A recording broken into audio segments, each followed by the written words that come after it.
Chapter 881. Fortunately, I didn't order mushrooms. Otherwise, this dish would have gone to waste. Originally, I didn't have any psychological trauma toward mushrooms, but the smell in the letter just now successfully made me have a relapse. Klein's expression quickly returned to normal. He retracted his left hand, picked up the glass beside him, and gulped down the ice water inside. One more. He turned his head as if nothing had happened and ordered the waiter standing at the door of the pantry. At the same time, he pressed down on the clothes on his abdomen, slowly got up, apologized, and walked to the private washroom in the private room. This was opposite to the exclusive pantry, located on both sides of the main entrance. Force, who was hiding in the cupboard, heard the footsteps approach and the bathroom door close. She couldn't help but lean over to Zio's ear and suppress her voice. This is the second time. They've only been in this room for slightly more than half an hour, and Dawn Dantes has already gone to the washroom for the second time. The first time was obviously to urinate. If it's the same this time, it means that this gentleman's kidneys, bladder, or prostate aren't very good. He's out. He's really just peeing. TSK, he seems to drink a lot of water and often goes to the bathroom. Sigh, it's not easy to be a rich man. It's especially difficult for a good-looking rich man. Zio rolled her eyes at her friend. This has nothing to do with you. Be serious and focus. We're doing a mission. Also, that member of parliament named Marked has a rather powerful bodyguard. Perhaps he's a beyonder. We have to be careful. Force had no choice but to suppress her desire to communicate. They were all guarding outside the door. They didn't guard against anyone going through the wall. That's not professional at all. All right, we'll talk about it when we get back. At this time, Klein had already walked back to the table and sat in his seat. He drank a mouthful of ice water and sipped the white wine before smiling at Marked. It's been almost 2 months since I came to Beekland. I've been busy familiarizing myself with the environment here and haven't been able to start a new business. Every day when I wake up, I see the gold coins flowing out, and none of them come back. Hehe, it's time to do something. He jokingly pointed out that he was willing to participate in the arms trade. Marked stroked his cup and smiled warmly. I can understand. I also went through this stage in the past. How much money do you have left? I can introduce some friends to you. Klein replied calmly, that's right. Currently, the most I can spare is £20,000. You're richer than I imagined, Marked said wistfully. Under normal circumstances, a millionaire who could take out £20,000 in one go would definitely have a net worth of £100,000. Without waiting for Dawn Dantes to be humble, he casually said, didn't you buy 3% of the coin company's shares? You can pledge it for at least £10,000, which will help you ease the financial strain. Klein smiled and sighed. I've already donated these shares to the church. I'm going to set up a bursary fund for the poor. Donated to the church. Marked hadn't met St. Samuel Cathedral's priest and bishop today. Furthermore, he was outside and hadn't received an invitation, so he wasn't aware of this matter. Rihanna and Hazel, who were enjoying their delicacies, also looked up and subconsciously cast their gazes at Dawn Dantes. At their level, there were quite a number of friends they were familiar with who could fork out £10,000 in cash, but only a few had the ability to donate that much money. And among those few, there might not be a single person willing to donate. No, there was already one, Dawn Dantes. Yes. Klein nodded with his usual expression. If not for the goddess's blessings, I would have long died in the chaotic southern continent. And when I was young, if I had the chance to attend school and study, perhaps my life would have been completely different. I wish to give those children who yearn to change their fates some hope. Your character is equally impressive as your generosity. Rihanna put down her knife and fork as she praised sincerely. Hazel nodded indiscernibly as she looked at Dwayne Dantes with a much gentler gaze. Seeing her parents begin chatting with him about charity, she apologetically left the table and walked to the washroom. Her right hand seemed to be casually pressing down on her tummy. When she came to the door, she was just about to turn right when she suddenly turned her head and looked at the cupboard in the pantry. She frowned slightly, revealing a look of confusion. She then retracted her gaze and opened the wooden door to the washroom. After washing her hands, Hazel seemed to forget the abnormality from before. She touched the necklace by her chest and returned to the dining table. After the dishes and desserts were served, dinner was over. The quartet left the room with their servants and met up with the 2 bodyguards outside. They planned on returning home. At this moment, Hazel suddenly stopped and said, "I think I dropped my ear stud inside. I think I dropped my ear stud inside. Sorry, wait a minute." Without waiting for Maram Rihanna to instruct a maidservant to search for it, she turned around and circled around the corner, returning to the room from before. Hazel lowered her hand that was covering her left ear and directly entered the pantry. She walked in front of the cupboard and placed her hand on it. She wanted to quickly open the cupboard's door, but after some thought, she cautiously held onto the necklace with her other hand and turned her body to the side to guard against any sudden attacks from inside. Taking a deep breath, Hazel took the opportunity when the waiter was clearing the dining table to pull the cupboard's door open, revealing the interior of the cupboard. Apart from spare cutlery and tablecloths, there was nothing else. Hazel revealed a puzzled expression once again, as though she couldn't believe what she was seeing. "I clearly sensed that there's something very valuable inside," she muttered to herself. Before the maidservant could chase up to her, she closed the cupboard's door and walked out of the pantry. Outside Inti's Sorenzo restaurant, Force and Zio turned their heads in unison and looked inside. "That girl actually discovered us," Force whispered in disbelief. If she hadn't been able to open the door and slip out from behind the cupboard, she and Zio would have been discovered. They would have no choice but to admit that they were secretly protecting Dawn Dantes. Zio wore a look of puzzlement as well. "When she went to the bathroom, I remember you didn't say anything or move. Perhaps, she's also a beyonder and has some sort of spiritual intuition," Force guessed with uncertainty. Mr. Dawn Dantes's life sure is difficult. On one hand, he often encounters conflict between the rich and nobles. On the other hand, not only does he have a butler who studies black magic in his house, but there's also a beyonder with mysterious powers nearby. "By the way, what's her name?" "Hazel." Zio was searching for Dawn Dantes's carriage and hiding beneath it when her gaze suddenly froze. "Force, look. That person's behavior is a little abnormal." Force followed her gaze and saw a middle-aged man in a black suit. He was pacing back and forth on the edge of the street, looking anxious and impatient. "What's wrong?" Force didn't have the time to observe carefully and asked directly. Zio gave a simple answer. "He's dressed like a respectable gentleman, but his shoes are very dirty. It's as though they haven't been polished in a while. As you know, Beekland is very dusty. Also, he'll touch his armpit from time to time. I'm willing to bet that there's a pistol hidden there. Apart from that, his expression and posture indicate that he's abnormal." They're coming out soon. I'll head to the carriage first. Pay attention to this person and protect Mr. Dantes." "All right." As Force found it troublesome, she was also rather intrigued. Hence, she retreated to a spot with some cover and paid close attention to the entrance of Inti's Sorenzo restaurant. 20 to 30 seconds later, Dawn Dantes and Mark's family walked out.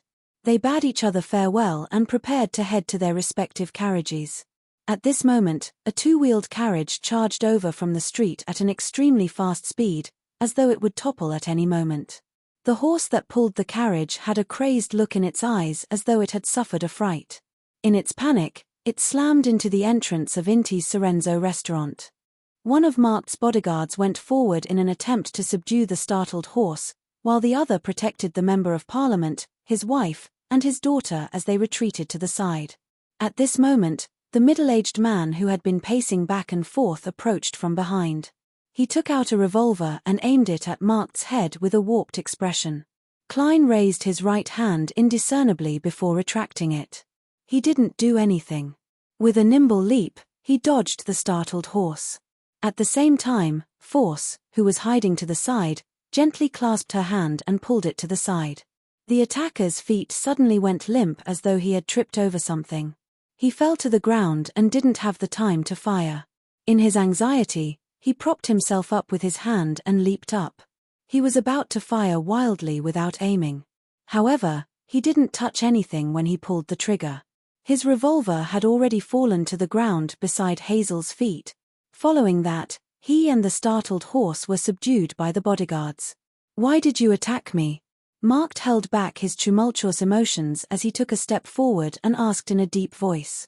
The middle-aged man immediately roared with laughter as he shouted with a deranged expression. "It's all your fault. It's all your fault. Talk about air pollution. Talk about using anthracite coal. My factory went bankrupt, my child died from an illness, and my wife committed suicide. P.S. Update first. I was jet-lagged yesterday, so I was extremely sleepy. I didn't write or stockpiled any chapters. I'll be back to normal tomorrow. Also, to thank your loyal servant, Wang Cai, for tipping this Life Silver Alliance members. Here's a recommendation from you, Light Chaser in the City." Chapter 882. Lord of the Mysteries is stuck. Applying for leave for 1 chapter. Currently typing. Please wait a moment. After the content is updated, please refresh the page to get the latest update. Chapter 883. Upon hearing the middle-aged man's shout and seeing his warped expression, Hazel's eyes that were filled with anger and hatred gradually froze, melting into a look of confusion and confusion. It wasn't only her. Marked, Maram Rihanna, and Dawn Dantes similarly fell silent. No one spoke for a moment. Even Force, who was hiding behind something, lost her excitement. She no longer had a strong sense of justice. After about 10 seconds, Marked stopped looking at the assailant. He turned his head and said to his bodyguard, "Leave one of you here to watch the scene and the prisoner. One of you stay here and guard the scene and the prisoner. Wait for the police." Having said that, he paused for a second and turned to his valet. "Inform the reporters from a few newspapers to come and interview this matter." After making the initial arrangements, the Member of Parliament surveyed the area and noticed that many passers-by were attempting to gather over to see what had happened. Following that, he looked at Dawn Dantes and smiled apologetically. "I'm sorry for making you experience such danger. I never expected the matter to develop to such a state. We actually considered the actual situation of factory owners and coal mine owners, and we provided them with some assistance and transitional plans. Who knew? Coming up with a plan is one thing, but carrying it out is another. When the remediation of atmospheric pollution becomes abnormally urgent, with immense pressure from all sides, it's no surprise that a one-size-fits-all solution would appear." Klein sighed and said in a self-deprecating manner, "Don't worry about my feelings. Don't mind my feelings too much. I've been through more dangerous situations in the past." On the surface, he was talking about his business encounters in the southern continent's West Balam, but in fact, he was recalling Megos, who was pregnant with an evil god spawn, the terrifying meteorite that fell from the sky, Cynthia, who wanted to give birth to Admiral Amirius's child, and the Rose School angel and charismatic order monster that caused the mountain outside Bayam to collapse. Compared to all of that, what had just happened was like a drop of rain that fell from the sky. There was no need to care about it.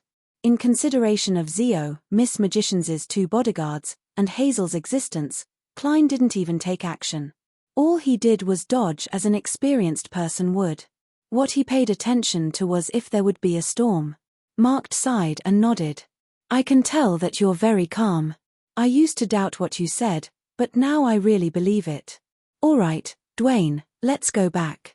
Leave the rest to the police. If there's a need to take a statement, they'll come to your house to complete it." Klein nodded and said to Mark's family, "That's right. Pay attention to your safety." Marked nodded solemnly and sighed once again. Beekland's social season has just begun, and this happened. Cherish the peace now. The mark of Beekland's social season is the return of the House of Lords. It seems to have only begun last weekend. And this week, there have been 2 consecutive incidents, the framing of Baron Sindras and the attack on Member of Parliament Marked. Amidst his thoughts, Klein didn't stop as he walked to his carriage with the clearly afraid valet, Richardson. After sitting in it, Klein silently exhaled as he watched the scenery outside slowly recede. He half closed his eyes. He was temporarily unable to determine if Beyonder powers were involved in the attack. This was because every step was something an ordinary person could complete. And the middle-aged man's reason was sufficient, there was no need to deliberately fabricate it. Klein believed that in Beekland, There were more than one former factory owner or unemployed employee who had such an encounter. The only thing that left him puzzled was why the target of the attack was marked. Although this House of Commons Member of Parliament was indeed a supporter and advocate of the remediation of atmospheric pollution, often giving speeches in Parliament and accepting interviews from time to time, he was definitely not the person who attracted the most attention during the bill's introduction. In comparison, the members of the kingdom's National Atmospheric Pollution Council were more likely to be chosen as targets for revenge. Klein leaned against the carriage wall and slowly opened his eyes. He saw that it was already late into the night with overlapping clouds and heavy rain. He once again sensed that the whirlpool beneath Beekland's calm surface was growing in size and intensity. Reining in his thoughts, Klein raised his left palm slightly and touched his pocket. It contained what seemed to be a letter from Frank Lee and an unknown species of mushrooms. Klein really wanted to return home and enter the world above the grey fog. He wanted to use the newly obtained mushroom to communicate with creeping hunger so that he could use the sealed artifact again. With the storm brewing, he believed that he needed to recover his peak combat strength as soon as possible. And in this aspect, creeping hunger was absolutely necessary. Unfortunately, he still had 2 Beyonder bodyguards by his side. He had to try his best not to head above the grey fog. I clearly don't need protection, but I spent a few £100 to hire 2 people to restrict my movements. How helpless of a tycoon. Klein sighed inwardly as he picked up the black tea that Richardson had just prepared. He took a light sip as his facial muscles immediately tensed up before relaxing again. Klein looked down and discovered that the black tea had twice the usual amount of lemon slices. He discreetly swept a glance at Richardson and saw that his valet looked a little dazed, as though he was still immersed in the shock from the assault. As cowardly as ever. Klein evaluated inwardly as he placed the porcelain teacup on the table. Late at night, 39 Beauclund Street, Member of Parliament Markt's house. Hazel sat in front of the dressing table and looked at the grey rat squatting on the powder box. After a long silence, she said, "Did my father do something wrong? He was clearly pushing for a good thing. Nothing is beneficial to everyone. There will always be those who suffer losses. At such times, the corresponding bill or plan needs to be considered, compensated, and helped. If your father did such a thing, the problem doesn't lie with him.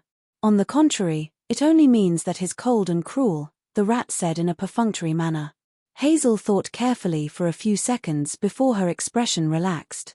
She then said, "During dinner, I sensed that there was an extremely valuable item hidden in a cabinet in the room. But when I opened it later, I didn't find anything." The rat was startled for a moment. That might be Dawn Dantes' bodyguard.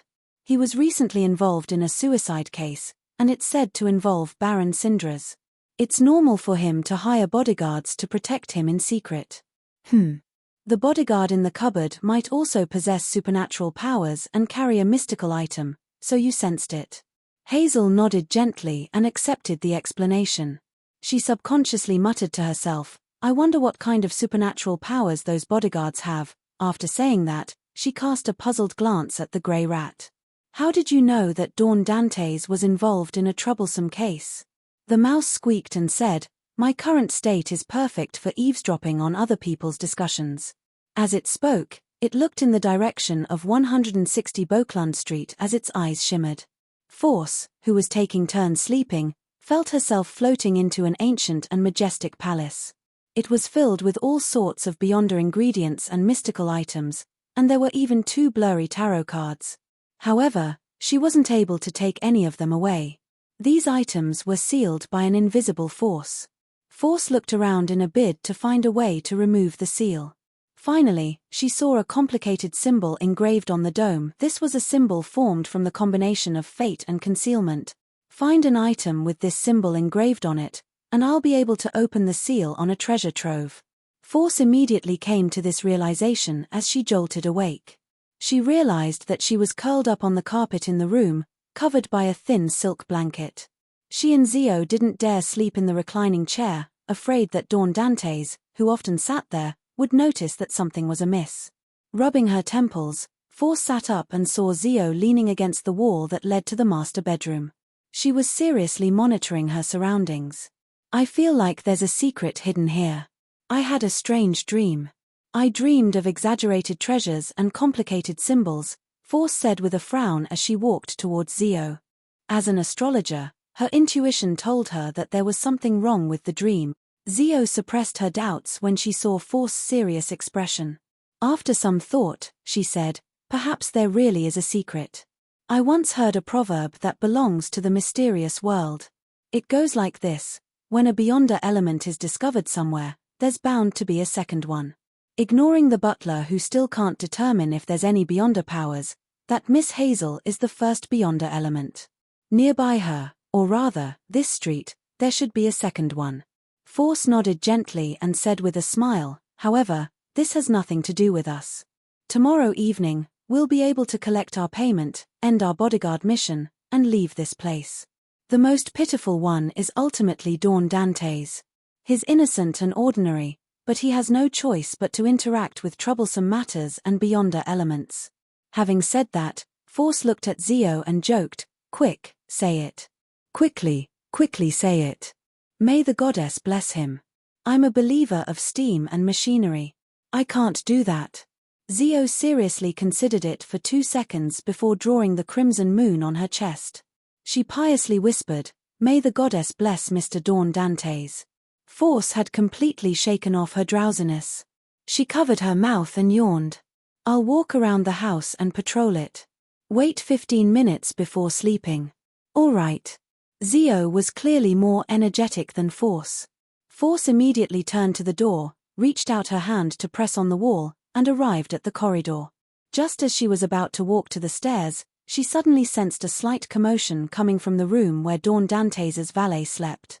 Force's eyes darted around slightly as she cautiously approached. She opened a tiny door on the wall and peeked in. She then saw Richardson dancing a somewhat crazy and mysterious dance. Spirit dance. Doesn't this valet believe in the Evernight goddess? He's secretly worshipping death. Force knit her brows as she watched Richardson finish his spirit dance. She watched as he softly prayed to the god of death to protect him from various dangers. When everything was over, Force clicked her tongue and shook her head. Poor Mr. Dantes. P.S. Update first, then change later. Chapter 884. After returning to the room with the balcony, Force looked at Zio, who was leaning against the wall. "What do you think I saw? That valet, Dantes' valet, is actually a believer of death. He was dancing and praying just now." Zio suddenly widened her eyes before relaxing her expression. "For Mr. Dantes, it is only a question at the back of the list. That manservant named Richardson clearly has the blood of the southern continent. Perhaps he was born there, so it's not surprising that he secretly worships the god of death." Force replied with a smile, "That's right. I know. I just think this is very interesting. Isn't there a little too many people around Dawn Dantes who have secrets? If one day I discover that apart from him, all the creatures in this house, including the housekeeper, maid, gardener, carriage driver, earthworms, bugs, and rats, are related to mystery and beyond us, I don't think I'll be too surprised. I'll be able to easily accept this fact." Zio rolled her eyes at her friend again. "If that's the case, then Mr. Dawn Dantes won't be a simple person. He's surrounded by beyond us and beyonder creatures. It can only mean that he might be the son of an evil god or an angel on earth." Without waiting for Force to divert the topic, Zio changed the topic. "Didn't you just say that you had a strange dream involving treasure? Why aren't you curious at all? Why haven't you considered what it represents and whether or not it really exists?" Force chuckled. "This kind of dream usually means a lot of trouble and danger. I'll think about it when I have the chance to meet that symbol in the future." Although she said that, what she was really thinking was, there's quite a problem with this dream. Who knows if there's a conspiracy behind it? "I'll head to the tarot next week and seek advice from Mr. the Hanging Man, Marum Hermit, and Mr. World before deciding what to do. They are all experienced and powerful beyond us, so they might have similar experiences." "You've matured quite a bit." Zio nodded slightly. Exerting strength in her back, she bounced off the wall and walked towards where Force had been sleeping. "Mature?" Force snickered and leaned closer to her friend. She straightened her back and looked down at her hair. Without waiting for Zio to get angry, she sighed again. You're the one who's matured. I still remember this time last year. You relied on your intuition and your fists for arbitration. You would make mistakes and lose your way from time to time. You're much better now. Zio was taken aback as she lay down on her side and wrapped the thin blanket around her. With her back facing Force, she mumbled. The main reason I got lost was because of you. Force laughed dryly and nodded thoughtfully. This is an inherent characteristic of the apprentice pathway. It has nothing to do with me. Yes. Seeing that Zio was already lying down, she walked to the wall of the master bedroom and seriously became a bodyguard. The night receded bit by bit as the sky gradually lit up. After Klein woke up and had his breakfast, he received 2 visits from the police and a batch of reporters. Some of them were here for the further investigation of Cuaron's suicide, while others wanted to know more details about Member of Parliament Mark's attack. Under Walter's arrangements, Dawn Dantes met them one after another and quickly settled the matters. In the afternoon, Mark suddenly came to him and hurriedly said to Klein, "Accompany me to the club for a round of tennis." Accompany me to the club for a round of tennis. He had joined several clubs, but there was only one that intersected with Dawn Dantes. East Balam Military Veterans Club. Is he going to seal the deal on the firearms deal? Klein understood the hidden meaning behind his words. He immediately got his valet, Richardson, to get his coat, top hat, and cane. He took his carriage and followed the Member of Parliament to the unique Sandiello building in Hillston Borough. After entering the club, it was the same room as before. Klein once again met the donkey-faced Colonel Calvin of the Ministry of Defense. After exchanging pleasantries for a few minutes out of habit, Calvin finally got down to business. He looked at Dawn Dantes and chuckled. I heard from Marked that you can fork out £20,000 in one go? Although it's a little forceful, it's indeed doable, Klein replied with the corners of his mouth curling up. Calvin nodded in satisfaction and said after some thought, I won't need £20,000 for the time being. The batch of firearms, ammunition, and a small number of cannons prepared for you will be in a warehouse in East Balam. There aren't many of them, and it's enough to arm 3,000 to 4,000 people. According to the scrapping price, it'll be £10,000 at most. Of course, you have to give me £15,000. He didn't hide anything, as though this was a norm within the Ruan army. No problem. Klein nodded with a calm expression. Calvin chuckled. Very good. Marked has a good eye. If you want to do business in this area, you absolutely can't be stingy. That batch of firearms is worth at least £20,000 in West Balam. If you can find a suitable buyer and use your experience there, you can definitely sell it for £30,000 or more. By the way, the transportation and storage fees will be borne by you. We will only send 2 or 3 people to assist you. Indeed, there are overseers. Klein listened intently, feeling that he needed to urge Admiral of Stars and Danny's to quickly provide him with information on West Balam. He pondered for a moment and said, roughly when will it begin? There's still another 2 weeks before the batch of firearms is placed in the corresponding warehouse. It's up to you to decide when to begin. Yes, you don't have to pay in full.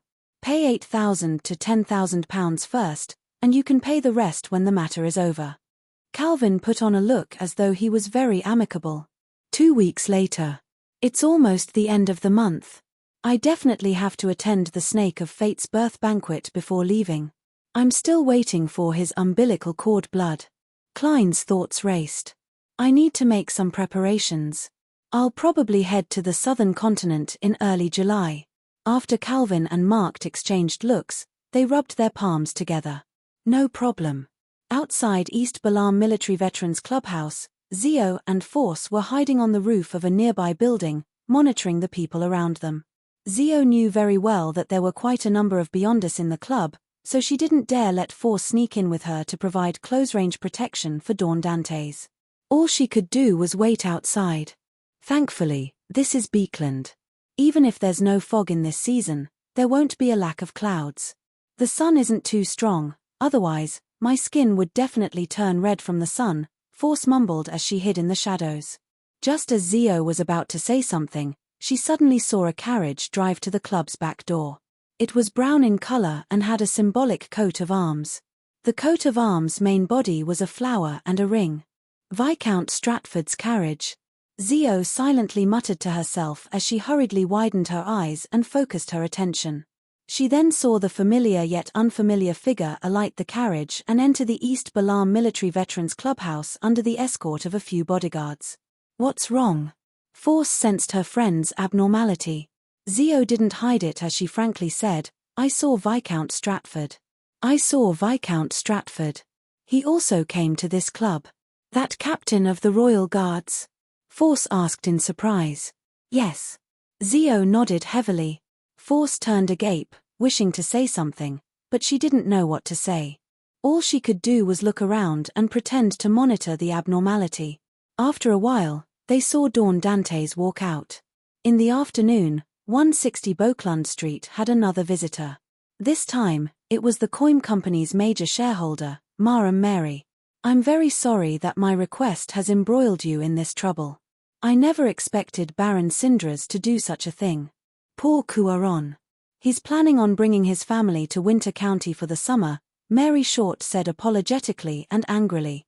Klein replied calmly, I agree with your views on Cuaron. I agree with you about Caron, he's really unfortunate. However, this matter might not have been done by Baron Sindras. This might very well be a trap targeted at him. Madame Mary nodded solemnly. I've heard of this speculation. It's said that the police are planning on hiring a powerful forensic doctor to dissect the corpse and search for missing clues. The latter half of her sentence was automatically replaced in Klein's ears with the police are planning on hiring a powerful spirit medium from the Church of Evernight to dissect the corpse and search for missing clues. I wonder what I'll discover. Klein raised his right hand and tapped his chest 4 times in a clockwise fashion. May the goddess bless Cuaron in peace. The true murderer who murdered him will definitely be punished. Madame Mary replied with the same etiquette. In order to prevent you from being affected by this matter, I plan on purchasing your shares ahead of time. I'll add an additional £1,000 on top of the current highest price. You don't have to worry about my funds. I've been busy recently borrowing money from the bank. Klein sighed with a smile. I'm very grateful for your good intentions, but if you want to discuss the early transfer of shares, you have to go to the church. I've already donated it to them. I plan on using the income to establish a bursary foundation for the poor. This was the first time Madame Mary was hearing this news. She was momentarily shocked and speechless. After a full 10 seconds, she quietly exhaled. I'm very impressed with your character, your generosity, and your wisdom. As she spoke, the way she looked at Dawn Dantes had an additional hint of admiration. Klein modestly gave all the credit to the goddess. Then, he paused and asked with a serious expression. Following a pause, he asked with a serious expression, Madame Mary, I have a question I wish to hear your answer. When you decided to go against Baron Sindras to protect your control over the Coim Company, was it purely out of your feelings, or was it because of someone else's persuasion? Madame Mary frowned slightly and replied frankly, their advice to me was to make me give up. Klein immediately fell silent and didn't continue the topic. After chatting about Member of Parliament Mark's assault, he sent the lady off 160 Beauclund Street. After dinner, his butler, Walter, came to the semi-open room with the balcony and said to his employer, who was sitting in a reclining chair, Sir, the 2 bounty hunters have been sent off. The total cost for 3 days is £300, not including the food provided. He's finally gone. Klein suddenly relaxed and nodded in approval of the butler's reply. Following that, he eagerly entered the master bedroom, prepared to take out the mushrooms Frank Lee had sent him and bring them above the grey fog to communicate with creeping hunger. When he arrived in front of the desk where mushroom was hidden, he saw a letter on top of it, which was pressed down by an ink bottle. Klein picked it up in puzzlement, tore it open, and quickly scanned through it. His expression immediately turned odd. Mr. Dantes, we are the bodyguards you hired. We discovered something over the past few days and believe there's a need to inform you. Therefore, we entered your bedroom while you were having dinner and left this letter. Chapter 885. Your butler might be researching black magic. Your valet secretly believes in death. There are people with supernatural powers in your neighborhood. The street you live in might have some secrets that make people have strange dreams. You should be able to understand the meaning of certain words, so we won't explain further. May the goddess bless you. Klein looked at the letter in his hand, momentarily unsure if he should laugh or cry. After a few seconds, he couldn't help but make a self-deprecating remark. Just from the contents of this letter, I'm really pitiful, and there doesn't seem to be anything wrong with what it describes. Shaking his head with a smile, Klein held the letter in one hand and suddenly shook it to the side. A scarlet flame soared up and engulfed the piece of paper. Regardless, Miss Zio and Miss Magicians are rather kind. The only problem is that I know everything they've warned me about, and I know the whole story better than they do. As Klein mumbled, he rummaged for the mushrooms he had previously hidden. There were a total of 4 types. One was dried products that could react with water and fish. There were 3 of them. The second was a new variety with a golden cap that emitted the fragrance of flower. The third was white with black spots. It was puffy and swollen, as though there was liquid flowing inside. It was filled with the smell of milk. The fourth had a strange organ that resembled gills on both sides. Its surface was covered with fine but soft scales. Klein swept his gaze at the mushrooms, took out a gold coin, flicked it upwards, and caught it firmly. After confirming the results, he took off the ordinary gloves he had previously worn. Naked, he grabbed the 3 new mushrooms in an attempt to verify something that Franklin hadn't mentioned. The sensation was normal. There were no changes to the mushrooms. Klein immediately heaved a sigh of relief, no longer worried that the danger they posed exceeded the limits. He had previously been afraid that these mushrooms would immediately spread their roots, devour, and spread their spores the moment they came into contact with flesh and blood. Perhaps it's because the gas wall lamps are relatively bright, or perhaps these mushrooms have lost most of their activity after being plucked. They can only be revived under special conditions, such as the environment of a creature's stomach. With the spirit of proof, Klein drew all the heavy curtains in the master bedroom and extinguished all the gas wall lamps. Then, he picked up the new species of mushrooms with his bare hands and confirmed that there was nothing wrong with them. They did not suck his flesh and blood. After doing this, Klein lit up the wall lamps again and set up a ritual to sacrifice the mushrooms above the grey fog. Sitting at the fool's seat, he wasn't in a hurry to summon creeping hunger. He first let the metal bottle containing his blood fly onto the long bronze table. Then, he poured a drop of blood on the table and pushed the 3 new mushrooms there. In just a second, the parts of the mushrooms that were close to the blood suddenly softened and wriggled to wrap around it. Dense needle-like hairs grew out from the area of contact. The corners of Klein's mouth twitched as he watched. He directly used some of the powers of the mysterious space above the grey fog to suppress all the mushrooms. Then, he let the drop of blood fly back into the metal bottle and closed the lid. He had a general understanding of the characteristics of these mushrooms. Without wasting any more time, he beckoned for creeping hunger to fly over from the junk pile. Holding the thin human-skinned glove, Klein placed it on the table and released the shackles on the mushrooms. Then, he saw creeping hunger use its 5 fingers as support to forcefully stand up and quickly retreat like it was playing a piano. Do you know fear now? Klein revealed a friendly smile and pressed down on the human-skinned glove, gifting it with some of the powers of the mysterious space above the grey fog. Then, he used his other hand to grab a mushroom and moved it towards creeping hunger. The human-skinned glove struggled with all its might, but to no avail. It actually began to tremble. Klein paused his hand that was holding the mushroom and chuckled softly. Are you still going to praise the true creator at any time? The creeping hunger continued to struggle and did not respond. Klein thought for a moment and relented. I'll allow you to praise him once a day, early in the morning or in the evening. Creeping hunger's struggle weakened, but it didn't stop. TSK. Klein continued communicating without batting an eyelid. Then 3 times a day. Praise him at breakfast, lunch, and dinner times. However, you have to remind me beforehand. After creeping hunger struggled for a while, it suddenly laid down on the table and stopped moving. After another round of communication, Klein successfully came to an agreement with creeping hunger on this problem. However, The need to eat humans every day was an item's instinct. It couldn't be weakened by too much just through communication. He still had to wait for Aztec to provide an effective seal. All Klein could do at the moment was to allow creeping hunger to be carried around without eating humans. However, it had to be replenished with food within 24 hours. How troublesome.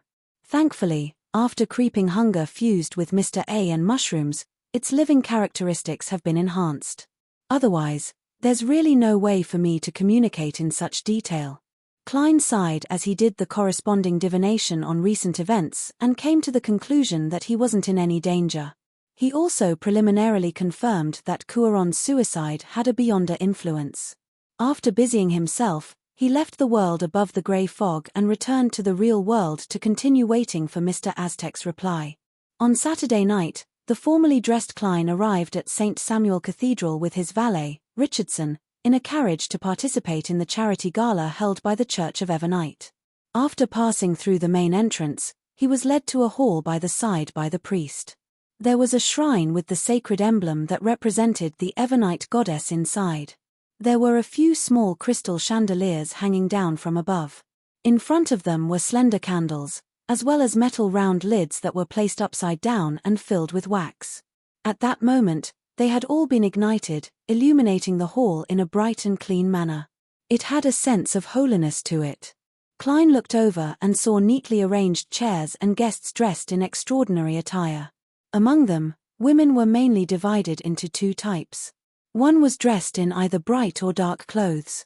They were bold and open, allowing one to see large patches of fair skin in front of their chests and their arms.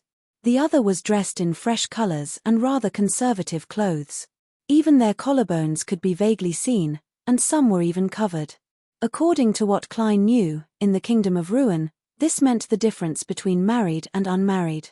Widows and divorced women could choose between the two types of attire, but the former's colors were as dark as possible. Apart from these, Klein also saw shiny necklaces, exquisite earrings, and all kinds of precious accessories. Compared to the balls and banquets held by Member of Parliament Marked and himself, the guests here were clearly more grandiose. Walking into the hall, Klein greeted the bishop, Member of Parliament Marked, and company whom he knew as they made small talk. At that moment, a voice sounded from the door. Many guests cast their gazes over as they smiled and went over.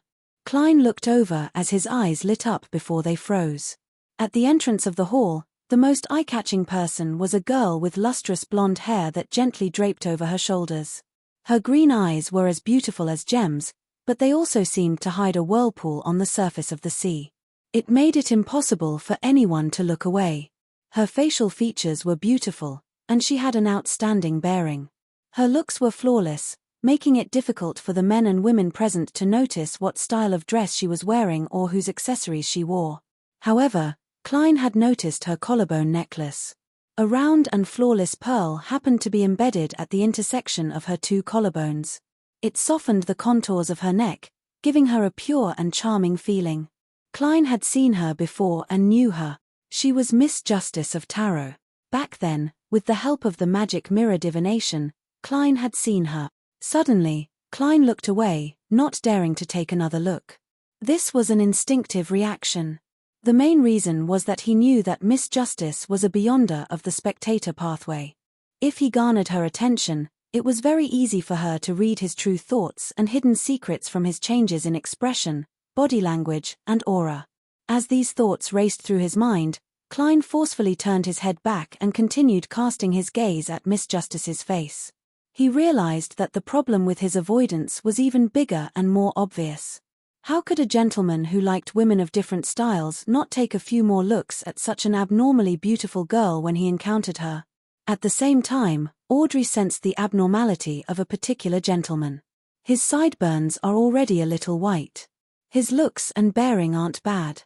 He appears to have a lot of depth. This should be the Dawn Dantes who donated more than £10,000 in an attempt to establish a bursary foundation for the poor. His reaction just now was a little strange, as though he was hiding something. To Audrey, it was normal for Dawn Dantes to look away. She had encountered too many similar situations in the past. Some men would subconsciously turn their heads and look to the side after seeing her, as though they were afraid of being discovered by her.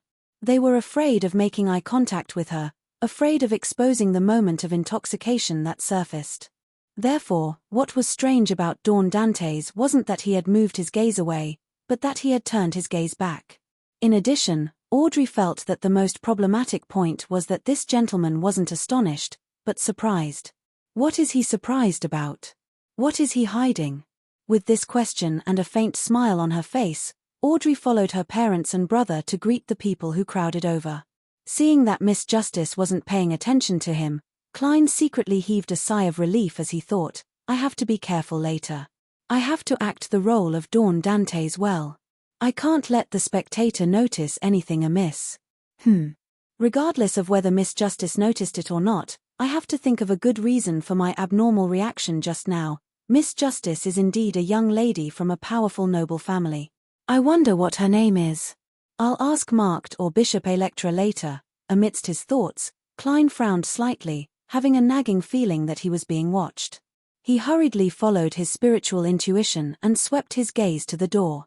In the shadows outside the door, a golden retriever was silently squatting there. Mobile version of the fastest updated website. Chapter 886. When the golden retriever's serene gaze came into view from the shadow, Klein's forehead twitched indiscernibly. He did not hide the fact that he was a little frightened. He naturally turned his gaze away and looked at Miss Justice's group. How scary. Why is this dog hiding in a corner for no reason? Why is it hiding in the shadows? It seemed to be looking at everyone in the hall. Miss Justice seems to have fed a spectator potion to an animal. She had once sought Mr. the Hanging Man's advice. Could it be this golden retriever? One was in the light, while the other was in the dark.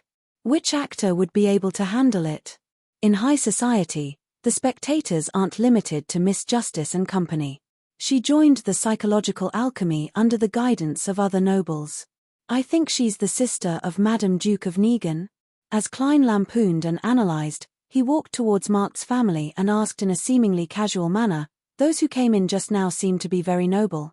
Mark glanced at Dawn Dantes and chuckled. The Earl of Eastchester's family. You can directly call him the Earl Hall. You should have heard of him. That's his wife, Lady Caitlin. That's his eldest son, Lord Hibbert. You've met him. Upon hearing Mark's introduction, Klein suddenly felt a sense of shame. This was because he had indeed seen Hibbert Hall at a ball hosted by the other party, but he hadn't paid any attention to this lord. Otherwise, he wouldn't have questioned which noble he was from. Alarmed by Miss Justice's sudden appearance, Klein maintained his smile as he listened. Marked continued. That's his daughter, Miss Audrey Hall. For the past 2 years, she's been known as the most dazzling jewel in Beekland. This is very realistic, isn't it? Without waiting for Dawn Dantes to respond, he tactfully said, among her suitors are princes, dukes' heirs, and many noble lords and gentlemen. Marked's hidden meaning was very clear. It was to tell a fellow like him, who had a wide range of interests in women, to not have any thoughts about this lady. She was a target that he couldn't touch. However, another thought flashed through Klein's mind. So Miss Justice is the daughter of Earl Hall. It's no wonder she's so rich. It's no wonder she never haggles. Earl Hall is one of the top bankers in the kingdom. He's the most influential member of the House of Lords and one of the hereditary nobles. His wealth is only slightly greater than Baron Syndra's. Even if Miss Justice isn't able to inherit the title and family business, the assets she receives would still be worth at least £100,000. Coupled with her looks, background, and personality, she's indeed the best candidate for the royal family and nobles to marry. However, her continuous purchase of mystical items doesn't look like she only has a few £100,000. Can this be reimbursed? I also want to rely on my father. As his thoughts raced, Klein smiled in response to Mark's reminder. I've heard all sorts of rumors about Miss Audrey, but I've realized today that they aren't too exaggerated. Unfortunately, I'm not a prince, nor am I the heir to the titles of Duke, Marquis, Earl, or Viscount. Otherwise, I would also be one of her suitors. He was implicitly expressing that he knew his own identity and position. Marked didn't continue the topic as he began introducing Dawn Dantes to some of the guests he knew, truly bringing him into high society. Of course, the greatest help in this matter was the Church of Evernight. Without the charity gala they held for the Bursary Foundation, Mark wouldn't have been able to bring Dawn Dantes directly to those people of high status. Marquis Rosent, Earl Gross, Viscount Loughran.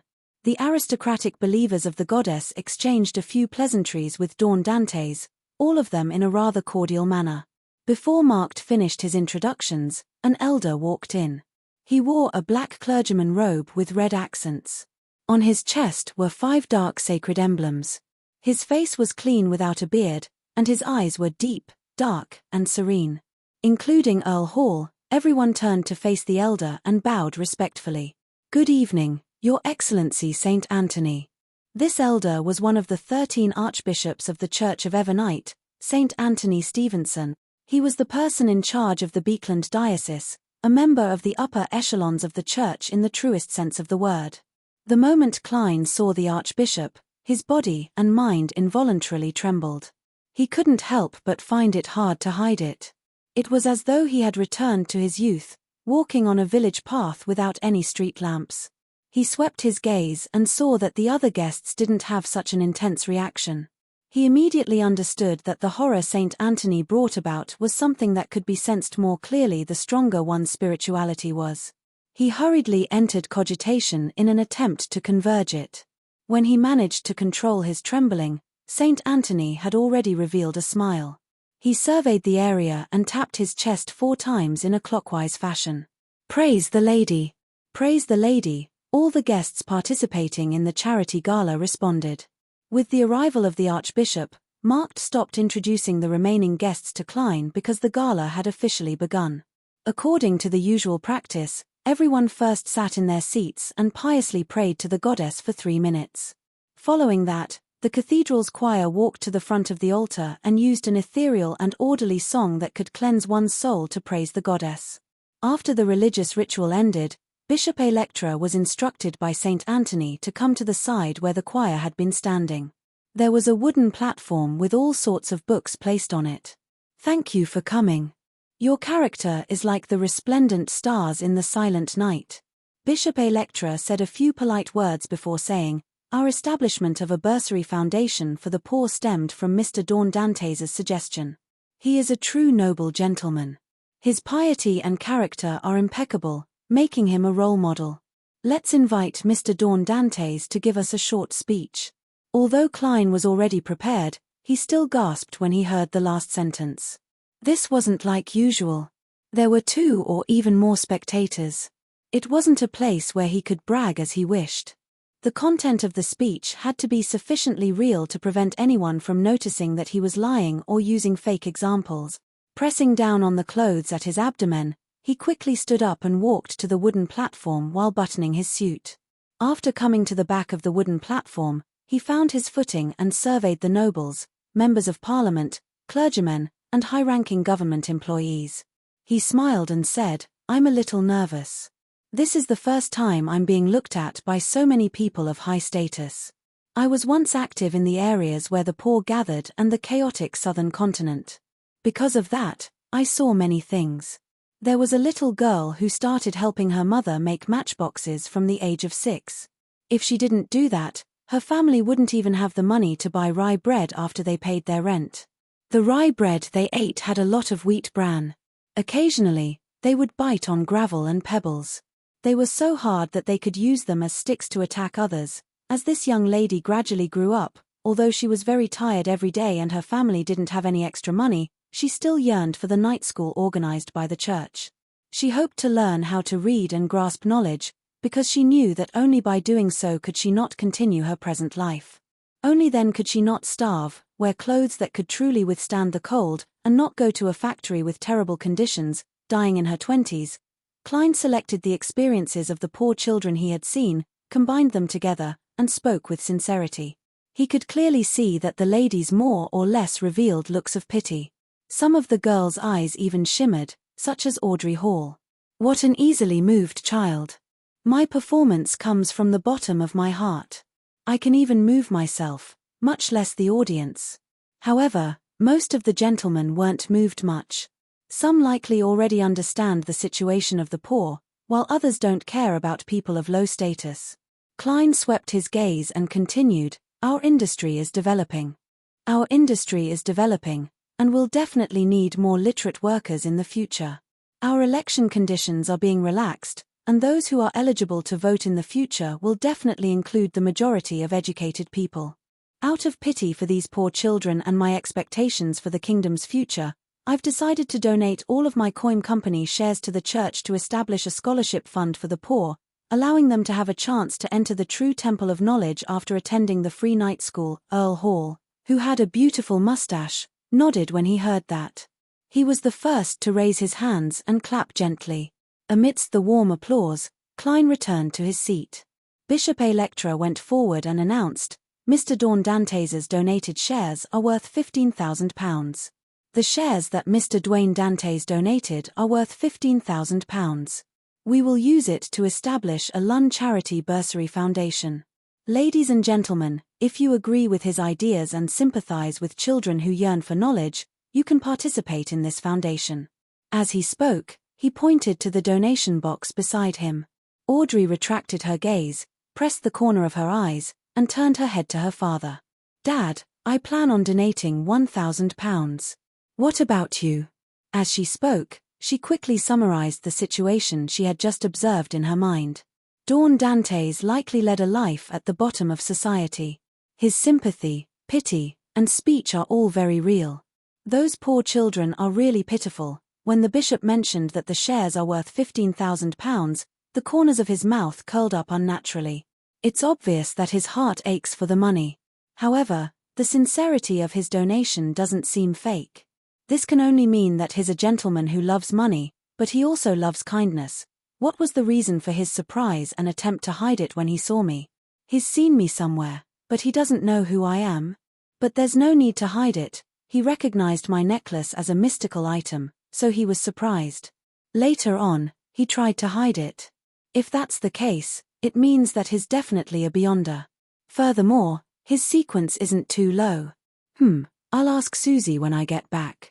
Perhaps she noticed other details.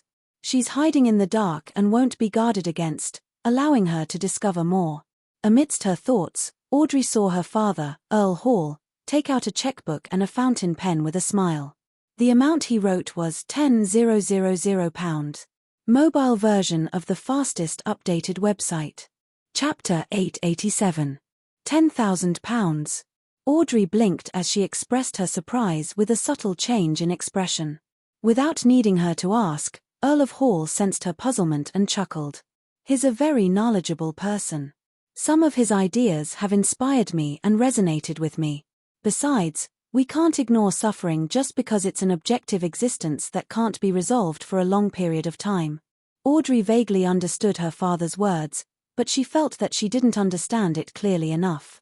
She nodded slightly and took out her checkbook from her handbag that matched her dress. She wrote down the number £1,000. This was a charity gala, and it was held in the cathedral's side hall. Therefore, there wouldn't be dancing or overly extravagant arrangements. There wouldn't be any serving men or maidservants accompanying them. There would only be simple self-help and donations. The ladies would undoubtedly bring their own bags.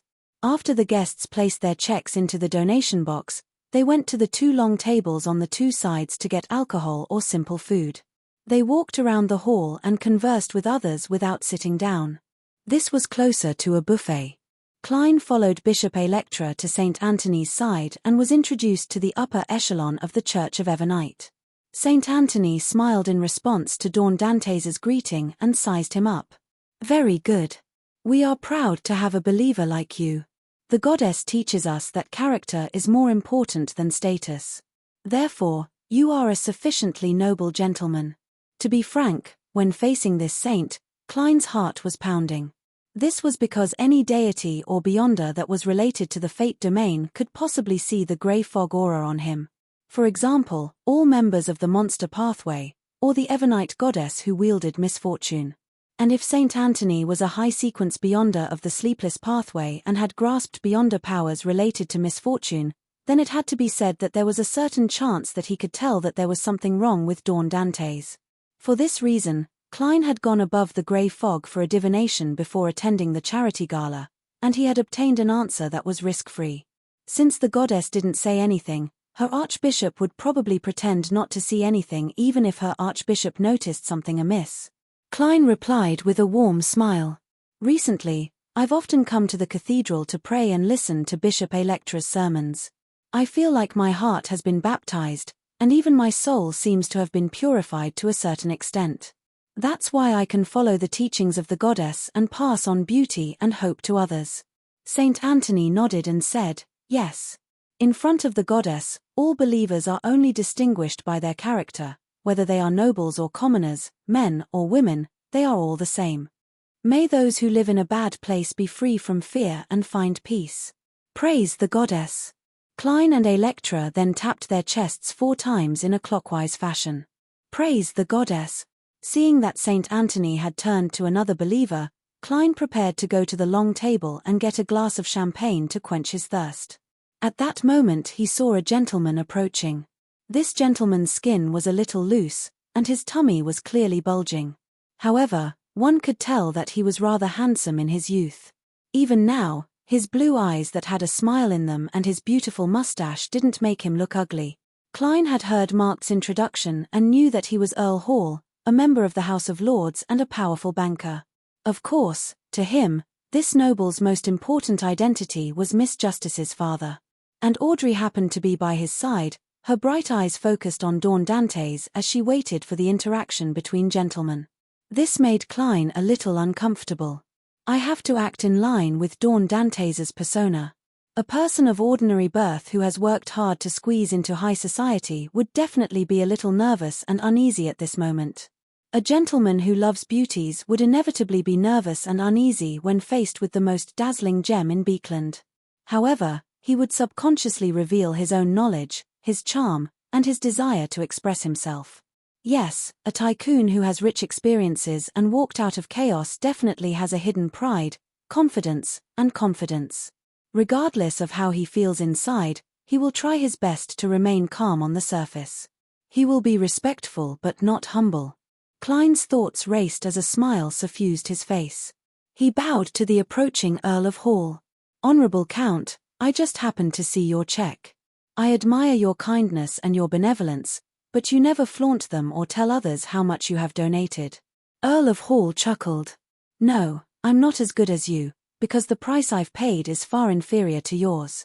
What he was implying was that £15,000 might be a tenth, or even a fifth of Dawn Dantes's total assets.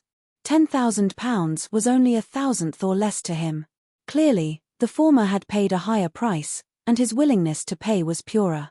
From my point of view, as long as it can help the poor who yearn to use knowledge to change their fates, all donations are sufficiently kind and benevolent. From this point of view, the difference between £10,000 and £15,000 is only £5,000. Klein tried his best to appear sincere as he deliberately glanced at the blonde girl who was listening by the side without leaving a trace. He knew that the normal without leaving a trace meant very obvious to a spectator. Audrey wore a faint smile as she quietly listened to her father and Dawn Dantes's conversation. She didn't seem to notice the gentleman's peeping. This made Klein, who didn't receive any feedback, lose his confidence in his performance. Earl of Hall smiled and said, "Then let's keep our opinions to ourselves. It's not a bad thing. At the very least, we are praising each other. I can tell that you have had difficult times in the past and have experienced the lives of the poor." Klein nodded and said, "I don't avoid these past experiences. I don't shy away from the past. It's my precious treasure. And this is also what my friends and I lack." Earl of Hall smiled and nodded. "It's precisely because of this that you possess unique wisdom and views. I hope there will be a chance to cooperate with you in the future." "That's what I'm looking forward to as well," Klein replied in an appropriate and sincere manner. Earl of Hall pointed to the side. "Some friends are waiting for me. May your good deeds and your wealth increase." Klein didn't waste his breath as he drew the crimson moon on his chest. "Praise the lady! Praise the lady!" Earl of Hall and Audrey tapped their chests 4 times in a clockwise fashion. As he watched them walk past him and head elsewhere, Klein couldn't help but secretly heave a sigh of relief. Suddenly, He tensed up again as he naturally looked around the hall, taking in the shadow of the door. The golden retriever remained crouched there, silent. On the carriage back to Empress Borough, Earl of Hall, who appeared to be resting with his eyes closed, suddenly turned his head to look at his daughter. "Audrey, didn't you previously say that you wanted to join a particular charity organization of the church? Are you interested in joining this bursary foundation?" Ah! Audrey had already sensed that her father might have such thoughts back in the cathedral. At this moment, she appropriately showed surprise and confusion. "It's just a very small charity foundation," Audrey's brother, Hibbert Hall, argued for his sister. Earl of Hall smiled and shook his head. "I've asked a few bishops. The total donation for tonight has already reached £100,000. Why do you think there's so much?" Hibbert Hall furrowed his brows slightly and said as he thought, he said, "Bribe?" At the same time, Audrey also gave her opinion. "The sinking of knowledge and election qualifications?" Earl of Hall nodded and sighed. "Nothing is inevitable, including human beings and nobles." He then looked at Audrey and said with a smile, "You don't have to force yourself. You don't have to force yourself. I can find someone else to join this bursary foundation. I just hope that you can see more because of this. You won't see certain things as inevitable and will never change. If you miss this, there are other charity organizations." "Dad, I'll think about it," Audrey replied seriously.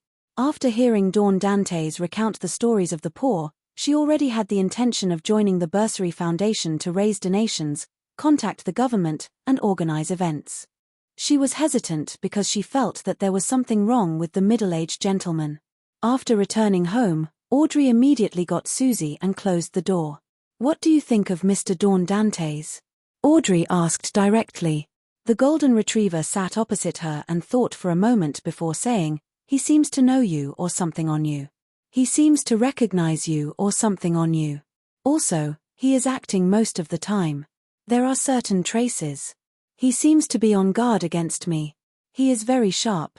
Yes, I also noticed that he might be a beyonder. He acts very well, but it's still an act. However, that's very normal. When we socialize and face different people, we will play different roles and perform accordingly." Audrey thought and said, "The biggest problem is still why he was surprised when he saw me, to the point of being a little frightened. Also, he was actually involved in 2 cases, especially Baron Sindras's case. There seems to be some beyonder factor involved. There are signs of him being guided." Susie turned agape, but she couldn't find a definite explanation. All she could do was bark. Audrey changed her train of thought. I have to get someone to investigate Dawn Dantes. After confirming that there's nothing wrong with him, I'll join the Bursary Foundation. Right, it's almost Monday. I can entrust Force and Mr. Moon on the tarot. They're both in Beekland. Monday afternoon, 3:00. Dark red beams of light shot up from the magnificent palace, freezing into blurry figures.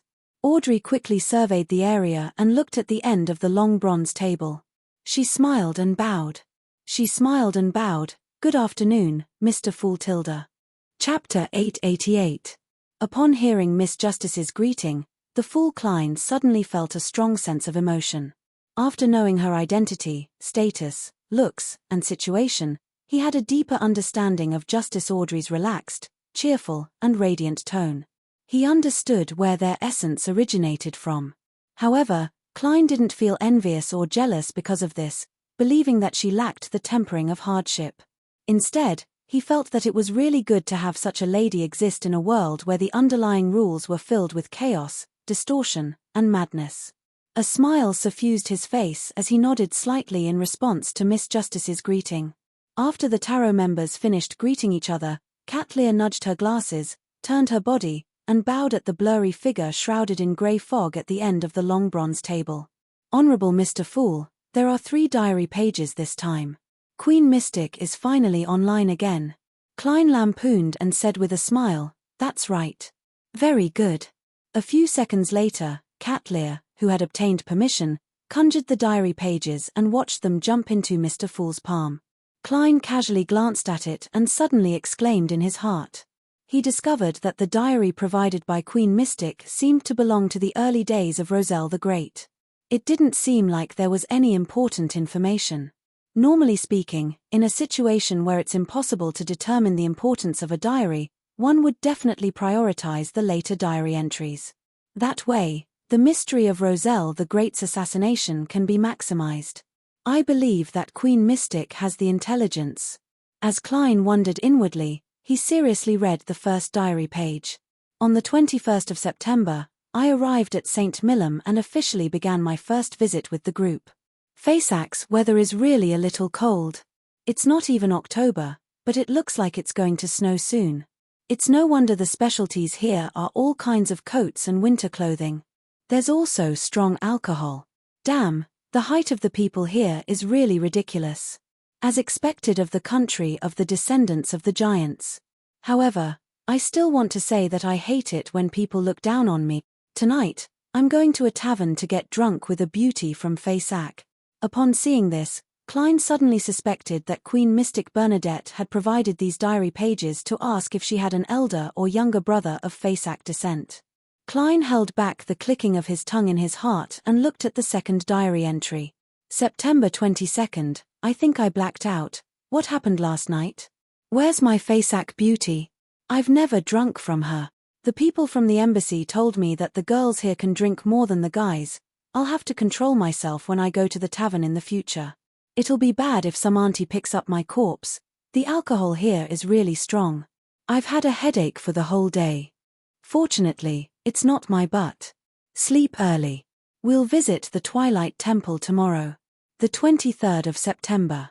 The Great Twilight Hall was indeed magnificent, as if a legend had come to life. The building seemed to be completely prepared for the giants. As a heretic, I can only walk in circles outside. The square at the foot of the Great Dusk Temple is also filled with the fragrance of wine. There are quite a number of people here. Some are kneeling, some are sitting, and some are playing the bone flute. It gives off a melodious and open feeling. I got to know a Faysac man who plays the bone flute. Even compared to his compatriots, he's ridiculously tall. At a glance, he's nearly 3 meters tall. His name is Oneg, and he claims to be from one of the purest Faysac giant bloodlines. The way he plays the bone flute looks very melancholic, as though he doesn't belong here, yet he doesn't know where to go. He's even more like a poet than those fellows with inties who only know how to circle around women's skirts. Speaking of which, I can't help but lampoon. Those fellows actually take pride in diseases related to that aspect. It's completely disrupting the social market. I chatted with Oneg for a while and mentioned the question from before. He said that he was only missing his hometown. But the problem is that he's a typical St. Millom native. He has never left this place.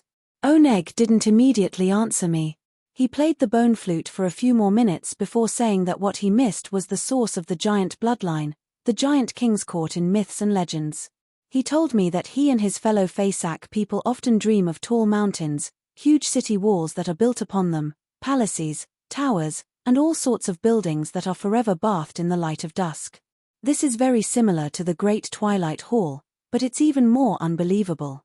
It's even more epic and miraculous. There's no need for others to tell me that Oneg and his people are certain that this is the giant king's court.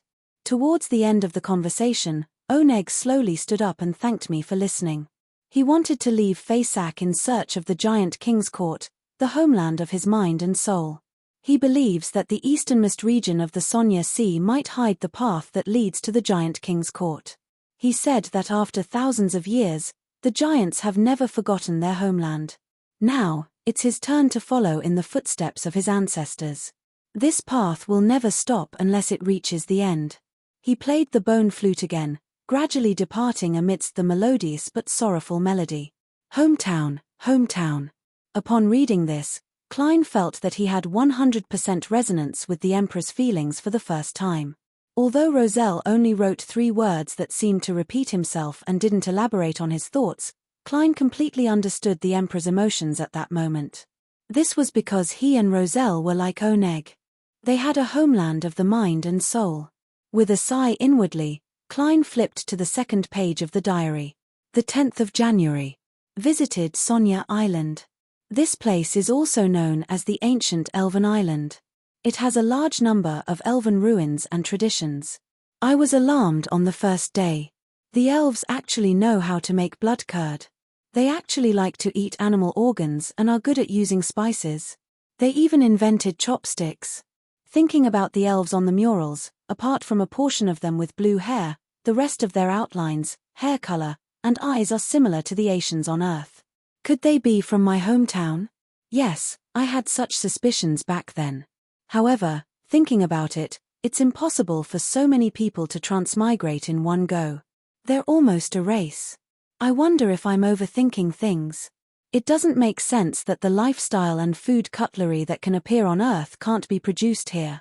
Klein quickly read on with interest, wanting to know if Roselle had investigated the reason. The 13th of January. I've been busy collecting ancient relics and folklore, so I've forgotten to write a diary for a few days.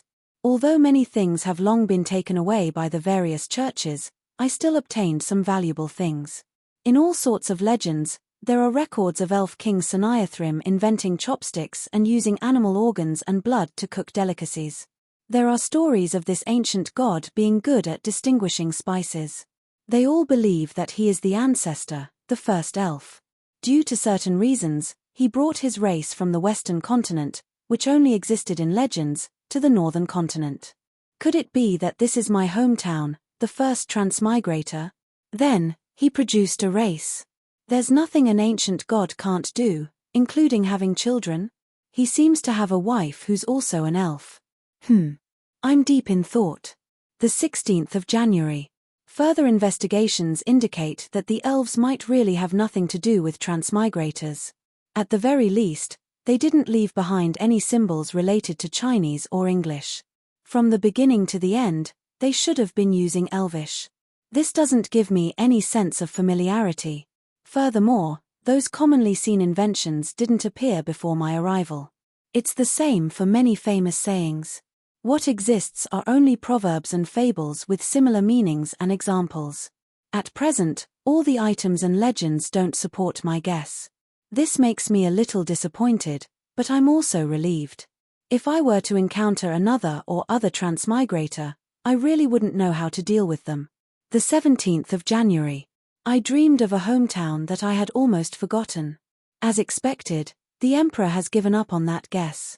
Klein flipped the page again and looked at the last diary entry, the 2nd of April. My daughter is smart. She can speak before she's even a year old. Although she's only learned a few words for now, I believe that her progress in the future won't be slow. She inherited this from me. No matter how I look, I feel that she's a little similar to me when I was on Earth. Could it be that the soul brings about a certain degree of inheritance? Haha, let's just treat it as that. Bernadette, this name isn't bad. It sounds beautiful, but I keep having the urge to give her a Chinese nickname. Sigh, she won't be able to see her real grandparents. 3 Road April. Yesterday, I suddenly had such thoughts that I nearly lost sleep. Thankfully, I know cogitation. However, this also makes me consider a problem. That is, should I teach Bernadette Chinese in private? No. If she were to understand the diary entries I wrote earlier, as her father, I might as well find a piece of tofu to kill myself. In my daughter's heart, a father has to be filled with glory. However, writing a diary in Chinese is the last tie between me and Earth and my past.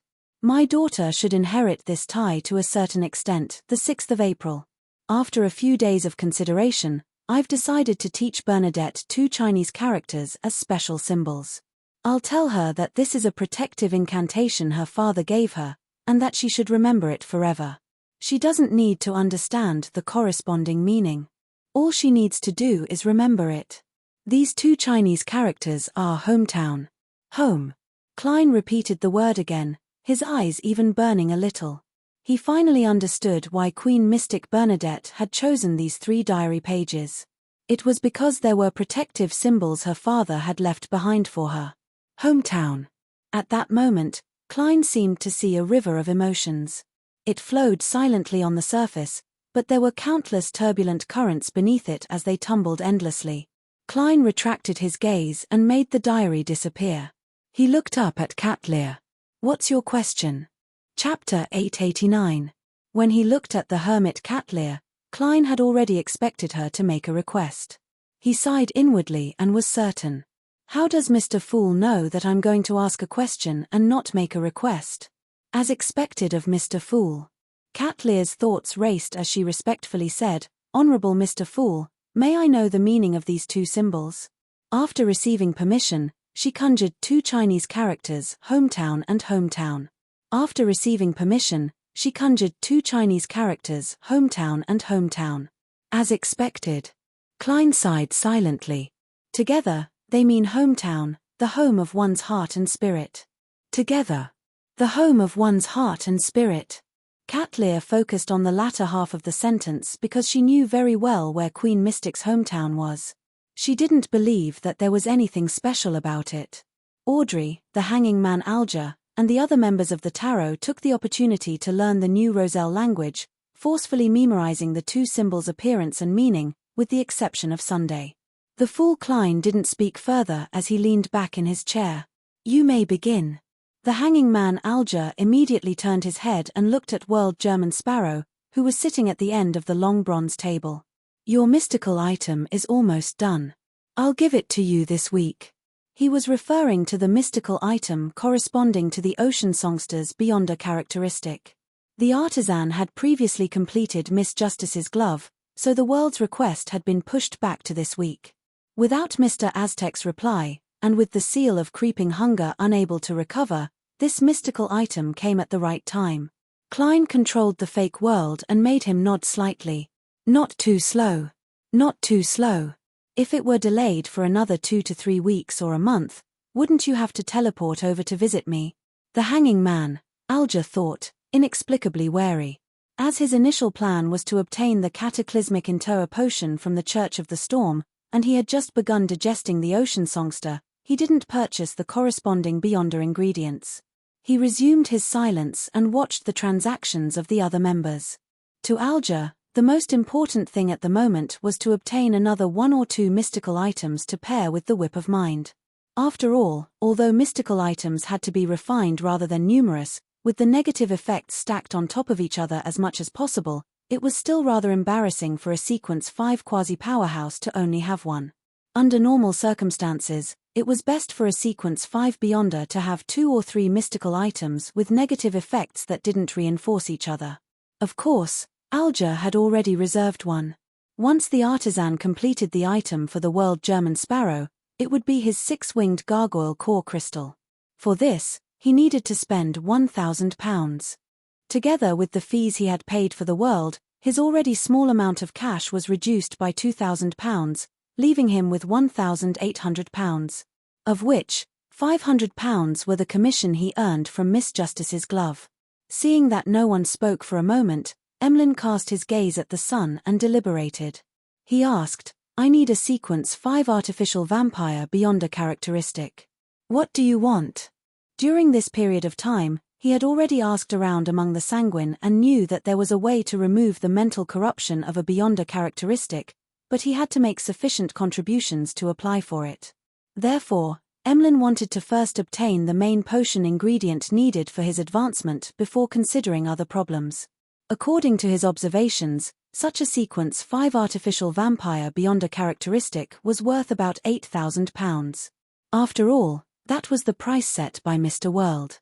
As for him, he only had about £5,400 in cash, so the difference was still a little too great.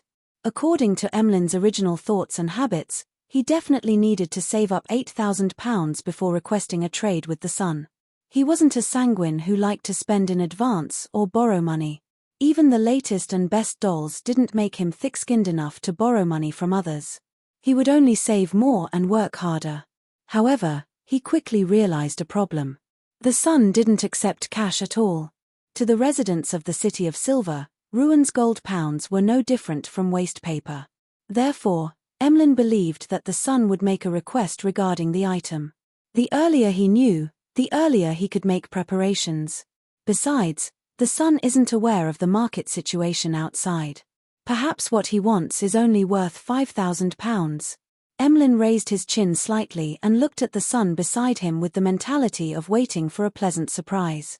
Derek thought seriously for a moment and said, "That's right. Ah. The sequence 5 potion formula of the Sun pathway. In the beginning, he wanted to say that he could help me repay Mr. World's debt, but he realized that Mr. World hadn't made any requests. Therefore, he believed that it wasn't suitable for him to transfer it to someone else. In addition, having participated in so many tarot gatherings, Derek was no longer a rookie who didn't know anything. In addition, the City of Silver also had an exchange standard.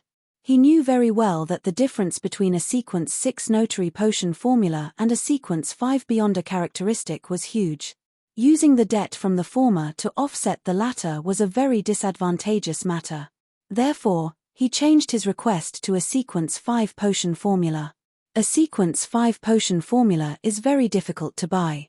The price ranges from £4,500 to £7,000. It mainly depends on the urgency of the buyer and seller, as well as the price to verify its authenticity. Just as Emlyn was about to agree, he heard Mr. World's deep and hoarse voice sound. "I do." For a moment, the palace that resembled a giant's residence fell silent. The members of the tarot appeared a little numb. Is sequence 5 that common? Emlyn felt a baffling sense of weariness when he realized that he wasn't even at sequence 5. How much? Klein calculated Emlyn White's financial situation and made the world's German sparrow chuckle. £5,000 for the Priest of Light potion formula. £5,000? Emlyn was first taken aback before he spoke without hesitation. Deal. It was like he was facing a doll that was on sale. All right. The fake world nodded, looking as though this wasn't a big deal. Then, he saw Miss Justice survey the area and hear the girl say, "That's right. I have an investigation to entrust." Investigation mission. The fool Klein's heart suddenly skipped a beat. The world's German sparrow's expression turned a little sluggish. What investigation mission? Magician's Force took the initiative to ask. From her impression, Miss Justice's missions were all relatively simple and well paid. She had to accept it if she could. Audrey organized her words and said, "2 things have happened in Beekland recently. 2 things have happened in Backlund recently. One is the suspected framing of Baron Syndras, and the other is the attack on Member of Parliament marked due to atmospheric pollution." Magician's Force found Miss Justice's description more and more familiar the more she listened. This was because she had been at the scene of both incidents. She had witnessed it from the beginning and had participated in it. Without realizing it, she sat up straight and waited for the rest of her sentence. And in these 2 incidents, there's a wealthy businessman named Dawn Dantes involved. He has only been in Beekland for about 2 months, and he has just donated shares worth more than £10,000 to the Church of Evernight in an attempt to establish a bursary foundation for the poor. Audrey spoke as though she hadn't directly interacted with him, but based on the information and rumors, she suspected that there was something wrong with this person. "I wish to hire someone to investigate this gentleman's actual situation. I know him very well. He's rather rich and good-looking. He's experienced in handling matters and has mature means. Kidney or prostate problems?" Magician's Force nearly raised her hand to answer. If Miss Justice wasn't satisfied with this, she had even more information. For example, Dawn Dantes' situation was rather tragic. His butler was researching black magic, his servants worshipped death, his neighbors were beyond us, and the street was hiding a deep secret. In order to escape his predicament, he had donated company shares worth more than £10,000. In short, he perfectly fits the image of a bullied foreigner. I nearly recommended him some medicine to treat his kidney or prostate. After all, Mr. Moon is good at this, and I can still earn a transfer fee. There's no rush. Let's hear Miss Justice's offer first. Force held back her sudden excitement as she patiently looked at the girl beside her. However, her body language and emotional fluctuations had already betrayed her in front of a spectator. Audrey was surprised and puzzled. She never expected Force to know Dawn Dantes and have a considerable understanding of him. This made her have new guesses about how Dawn Dantes was surprised to see her. She suspected that Force had said or shown something to that gentleman. On the other side, Emlyn wore a blank look. He didn't know anything about what Miss Justice had described. He could only believe that it had happened in Beekland. As for the fool Klein, who was leaning back in his chair and leisurely watching the members, the corners of his mouth twitched. He didn't expect Miss Justice to get someone to investigate Dawn Dantes. This was because the two of them had only met once at the charity ball. It didn't seem like they would have any further interactions in the future, so there was no need for her to investigate the situation. Could it be that I've exposed other problems that have piqued Miss Justice's interest? Or could it be that the Earl of Hall's donation of £10,000 shows how much importance he places on this matter, causing Miss Justice, who is concerned about her father, to secretly investigate? Klein's thoughts raced as he took the opportunity to think of a solution. At this moment, Audrey deliberated for a moment, looked at Miss Magicians, and said, "The initial investigation fee is £500. If you encounter danger, causing the difficulty to increase, I'll add to the payment." "No problem." Magician's Force hurriedly organized her thoughts. Just as she was about to speak, she saw the world, German Sparrow, raise his hand. He raised his hand. Chapter 890. Ah! Force was taken aback for a second, nearly suspecting that her eyes were playing tricks on her. Right on the heels of that, one thought after another uncontrollably surfaced in her mind. Mr. World wants to take on this mission? That's right. He's in Beekland. But this is an investigation, not a murder. Dawn Dantes is already tragic enough. Let's spare him. Eliminating the target of the investigation means that the investigation is a success. Because there's no need to investigate further, what do I do? Should I still take on this mission? It's a total of £500. I just need to repeat what I previously discovered to receive at least £200. However, my competitor is Mr. World. Perhaps it's a collaboration, not a competition. Why would Mr. World be interested in this mission? He's actually paying attention to the framing of Baron Syndra's or the assault on Member of Parliament marked. When Force finally grasped the crux of the problem, the hanging man Alger and the hermit Catlear had already cast their gazes on the world, German Sparrow. To them, be it the framing of Baron Syndra's, the assault on Member of Parliament marked, or the wealthy merchant Dawn Dantes' donation of more than £10,000, they weren't matters that needed special attention. However, the fact that Mr. Fool's Blessed had taken the initiative to take on the investigation mission made the problem appear extremely complicated. It made them feel as though there was an important secret hidden within. Emlyn didn't think too much about it, but he also realized that this seemingly ordinary investigation mission wasn't that easy. He originally planned on earning some pocket money to make up for the £5,000 he was about to lose, but now, he suddenly didn't wish to speak. Dawn Dantes really isn't simple. There's a huge problem with him, so much so that Mr. World took the initiative to take over the investigation. Or could it be that those two cases are more important and crucial than I imagined? Audrey's heart stirred as her eyes darted around slightly. Using the advantage of her position, she memorized the reactions of all the tarot members. Among them, Derek was the only one who wasn't in the situation. To him, wasn't it normal for everyone on tarot to help each other? Wasn't it normal to accept a mission given by someone else and have the ability to complete it? Audrey's gaze then turned back to the bottom of the long bronze table and asked with a hint of anticipation, "Mr. World, do you wish to accept this mission?" After returning to Beekland, she searched for news of the past few months at sea and confirmed that Mr. World was the crazy adventurer, German Sparrow. She was deeply impressed by this gentleman who appeared polite but was actually dangerous. He had done many great things, and she felt that her adventurous feelings at sea had faded significantly. Klein had already thought of a response. After controlling the fake world to raise his hand, he waited for Miss Justice to ask a question. At that moment, he made the German Sparrow wear a solemn expression as he said in a deep voice, "That's right. Dawn Dantes is an identity." After a short but repeated consideration, Klein decided to reveal a portion of the information and set Dawn Dantes as the public alias of his bless. He believed that if he chose to hide it this time, there would still be a risk of being exposed in the future. This was because Dawn Dantes was about to venture deep into Beekland's high society. She could find clues to the great smog of Beekland and other cases at any time. This way, It was very likely that he would need Miss Justice's help. When the time came, this spectator would likely notice something and discover that World had been deliberately hiding it, and that Mr. Fool hadn't warned him. This would lower her sense of belonging, and she might even suspect more things, triggering a crisis of trust in the Fool. Two members didn't know each other and didn't know of each other's existence, but they worked together with tacit understanding. By completing the designated missions, they pieced together the overall goal. It looked beautiful, but in fact, it was very difficult to succeed, especially when the companion was a mid-sequence beyonder of the spectator pathway. It was impossible to hide from her. Therefore, most of the time, being honest was a better, more effective, and less troublesome method than lying. As for why he didn't directly say that Dawn Dantes was German Sparrow, it was because Klein didn't want to give the tarot members the impression that he was the only blessed who appeared. Dawn Dantes is just an identity.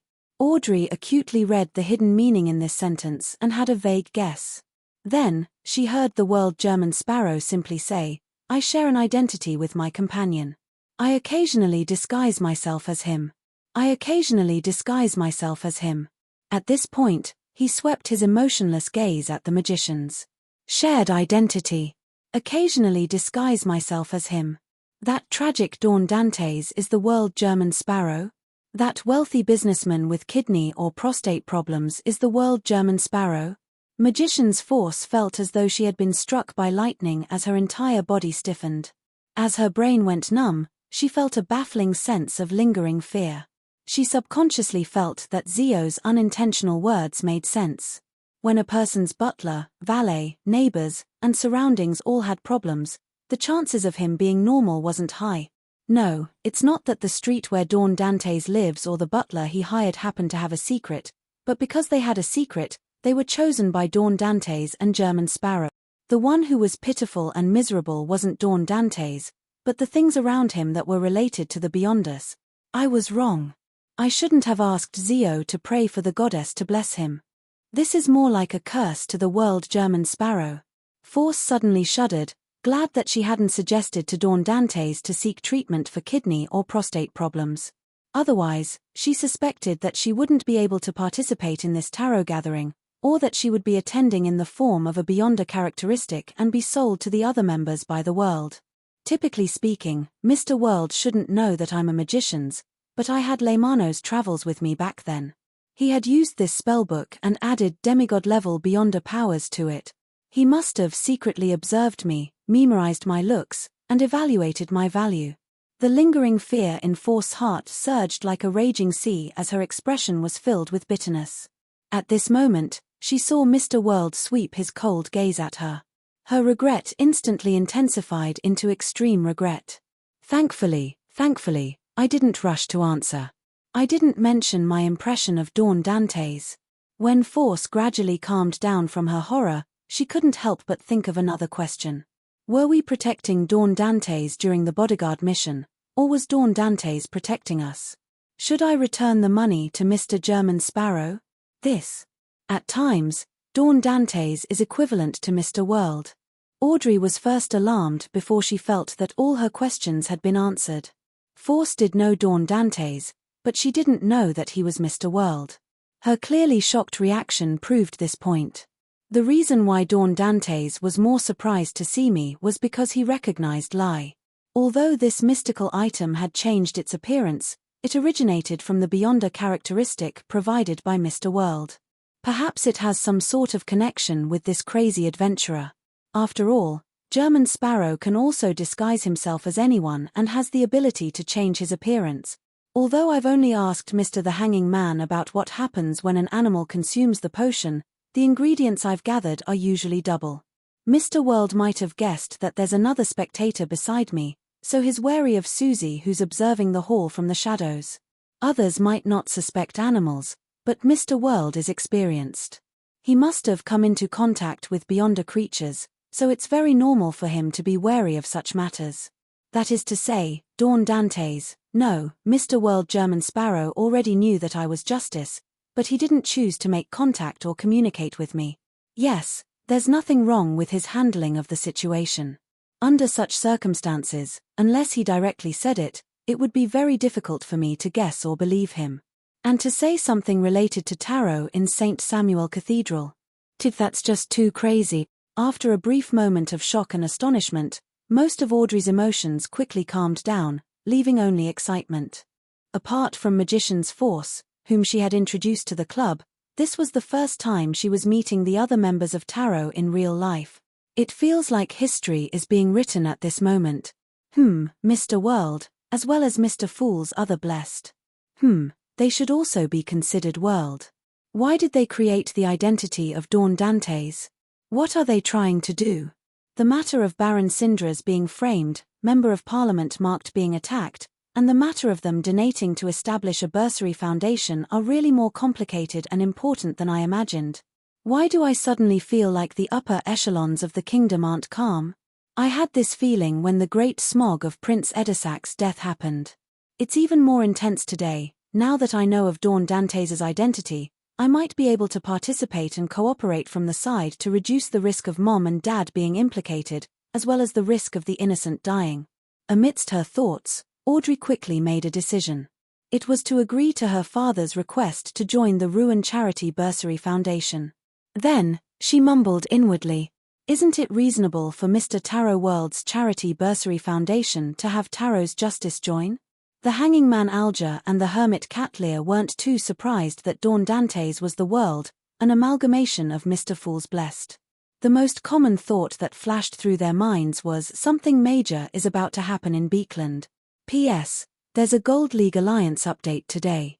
PS2, recommending a book, The Great Foppish Sons of the Ming Dynasty. He looks ferocious like he's a gangster, but he's actually a classmate with excellent morals. He said that he would treat me to an extremely large mantis shrimp. Chapter 891. What's brewing in Beekland? A continuation of the Great Smog of Hell? As the Hanging Man Alger and Catlear guessed, they placed importance on the framing of Baron Syndra's and the assault on Member of Parliament marked. They planned on using their respective channels to obtain more detailed information to see if they could discover anything abnormal. They weren't in a rush, and they didn't plan on directly asking the world what German Sparrow's intentions or what he was planning. They felt that he wouldn't answer them in detail. At most, he would give them a brief explanation. Therefore, they planned on gathering information and doing a peripheral investigation before deciding on the follow-up based on the specific situation. At the same time, they suddenly realized that announcing the identity of Dawn Dantes to Tarot seemed to be a rather good move. In the future, as long as they paid attention to the news of this tycoon, they would be able to grasp the actions of Mr. Fool's blessed. From there, they could tacitly cooperate or provide help. And this was a fake identity. Once it was exposed, they could immediately throw it away. Similarly, they could also indirectly testify for this identity, making Dawn Dantes appear more real. The simplest example was if this tycoon had a background at sea, then Catlear could instill the corresponding information into her crew, friends, and business partners. It would make them feel from the bottom of their hearts that such a person really existed. When the official organizations attempted to investigate Dawn Dantes' origins, they would discover that there was indeed such a person and such a matter.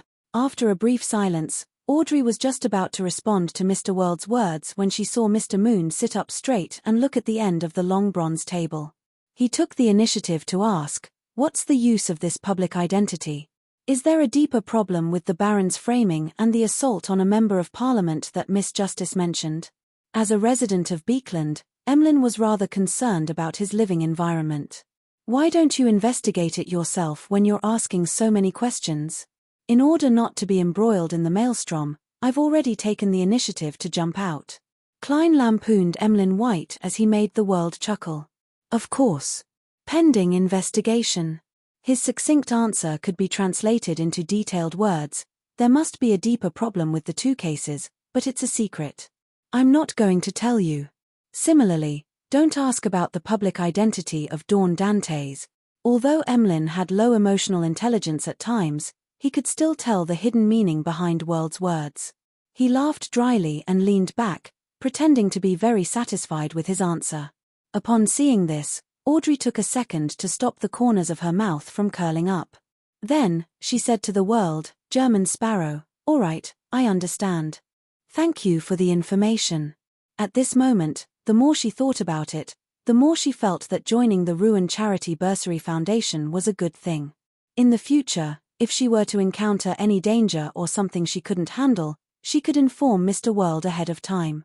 Then, she could head to the foundation as usual and busy herself next door to Dawn Dante's. If psychological alchemy suspects me or uses a mission to test me, I'll arrange to meet them at the foundation. Dawn Dante's image is completely different from Mr. World's above the grey fog. Mr. World is an experienced impersonator.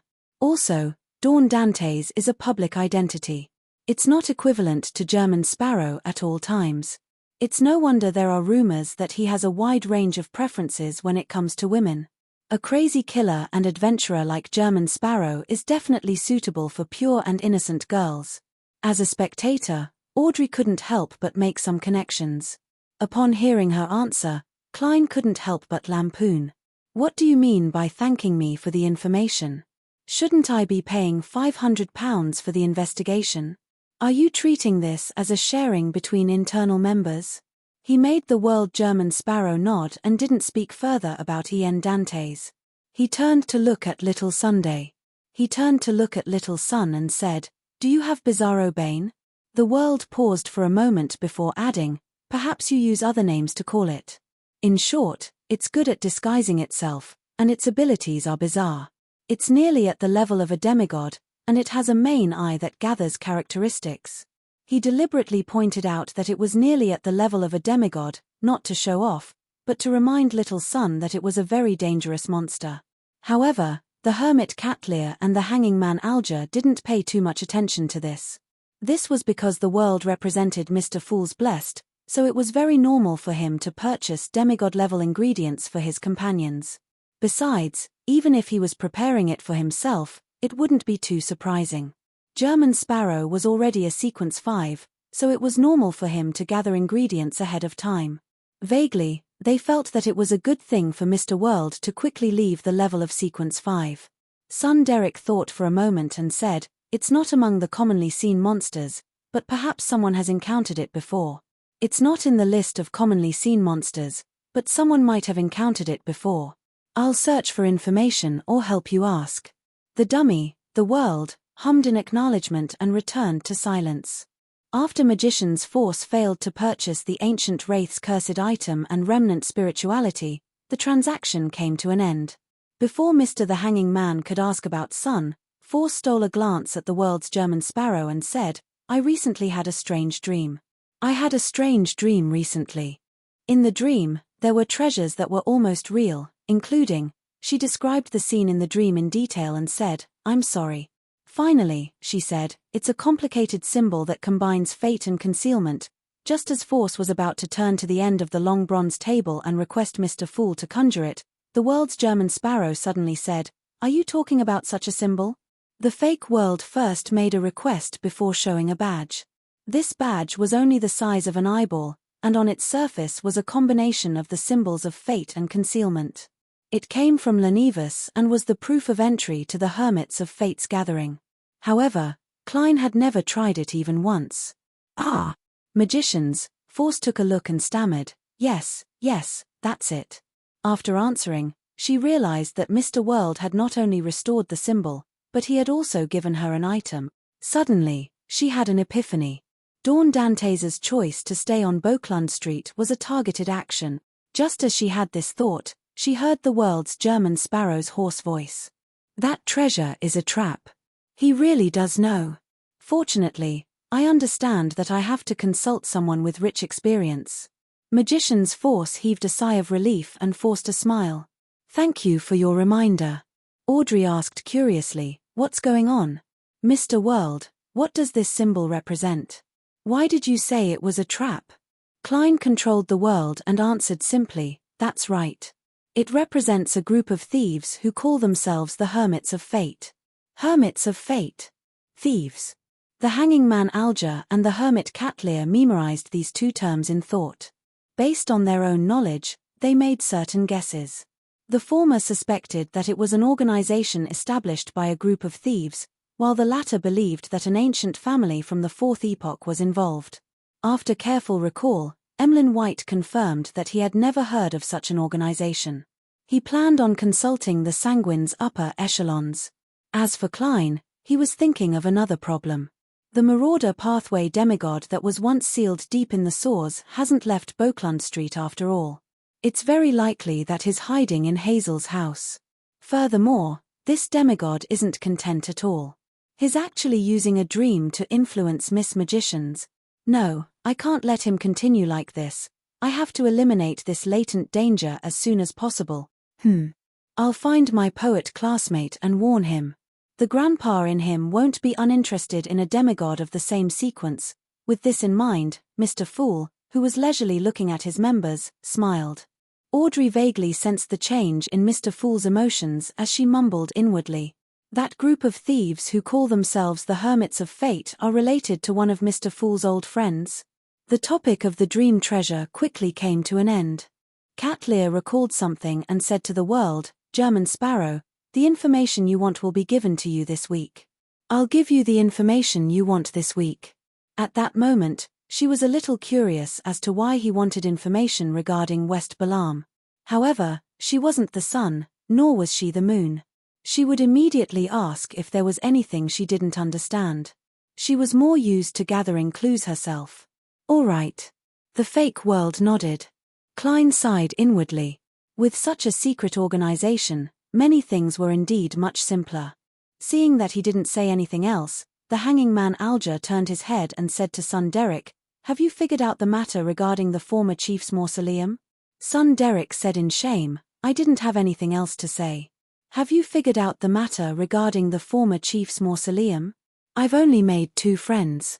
As a Beyonder of the Sun pathway, he couldn't win more than 1 out of 10 fights in the training grounds. By relying on being beaten up, he finally established contact with his former acquaintances, but there were only 2 who could be considered friends. Without waiting for the hanging man's response, he hurriedly added, "However, I heard that the 6-member council wishes to open the mausoleum.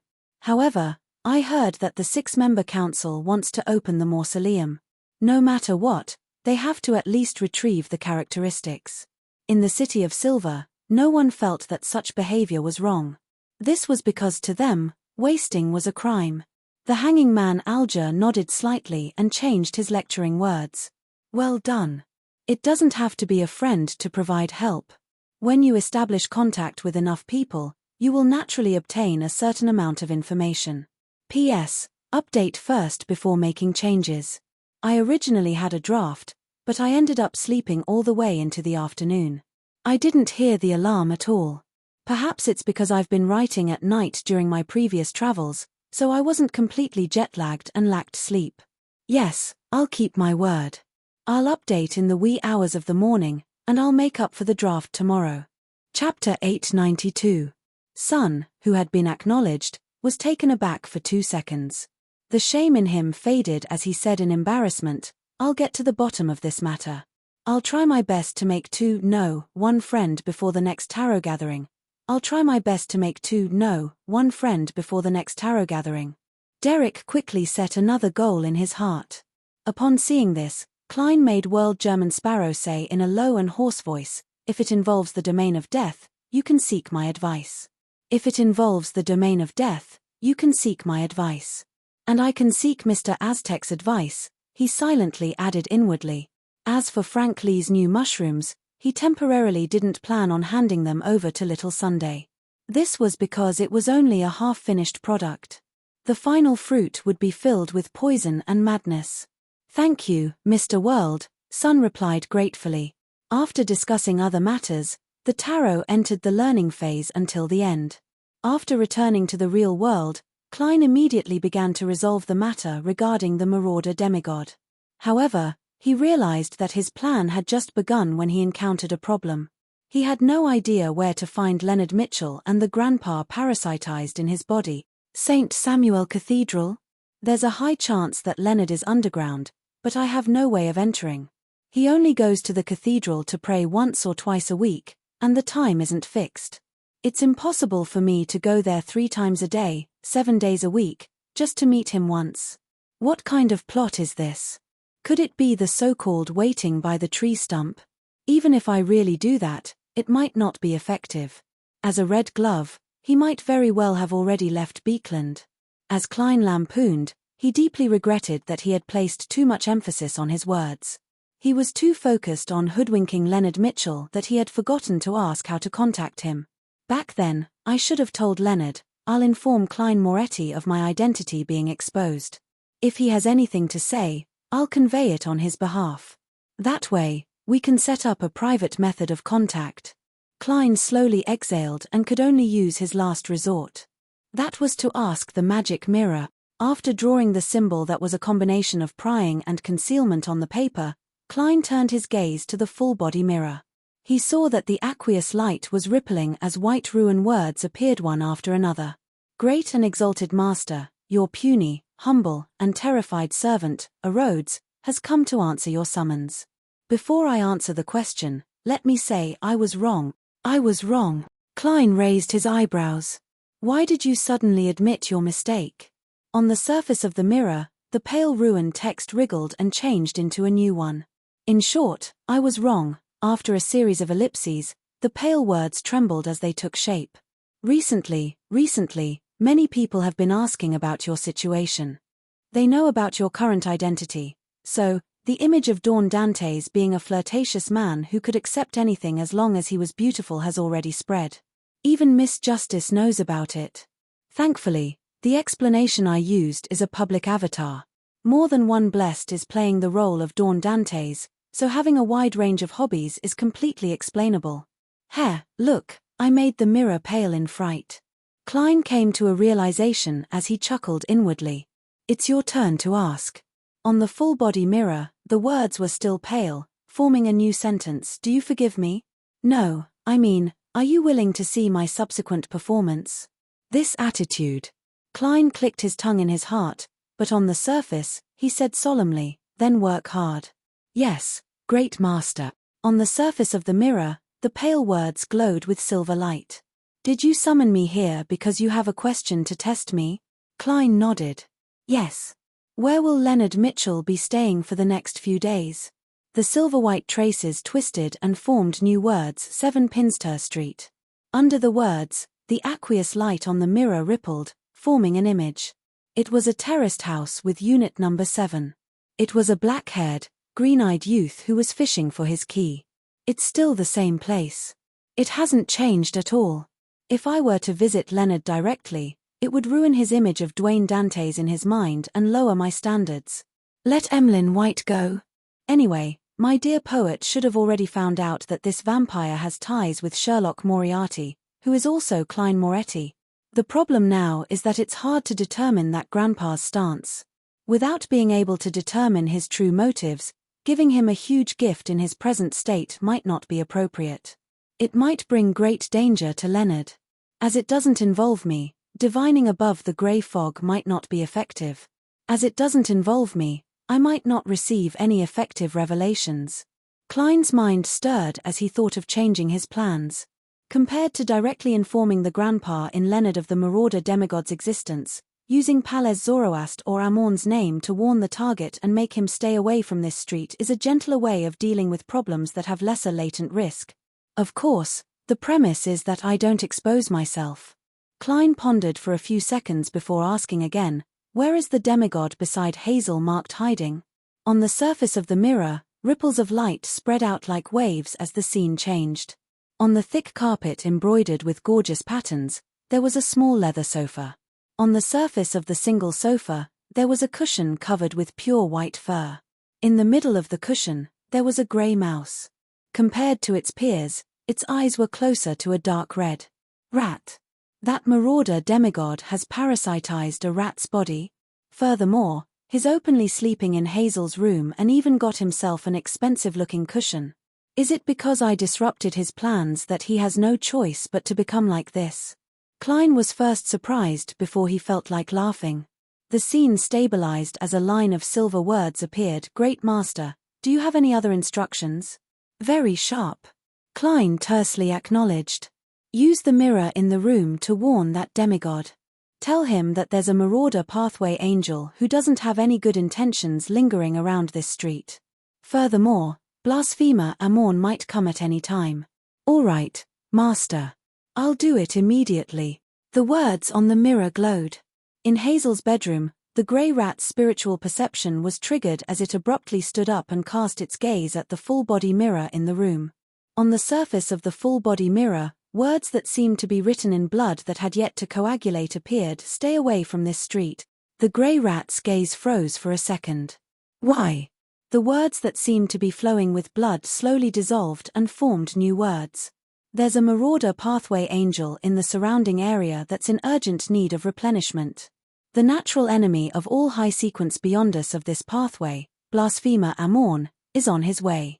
I'm reminding you because I don't want them to benefit from it. The grey rat squeaked twice and asked in a hoarse voice, "Who are you?" He was very annoyed at the moment. He was annoyed that the power he had accumulated was always wasted. Otherwise, he could have used astrology to confirm the situation. At some point in time, the blood-dripping words on the full-body mirror that had darkened suddenly disappeared and reappeared, replaced with new content.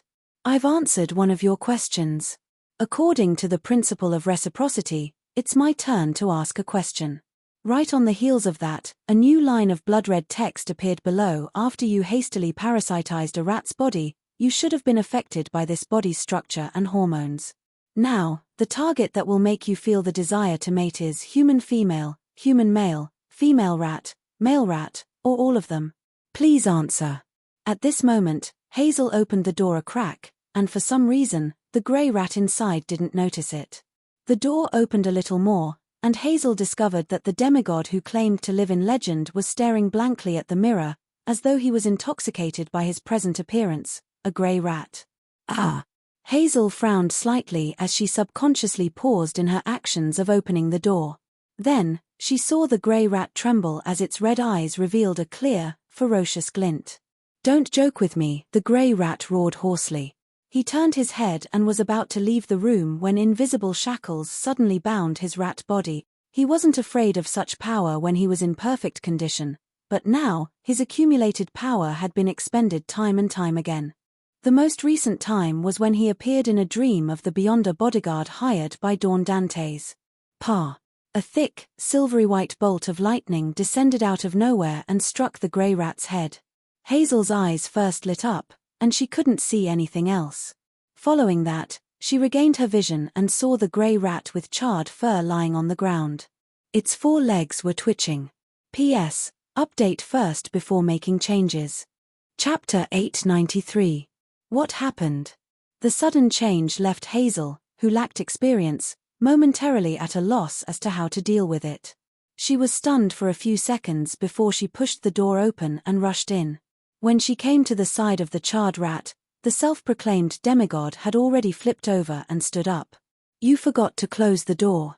Ah! Hazel wore a blank look before realizing that she was in a rush to figure out the situation. She didn't close the door like she usually did to prevent the maid from peeking inside. Seeing that rat was fine, Hazel pursed her lips, turned around, and walked back to the door. During this process, she did not forget to glance at the full-body mirror. Everything was normal, and there were no problems. The mirror clearly reflected the scene in the room. There was not a single person or thing missing. Amid the clicking sounds, Hazel took the initiative to ask, "Teacher, what happened just now?" The rat with charred fur faced her sideways and cast its gaze out the window. In the world of mysticism, any place that involves supernatural powers is filled with danger. We can't be careless. I tried to use the mirror to do a divination, but I ended up attracting the attention of an unknown existence. After an intense struggle, I finally resolved the problem and prevented the danger from spreading to the entire street. The mouse spoke fluently, without the slightest stutter, as if the lightning strike just now was just a trivial matter. Is that so? Why didn't you remind me about this before? Hazel couldn't help but frown. She could vaguely smell the mixed smell of burnt hair and decomposed oil in the air. Without waiting for her to respond, the rat turned to face the balcony, its back almost to her. It's no longer suitable for me to stay here. Otherwise, I'll be easily discovered by the Church of Evernight. Yes, find a chance to send me to your manor in the suburbs. Looking at the rat's charred fur and smelling the roasted meat fragrance, Hazel fell silent for a few seconds. She suppressed her puzzlement and nodded. All right. 160 Bockland Street. Klein, who was sitting in the reclining chair, saw the surface of the full-body mirror ripple like water waves, and silver rays shot up. The silver words formed one after another, forming a sentence. Great Master, your puny servant, a Rhodes, has already followed your instructions and warned that marauder pathway demigod and gave her a tiny punishment. Ha! Just as Klein was ruminating over the pronoun a Rhodes used, the mirror's surface shimmered, reflecting a scene. Silver-white lightning fiercely struck down, and the grey rat twitched and fell. Isn't this too weak? Klein suddenly realized that this demigod's condition might be worse than he had imagined. Are you satisfied with how I handled it? The silver lines wriggled quickly and turned into a question. Not bad. Klein gently nodded. Considering the demigod's state, he paused for a second and probed. Why didn't you just kill her? A Rhodes outlined silver words on the mirror's surface. If I can't guarantee that I can kill the demigod target, it's best not to force them into a corner. Once they stop suppressing themselves and completely give up on themselves, they will mutate into incomplete mythical creatures that have lost their rationality. Most of the time, when they aren't in the right state and can't unleash their full power, it's because they're fighting against the tendency to lose control. I'm not here, so I can only give her a tiny punishment. As the last line appeared, the full-body mirror's aqueous light shimmered twice. Klein suddenly felt like a creature was looking at him. He didn't respond to it as he nodded and said, "That's all for today. If there's anything else, I'll summon you again." All right, Master Tilda. The mirror immediately reflected a simple drawing of a hand waving. After tidying up the room, Klein ended his afternoon nap and walked out of the master bedroom. Before long, the white-gloved butler, Walter, came to the third floor and entered a half-open room with a balcony. He said to his employer, Dawn Dantes, "Sir, the church has sent a letter. Sir, the church has sent a letter, inviting you to become a board member of the Lund Charity Bursary Foundation's Board of Directors. You can choose to directly take up a post and receive a decent salary, or you can use it as an honorary title. You can only participate in discussions and votes when there are important matters. The church is very efficient. They've already set up the framework." Klein thought for a moment and felt that since he had already donated more than £10,000, there was no need for him to receive a salary. It was better to do things more thoroughly. He deliberated and said, "Treat it as an honorary title, but I wish to occasionally participate in the actual operations of the foundation and contribute to its promotion to help more people." "I will convey your thoughts to the church," Walter replied seriously. "If you don't have any other questions or matters, it's best you witness the official establishment of this foundation on Wednesday morning."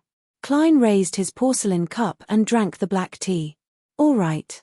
On the Golden Dream, Danny stood in front of the deck, looking melancholically at the undulating blue sea. After being urged by German Sparrow once again, he felt that he couldn't delay it any longer. Otherwise, it might turn into a bounty at any time. "I don't want to become a pile of cash while I sleep. So what if I'm suspected?"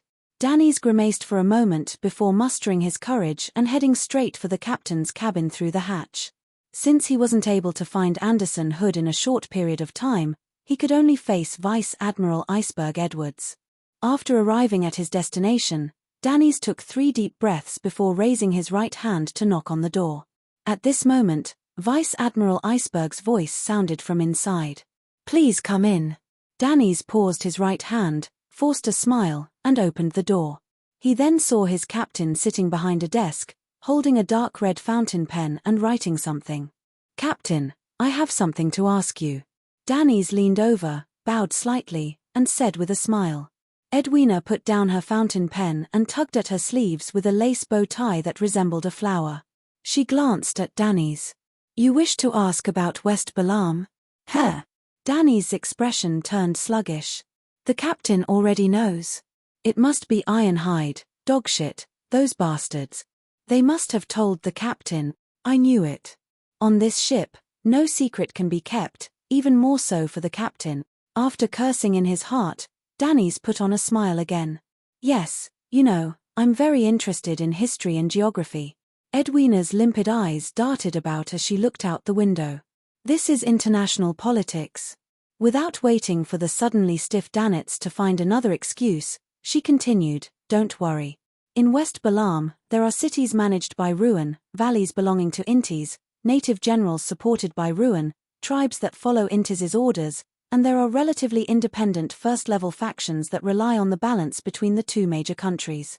They are secretly in contact with different factions of the charismatic order, vying for power or claiming to be descendants of death. In addition, Rose School and the Faisak Empire have a very strong influence in West Balam. On the surface, no faction belongs to them, but in fact, many generals and chiefs have submitted to them. Among them, Danny's listened in a daze. He suddenly laughed dryly and raised his hand. "Captain, I need to make a note. Otherwise, he wouldn't be able to remember them." Edwina, who had been interrupted, wasn't angry. She pointed at the pen and paper on the table. "It's a good habit. I don't think German Sparrow wants to get the wrong information either." Danny's was stunned again. West Balam Shore is chaotic. Even if it's an average-sized warlord, it's hard to tell which faction he belongs to on the surface and who he's supported by. Rose School has a lot of influence here. That's a sudden rise in danger for me. Klein took Danny's letter from Miss Messenger Rionette Tynker and opened it on the spot, quickly reading through it. This made him feel that he shouldn't head to West Balam personally unless he went with Mr. Aztec. P.S. Update first. Chapter 894. After watching Miss Messenger leave, Klein looked at the letter in his hand and considered the problem of West Balam once again. He believed that he had to be prepared for Mr. Aztec to not reply for a month. That was to say, when July came, he might head to West Balam with a few military personnel without the protection of the former death consul. This way, the shadow of Rose School would forever hang over his head. 2 plans. If it's confirmed that the danger is extremely high, I'll directly abandon the identity of Dawn Dantes. Instead, I'll seriously consider the client list. I won't include any faction that's suspected to be connected to Rose School. Why don't I first set a target and control any accidents?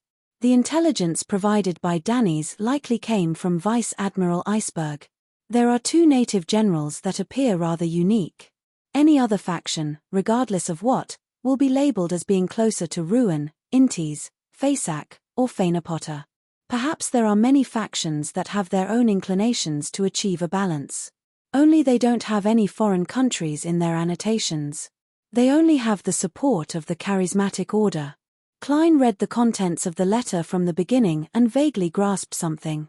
He had a preliminary suspicion that the 2 native generals were connected to the Church of Knowledge. Vice Admiral Iceberg Edwina didn't label them because she was deliberately highlighting their uniqueness. She was telling German Sparrow that they were partners he could work with. This way, she didn't need to worry about the possibility of Danny's leaking information. This was because there was no information to leak. All that existed was hints. May Sanchez, Cat Amy. The former has the support of the royal family in the charismatic order, while the latter secretly claims to be a descendant of death. Even if it's true, it's an unknown number of generations of descendants. If I were to meet Mr. Aztec, how should I address him? Klein laughed as he flicked his wrist and burned the letter. Following that, he enjoyed an exquisite afternoon tea in a half-open room with a balcony until butler Walter came in and whispered, "Sir, another police officer has come. It's regarding Cuaron's suicide."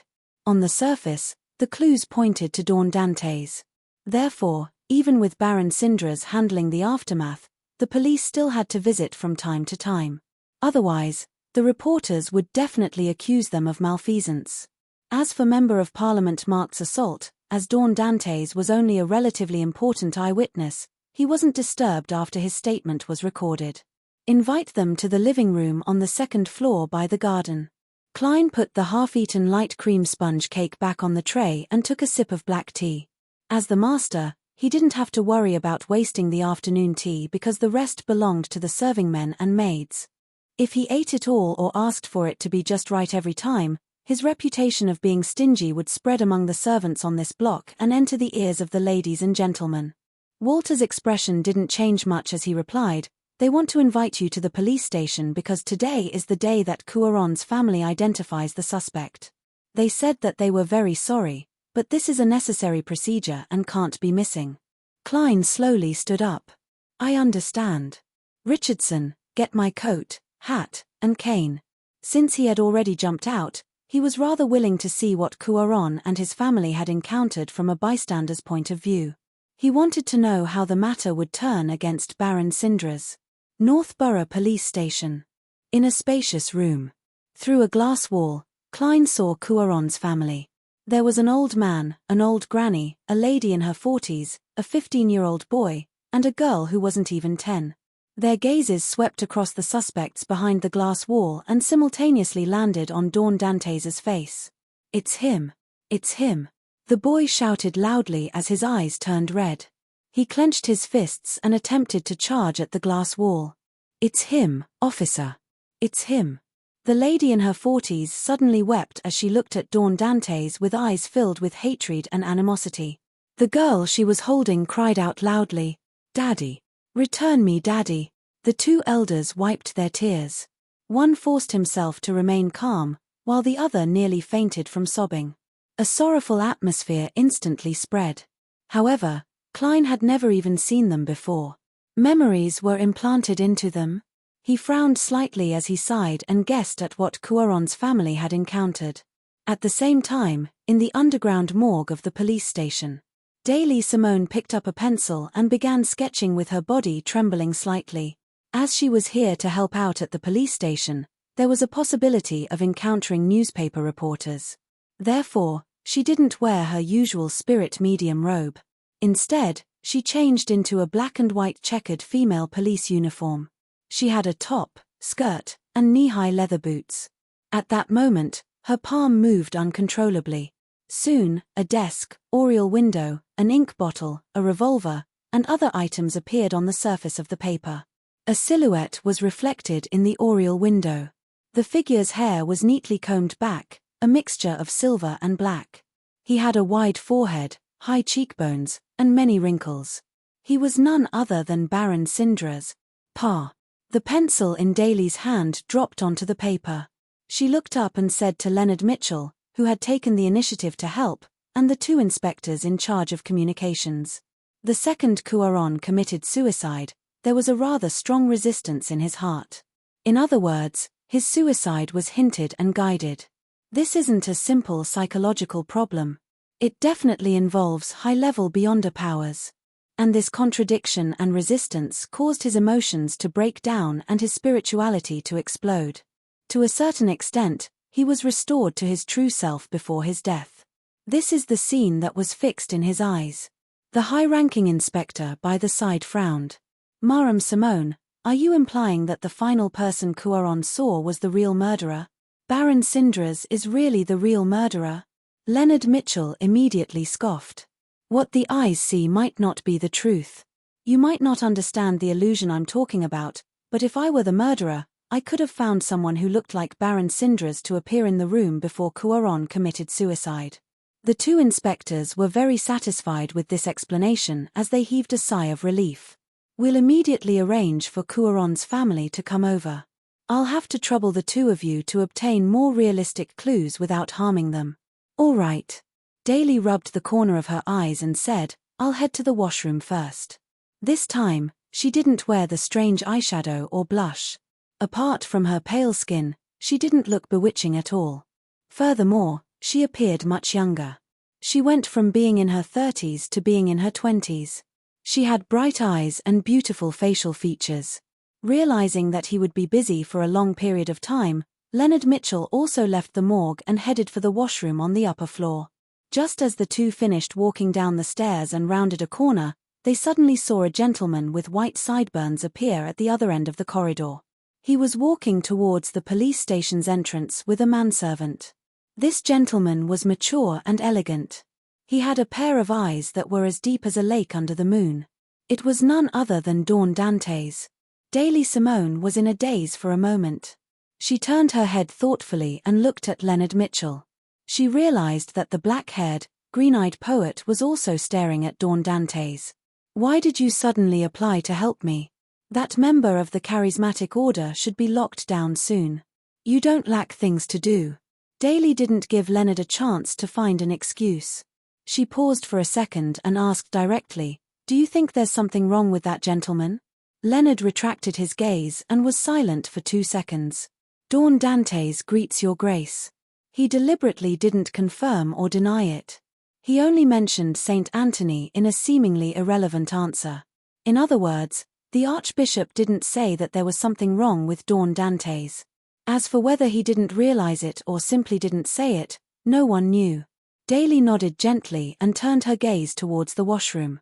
On Wednesday morning, Audrey Hall, who held the invitation letter, rode a carriage and arrived at Phelps Street, where St. Samuel Cathedral was located. The soon-to-be established Ruin Charity Bursary Foundation was located at 22 of this street. The building belonged to the Church of Evernite, so there was no need to pay rent. Before getting off the carriage, Audrey held the invitation letter in her hand and looked at the scenery outside the window. She was filled with anticipation for the future. She would become a member of the board and enter the fundraising and external liaison department. P.S. Updates will be made later. It will return to normal tomorrow. Chapter 895. After entering 22, Phelps Street, Audrey immediately saw Dawn Dantes walking out from the side corridor.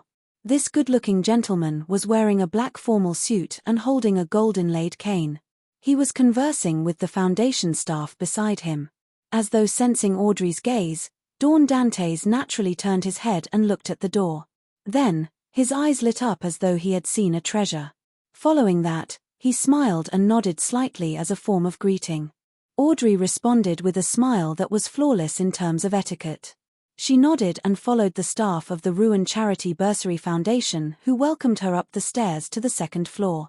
During this process, although she didn't look in that direction, be it her feminine talent or her instincts as a spectator, they both told her that Dawn Dantes' gaze had been secretly following her figure until it was blocked by the wall beside the stairs. Impeccable acting. He fully displayed the reaction of a gentleman who lacks resistance to beautiful women but is sufficiently cultured when meeting me for the second time. It's as though we really only met once at the charity gala. This is no different from what I expected. He even managed to make his eyes suddenly light up. Is this a technique brought about by his Beyonder pathway, or is it an ability he possesses to begin with?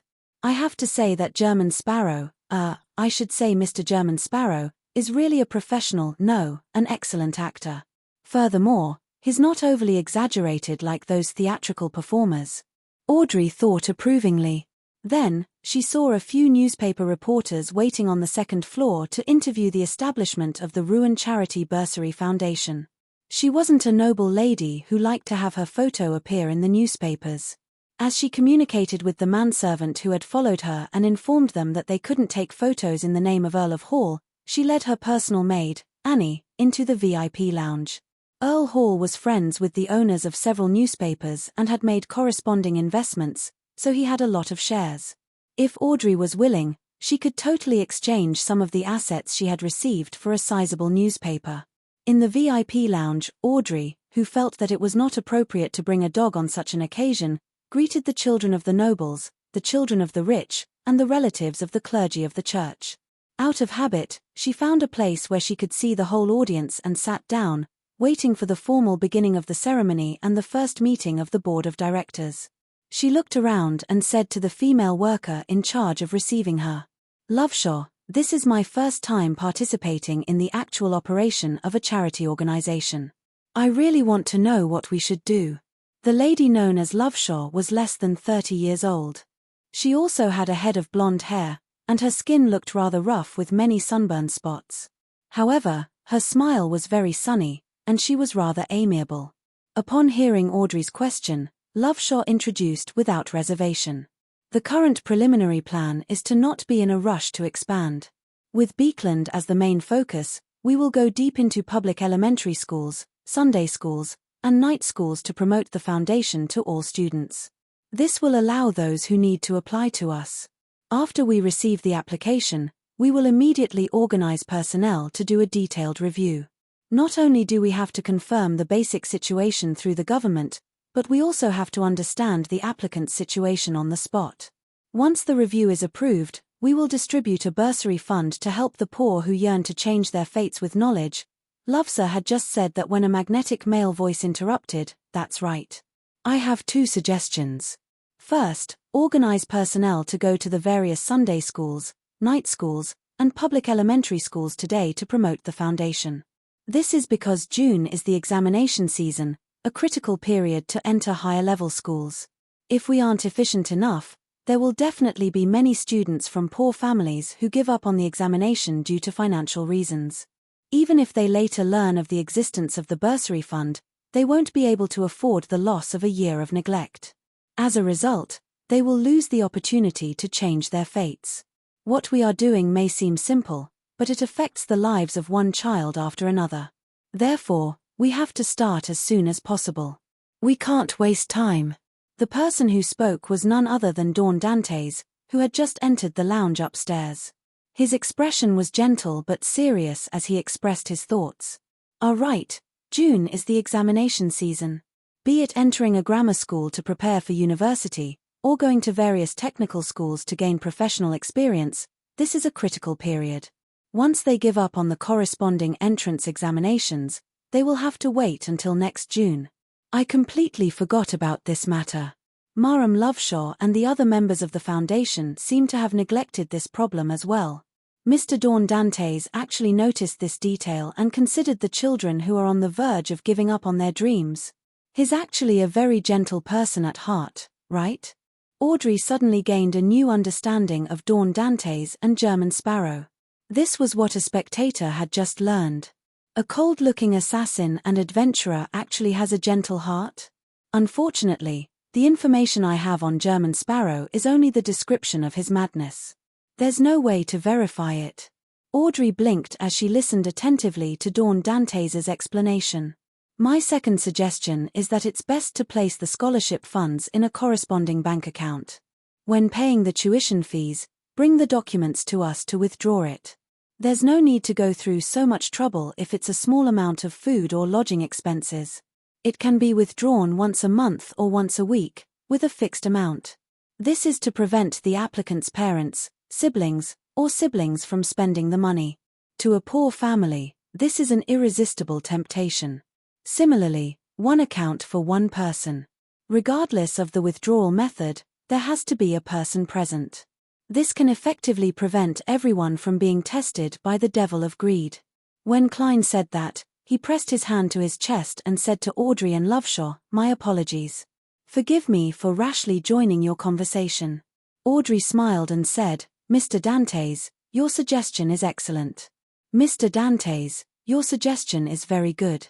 You made me realize that I haven't considered many aspects. The only problem is that it's meaningless for you to tell us this. I'm only listening to Maram Lovesh's briefing." Loveshaw laughed as well. "Yes, you should talk about these matters at the first board meeting. Didn't I deliberately come here to convince Miss Audrey ahead of time? With Justice joining in, I can guarantee that there won't be any objections in the board meeting. Otherwise, it's very likely that someone will find an excuse to delay or change the plan, such as a lack of manpower." Klein revealed an enlightened and regretful expression as he rubbed his palms. "I was too nervous about these matters. I wish to turn them into reality the moment I have the chance, so much so that I forgot the occasion. Mr. Dawn Dantes' acting is a little exaggerated. He should know that he can't fool me. Oh, he deliberately came here to communicate these 2 suggestions to me in advance without leaving any traces, so as to get my support." Audrey instantly read his thoughts as the smile on her lips became more obvious and pure. Although she would have supported Tarot's companions in a while if the world hadn't informed her in advance, she was still rather happy that she had communicated with him beforehand. This was because she could sense that he was treating her as an equal. After forgiving Dawn Dantes' rashness, Audrey retracted her gaze and said to Loveshaw, "I'm in charge of collecting donations at different occasions, as well as communicating with the government and parliament. Forgive Dawn Dantes for his rashness and watch the gentleman walk to the long table with drinks and desserts in the lounge." "To you, this should be a simple matter," Loveshaw replied frankly. This was also the reason why the church's charity department wasn't opposed to, and was even eager for, Miss Audrey Hall to join them. Audrey nodded in thought. If I have spare time, can I participate in your publicity at the various schools and the vetting of the applicants? Loveshaw was originally unwilling to agree to this matter, worried that the environment wasn't suitable for Miss Audrey. However, when she saw Audrey's clear green eyes and sensed the irresistible pleading, her heart softened. She felt that such kindness shouldn't be stopped or isolated from the lowest levels of reality. If Miss Audrey is still willing to help those pitiful people after witnessing true suffering and ugliness, she will definitely be of greater use. It will prevent the higher-ups from always enacting unrealistic bills. Loveshaw quickly found a sufficiently convincing reason as she sighed with a smile. No problem. However, you can't wear such a dress or any jewelry. What about lie? Turn it into an armband and hide it under my sleeve? Audrey thought for a moment before replying with a faint smile. All right. With Miss Audrey Hall's support, the first board meeting after the founding ceremony of the Ruin Charity Bursary Foundation came to a successful end. Klein returned to 160 Beauclund Street in a good mood. As per usual, he entered his master bedroom around 2 in preparation for his afternoon nap. In his hazy dream, Klein suddenly jolted awake as he became alert. Someone was attempting to invade his dream. Who is it? Even my afternoon nap is being disturbed now. As Klein mumbled, he changed the dream into the half-open room with the balcony. Then, he saw the black-haired, green-eyed Leonard flip in through the window. Can't this fellow use the main entrance? Why did he suddenly come here? Remember to leave me a way to contact you this time. Klein sat in a reclining chair in exasperation and amusement. He looked leisurely at his poet and said, "This isn't a polite visit." When Leonard heard that, he gave a bow that wasn't too standard. "Mr. Dantes, I have something to consult you on." Consult? That's not a bad attitude. Furthermore, it doesn't seem to be anything serious. Klein secretly teascared. What is it? Leonard found a chair to sit down and asked after some deliberation. He deliberated and asked, "You were embroiled in Cuaron's suicide. Who do you think the real murderer is?" If I knew, I would have long thrown Frank's mushroom at him. However, I can't say that I'm not clear at all. It'll damage my image. Klein was very accustomed to such situations. Without answering, he asked, "What did you find out?" Chapter 896. Leonard Mitchell clasped his hands and leaned forward slightly. We restored the scene Cuaron saw before his death. This didn't directly show the murderer's appearance, but the oriel window's glass happened to reflect Baron Sindras's figure. After pausing for a second, Leonard added, "This is too simple. It's not convincing. For a noble and powerful banker like Baron Sindras, even if he wanted to kill someone, it's impossible for him to do it himself or be a bystander, unless he has a special hobby. And as you know, there are too many ways to create such a scene. Be it illusions or disguises, they can all be done." When he mentioned disguises, he looked up slightly and glanced at Dawn Dantes, as though he was saying, "What you look like now is likely not your true image, just like German Sparrow and Sherlock Moriarty." What a simple and crude framing. It makes me suspect if the mastermind really wants to frame Baron Sindras. I'll comb through everything from the beginning. Let's first assume that I, Dawn Dantes, would react like a normal person. Anyway, I won't say a conclusion. I'm only using questions to guide your train of thought. If the final answer isn't right, it must be because my dear poet has misunderstood me and failed to correctly understand my hints. Klein smiled as he raised his porcelain cup and took a sip of black tea. Let's not consider this problem for now. If I wasn't the one who was implicated, what would have happened? Leonard raised his crossed hands slightly as he tapped his index finger gently. As a suspect, Dawn Dantes was locked up in the police station. However, his butler, servants, neighbors, and friends could confirm that he had never come into contact with Cuaron's family. Hence, there was a huge contradiction between the two accounts. The police were unable to resolve the matter and had no choice but to request the Nighthawk's intervention. Through mediumship, we obtained the scene Cuaron saw before his suicide. From it, we extracted Baron Sindras's figure. As he spoke, Leonard suddenly fell silent. After a few seconds, under Dwayne Dantes's smiling gaze, he continued, "I'm not sure. Regardless of whether Baron Sindras's appearance is too strange, too simple, or not convincing, we will still follow procedure and make contact with him to carry out the corresponding investigations. And this will cause us to notice certain problems with him. Baron Syndra's had problems involving the Beyonder domain to begin with, so he couldn't withstand the Nighthawk's in-depth investigation.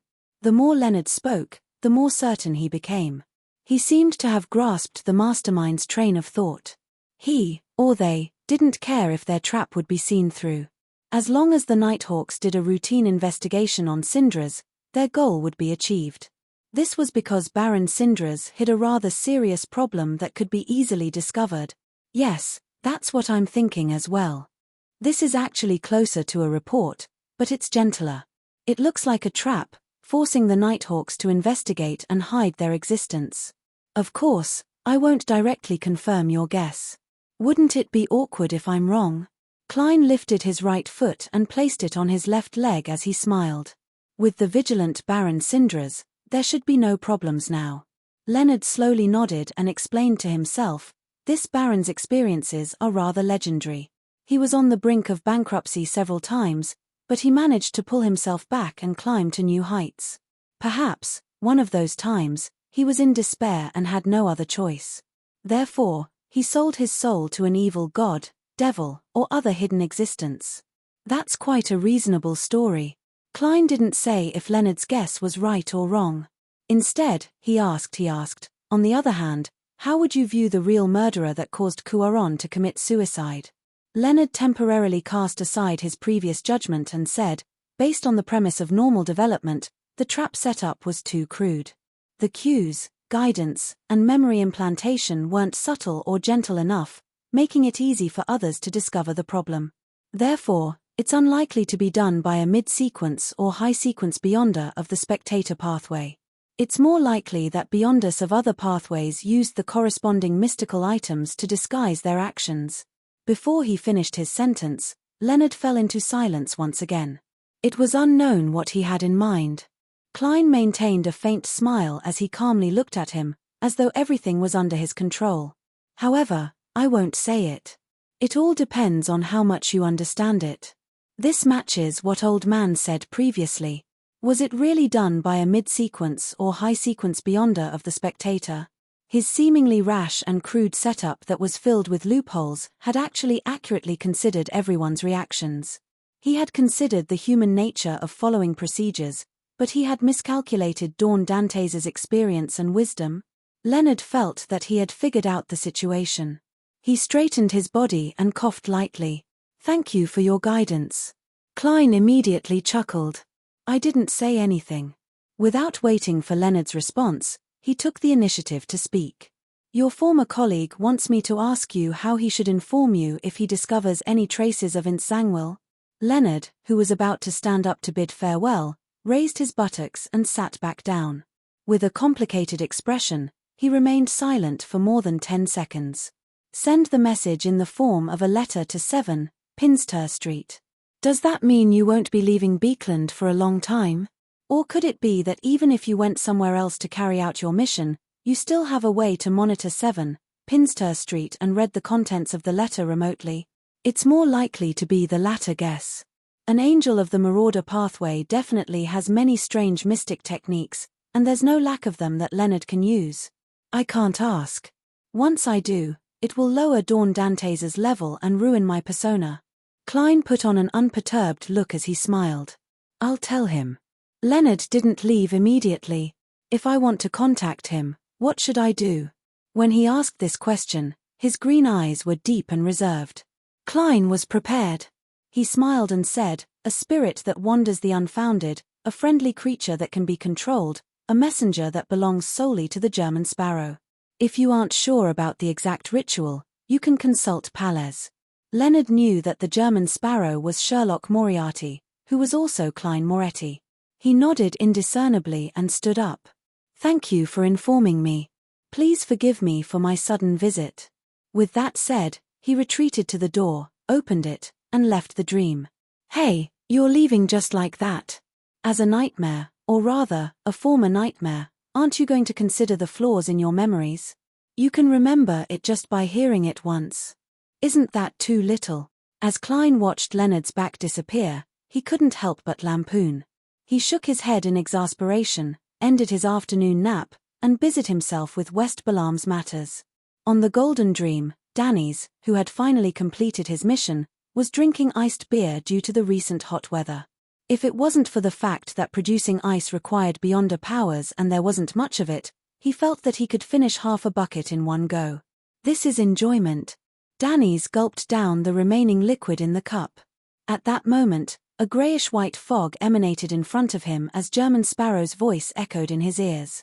Please inform Danny's to immediately rush to West Balam and figure out the situation in the territories of the two native generals, May Sanchez and Kat Amy.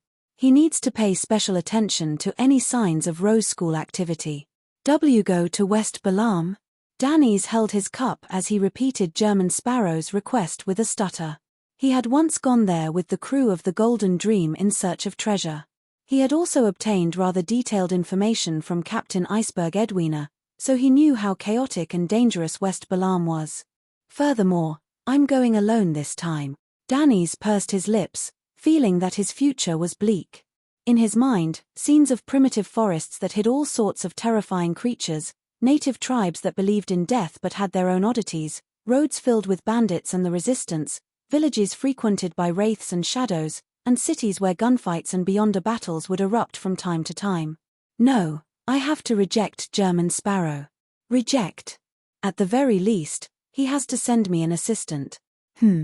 Even ordinary people can survive in West Balam, become rich, and have their own manners. This means that it's not as terrifying as I imagined it to be. I'm only scaring myself. Besides, German Sparrow only wants me to figure out the situation. He doesn't want me to contact anyone to deal with anyone. Danny's quickly forced a smile and asked Mr. Fool to inform German Sparrow that he would immediately set off. Then, according to German Sparrow's instructions, he set up a ritual to request Mr. Fool's bestowment in his room. At the end of the ritual, he saw an illusory door open. A dark gold brooch in the shape of a sunbird flew out and landed on the altar. This was the brooch of the sun.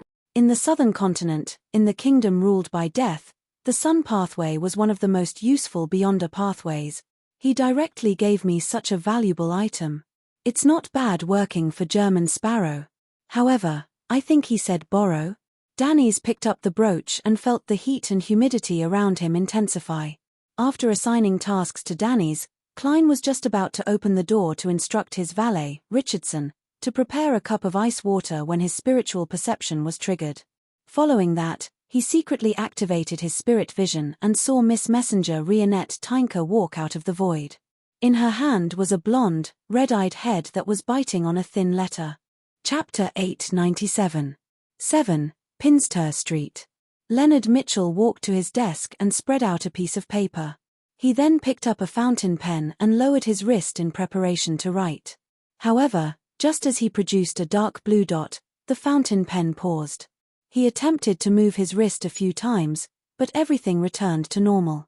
Raising his wrist and lowering the fountain pen, Leonard repeated the same actions again and again. Finally, his wrist froze in midair. Pa. Leonard threw down the fountain pen, crumpled the letter into a ball, and accurately threw it into the trash can at the foot of his desk. 160 Boklund Street. Klein took the thin letter from one of Miss Messenger Rionette Tynker's heads.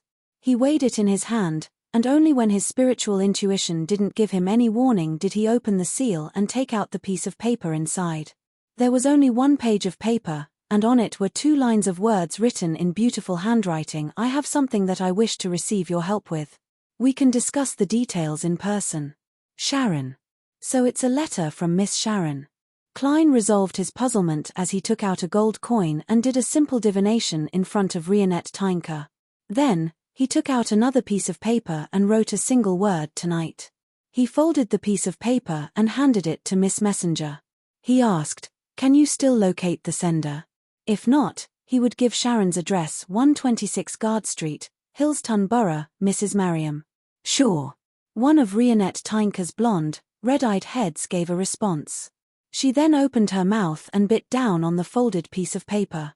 After Miss Messenger's figure vanished from the room, Klein immediately set up a ritual, preparing to bring creeping hunger from above the grey fog back to the real world. Then, he would travel to the various archipelagos in search of lucky pirates. Creeping hunger had yet to be sealed, so it still needed to eat one person a day. Klein could only barely use it. He would bring it out every time he needed to feed it, and when the time was right, he would throw it back into the grey fog. After all, it wouldn't make up for the difference. If creeping hunger dares to cause trouble, feed it mushrooms. After ending the ceremony and cleaning up the scene, Klein put on the thin human-skinned gloves. His figure quickly faded and disappeared. After dinner, after creeping hunger finished its dry howl above the grey fog, Klein used the excuse of having an upset stomach to enter the bathroom. He took it out again and used it to teleport to the outside of the Brave in the Beekland Bridge area. During this process, he had naturally changed his appearance to that of the black-haired, brown-eyed, bearded, bespectacled detective Sherlock Moriarty. Bending down and rolling up his pants, Klein let out a self-deprecating laugh. He pulled down the brim of his hat, pushed open the heavy wooden door, and entered the bar. After asking the bartender, he took a glass of Southville beer and went outside billiard room 3. He knocked on the locked door. Thud, thud, thud. The door creaked open with a rhythmic thud. The red-eyed Ian craned his neck to take a look, and he instantly smiled. "Sir, please come in." As the weather was getting hotter, he didn't wear his old coat. Instead, he wore a simple linen shirt. Klein nodded with a smile. In a flash, he entered the billiard room and quickly took in the scene inside. Marek, whose hair was a little messy, wore a white shirt, black vest, and black pants. He was holding a long cue stick and bending over to play billiards. Perhaps he had a deep impression of the chaos caused by Sherlock Moriarty, but he didn't gather his zombies to play cards. "Long time no see." Klein took the initiative to greet him. At the same time, Sharon, who was wearing a small black bonnet and a regal dress of the same color, appeared on the other side of the billiard table. She sat quietly on a high stool. "Good evening, Ma'am." Klein looked over and bowed with a smile. Sharon stood up in a floating manner, lifted her skirt, and bowed slightly in response. Marek put down the cue stick and said in a deep and slightly hoarse voice, "From the looks of it, you're still stuck in Beekland." His face was still pale, but the malice hidden in his brown eyes had faded significantly. It was as though his restraint during this period of time had been rather effective. It could be seen that obtaining the scarlet lunar corona had prevented him from being on the brink of a breakdown at every full moon. Even his sedatives had to be changed frequently. Klein didn't respond to Marek's words directly. He walked to the billiard table, put down his beer cup, and smiled. "I'm very sorry. I could have sold you a Wraith Beyonder characteristic, but unfortunately, I lost it." Sharon's blue eyes didn't move. She didn't probe for the reason. All she did was simply ask, "Are you all right?" She knew that the Wraith Beyonder characteristic Sherlock Moriarty mentioned belonged to Admiral of Blood Senior, and Admiral of Blood was Sherlock Moriarty's marionette. The disappearance of the Wraith Beyonder characteristic also meant that the marionette had been destroyed and lost. This was no trivial matter for the corresponding Beyonder. "Fortunately, at least I didn't suffer any injuries." Klein sighed and smiled. "No wonder I didn't see Senor this time." Marek muttered in realization. Marek and Miss Sharon don't care too much about the Wraith Beyonder characteristic. They have other channels or means. Klein acutely grasped the situation and asked, "What's the matter? What's up this time?" Marek immediately glanced at Ian. The calm young man, who could still be called a big boy, did not ask any more questions. He quickly left the billiard room and closed the door. Sharon's doll-like face remained expressionless as she allowed Marek to speak. "The day after tomorrow, a ship from the southern continent will arrive at Pritz Harbor. It has close ties with the Ruin military. This ship is loaded with treasures and relics plundered from the Star Highlands, Paz Valley, and Hargety Plains. Among them, there's a mummy. It's the 19th king of the ancient Highlands Kingdom, Tutensis II. The original language of the southern continent doesn't originate from ancient Faisak. It has its own structure. In the ancient Highlands language, the king is also known as Kardev. This is an exclusive term, and it was translated by Roselle the Great as Pharaoh. It's a mystery what he was thinking. Also, the mummy was named by him. In short, Pharaoh means the son of a god, the king of humans. Tutmosis II was once a high-sequence beyonder, but after his death, the corresponding characteristic was recycled. Only his body was left behind and made into a mummy. To other beyonders, this is a material filled with spirituality. It's an excellent material to make a zombie, but to us, it has an additional meaning, a very important meaning. Our goal this time is to obtain this Tutmosis II mummy. Additional meaning? Apart from being used as an ingredient, what other meaning does a high-sequence beyonder's corpse have? Klein's heart stirred as he suddenly thought of Maram Hermit's request to purchase a drop of mythical creature blood. Could it be a ritual requirement for Sequence 5 Wraith to advance to Sequence 4 Puppet? Miss Sharon already has the formula, and she has already digested the Wraith potion. From her usual lifestyle, she's basically acting as a Wraith all the time. She might have long digested it. However, the words of the evil spirit in the underground ruins seem to indicate that Miss Sharon didn't have the puppet potion formula back then.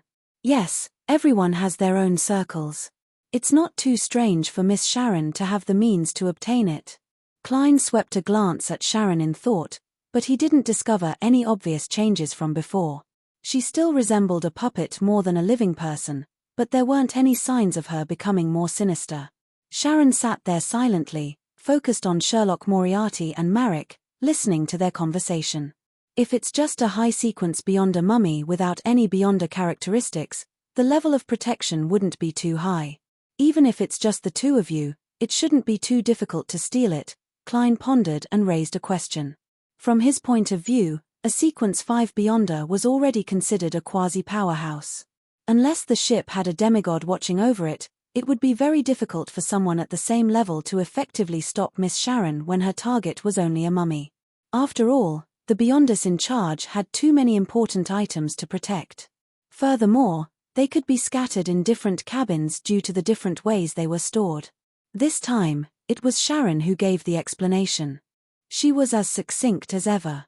She said simply, "I'm worried that it's a trap set up by Rose School. If there isn't, £1,000. If there is, we'll be in charge of attracting attention. You take the mummy away.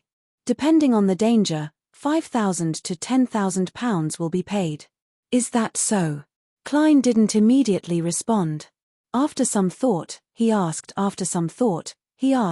"Do you know of spirit world plunderers?" Wraith were also a type of beyonder that could effectively move about in the spirit world. Sharon nodded slightly. "I can use gold pounds and information related to the spirit world plunderer as payment." Klein tersely acknowledged. "I'll consider it. I'll write to you before midnight." As an outstanding seer, he had to head above the grey fog to confirm the level of danger regardless. However, he was now certain that this was definitely not a trap targeted at him. This was because he had no need for the mummy. "All right," Sharon said without a change in expression. Klein didn't directly bid farewell. He walked to the door and beckoned Ian in. He casually asked, "Is there any news worth noting recently?" Ian thought for a moment and revealed one relatively important piece of information after another. "Someone is inquiring about the organization that believes in the Fool." Klein smiled in surprise. A young man with black hair and green eyes. He suspected that it was Leonard Mitchell. Ian shook his head. "No. Black hair and black eyes. Which gentleman from the Aurora Order?" Klein thought for a moment. "Can you draw it?" Ian was stunned for a second, then said self-deprecatingly, "Then you might never be able to recognize who he is." "At this time," Sharon said, "I can help you." "All right." Ian heaved a sigh of relief. Then, he prepared a relatively simple ceremony as instructed. Then, he completed a sketch while trembling and convulsing in the Wraith's possession. It was a young man with slightly curly black hair, a wide forehead, thin cheeks, dark eyes, and a monocle. Amorn. Blasphemer Amorn. P.S. Thanks to the loyal servant Wang Cai for tipping the Silver Alliance Master. Chapter 898. Amorn. Klein's pupils constricted. He looked normal on the surface, but he was tense on the inside as a storm stirred in his heart. Although he had always used Amorn to scare the grandpa in Leonard's body and the Marauder Pathway demigod beside Hazel, it was only a pretext. He never expected that this blasphemer, a king of angels, would come to Beekland so quickly. Furthermore, he was searching for an organization that believed in the fool. In fact, this is unexpected, but it's reasonable. When there are angels and demigods of the marauder pathway in Beekland, according to the law of beyonder characteristic convergence, Amorn will come sooner or later. The only problem is that he has been searching for something in the forsaken land of the gods all these years, so it's unlikely that he would suddenly give up. Furthermore, his mausoleum in the outskirts of Beekland has been destroyed by the machinery hive mind, making it impossible for him to return like before. Therefore, this isn't his true body, but an avatar that originally existed in the northern continent. Angels of the marauder pathway should be good at using worms of time to create avatars, and Amorn is definitely stronger than them. Klein's thoughts flashed through his mind as he gradually came up with a theory. At times, he even suspected that the mythical creature form of the marauder pathway was a bunch of worms of time that had been assembled in a certain way. As a king of angels of the marauder pathway before the cataclysm, Amorn definitely knows what the title of the fool represents. He can also sense the corresponding aura. He even wants to steal control of the grey fog. He is here for the fool. This is really a headache.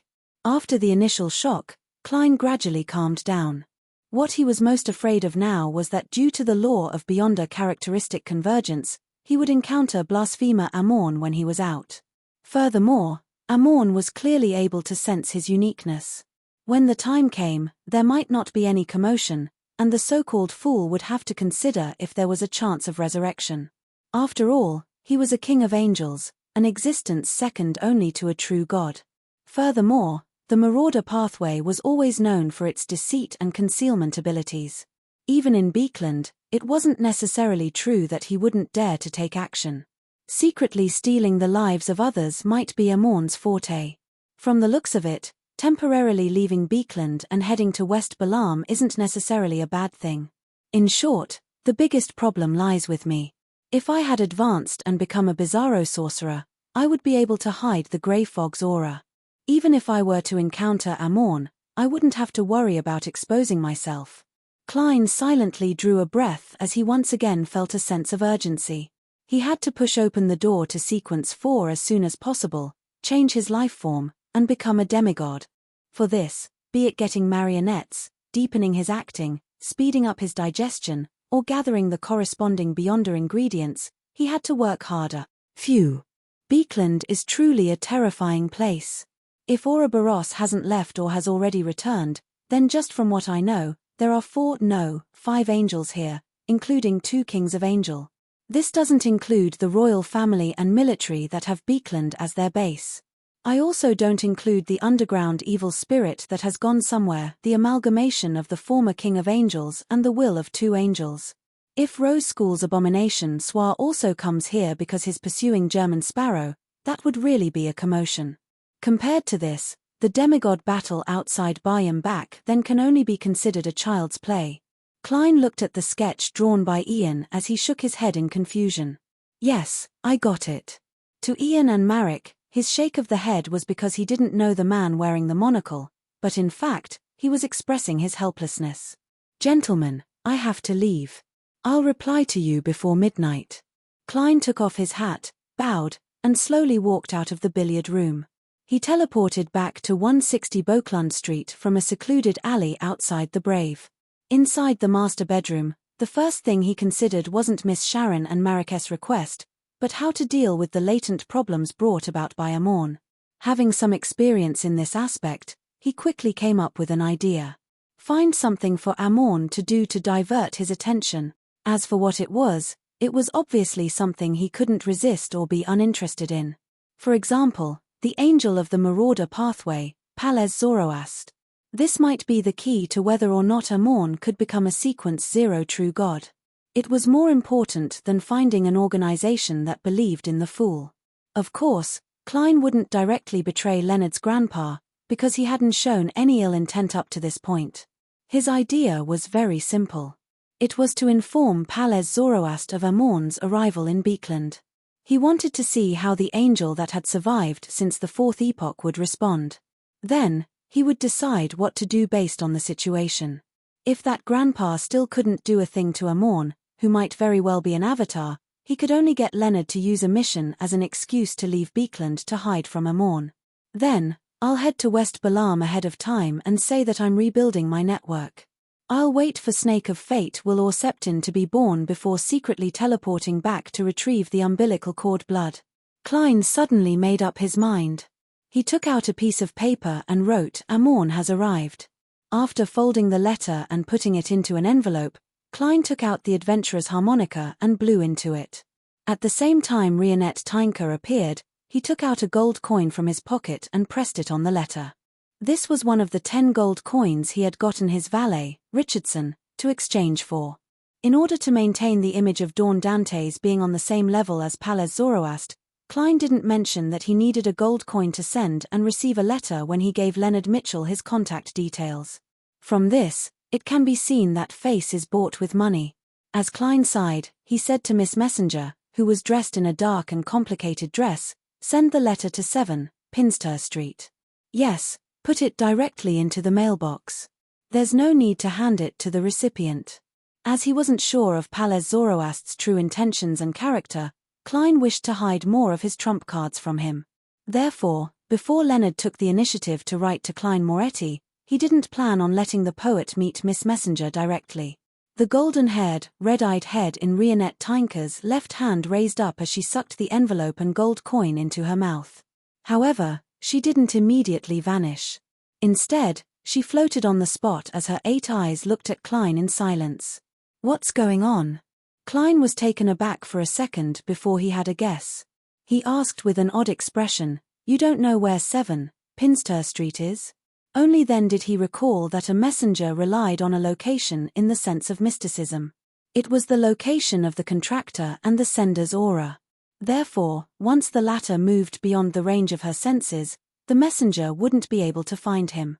Upon hearing Klein's question, the 4 heads in Rionette Tynker's hands nodded at the same time, indicating that she indeed didn't know. Klein coughed lightly, pulled open a drawer, and took out a map of Beekland. He used a fountain pen to draw a huge circle and marked North Borough before circling Pinster Street. "You can look at the house number when you get there." Klein folded the map and handed it over. The head in Rionette Tynker's right hand immediately opened its mouth and bit the map. Then, her figure faded as she entered the spirit world. Upon seeing this, Klein exhaled, turned around, and walked out of the master bedroom. He went to the half-open room with the balcony to read the newspapers and magazines. Late at night, before he took a bath, he took 4 steps counterclockwise and entered the mysterious space above the grey fog. There's danger in helping Sharon and Marek steal the Tutensis II mummy. Klein took off the topaz pendant on his left wrist and did a divination.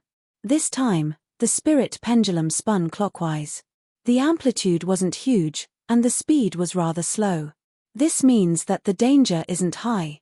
Besides, even if there's a trap targeting Miss Sharon and Marek, I'm not too afraid now. Klein beckoned with his hand, making a small translucent black crystal card fly over. It was a fate siphon charm. Klein had used a worm of time to create a high-level charm at the demigod level. Right on the heels of that, he summoned Creeping Hunger and the Sea God Scepter.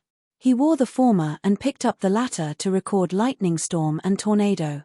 The mutated and upgraded Creeping Hunger could record 2 demigod-level Beyonder powers that weren't higher than Sequence 3 through Mr. XS Soul and characteristics. With this, Klein didn't need to borrow Leymano's travels every time.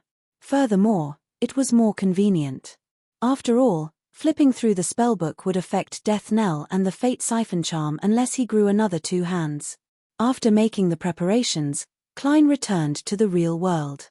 He took out another piece of paper and simply wrote exact time, location, and plan. At 1 in the morning, Leonard, who had slept for 2 hours, woke up in high spirits. He prepared to leave 7, Pinster Street and head for the basement of St. Samuel Cathedral. Just as he walked out the door, he suddenly had a spiritual intuition as he subconsciously cast his gaze to the side. Puzzlement flashed in his eyes as Leonard walked over and opened the letterbox.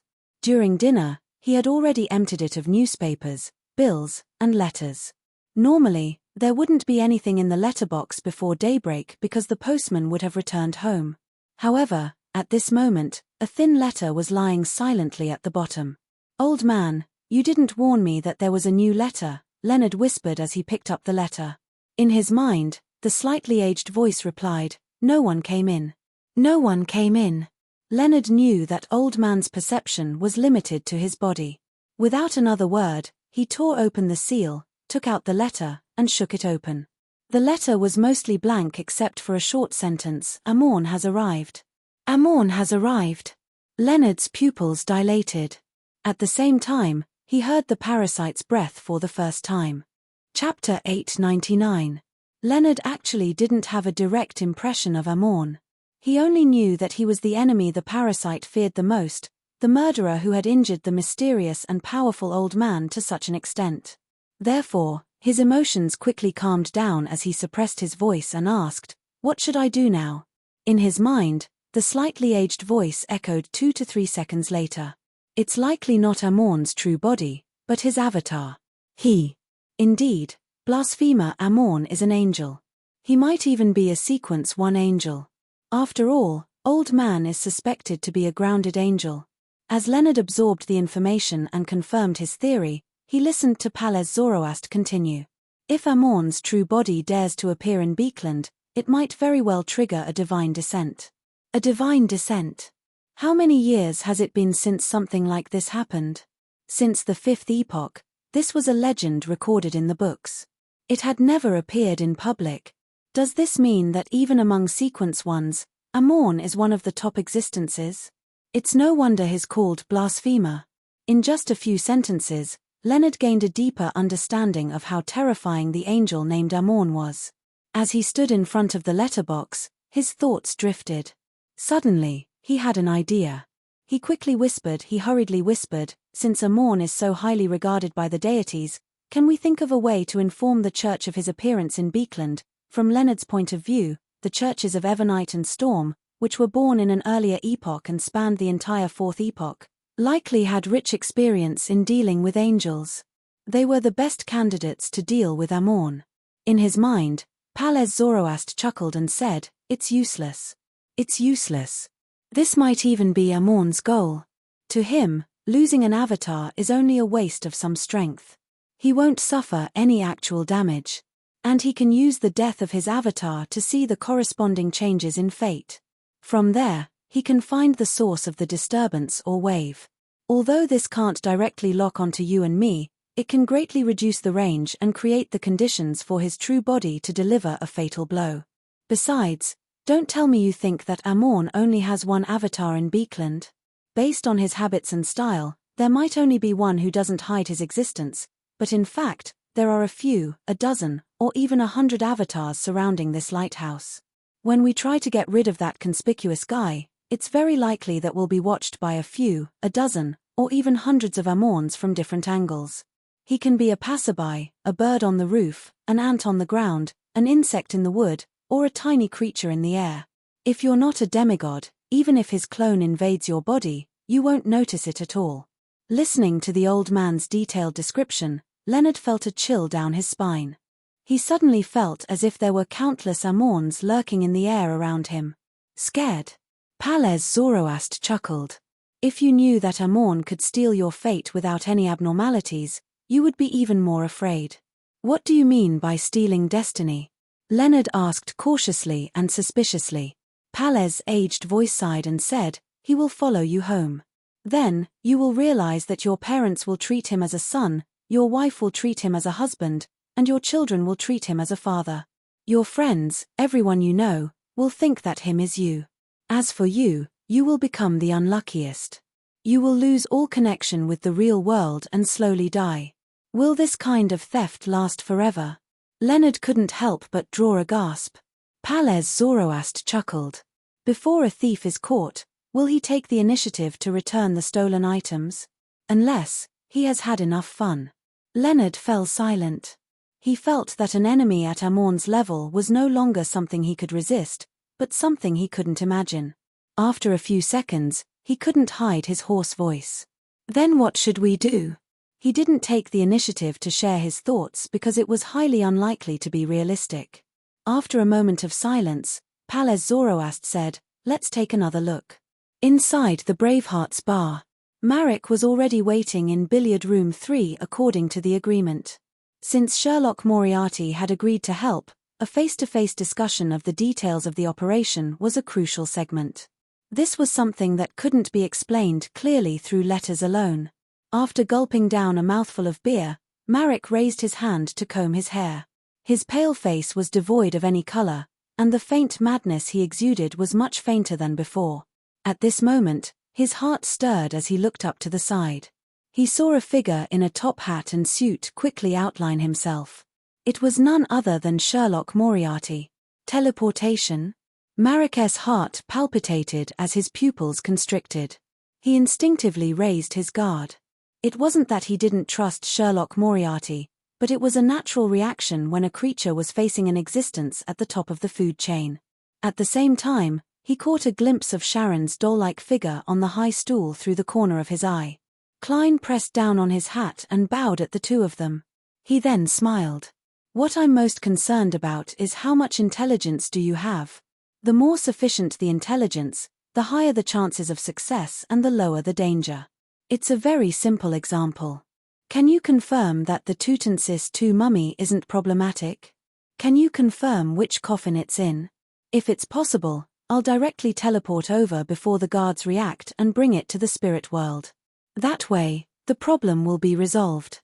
Marek was just about to recall when he heard Sharon say calmly, "I can confirm which coffin it's in, but I can't confirm if there's any problem. I can confirm which coffin it's in, but I can't confirm if there's any problem." Klein nodded and pulled a chair over to sit down. "Apart from this, what else do you know?" Sharon's blue eyes moved slightly. "It might be a trap by Rose School, or it might be a trap by the Ruin military. I didn't mention a second guess." "That's right. Without the other party confirming our cooperation, I wouldn't reveal too much either."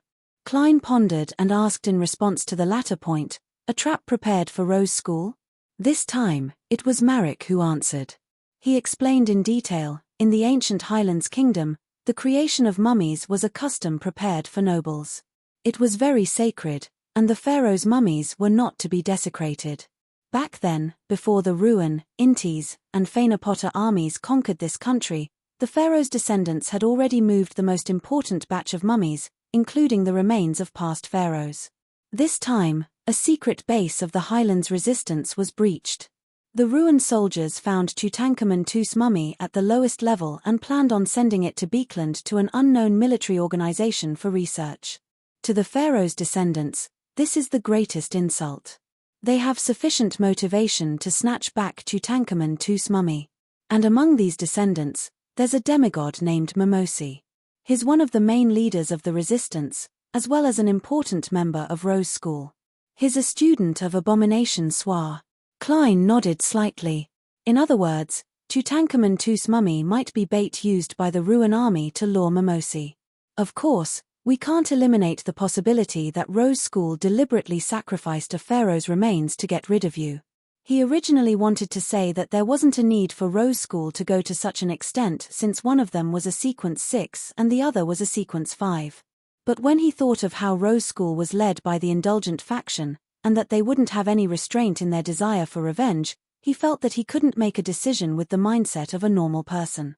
Furthermore, Miss Sharon and Marek were able to escape the Mother Tree of Desire's restraints and successfully escape Rose School.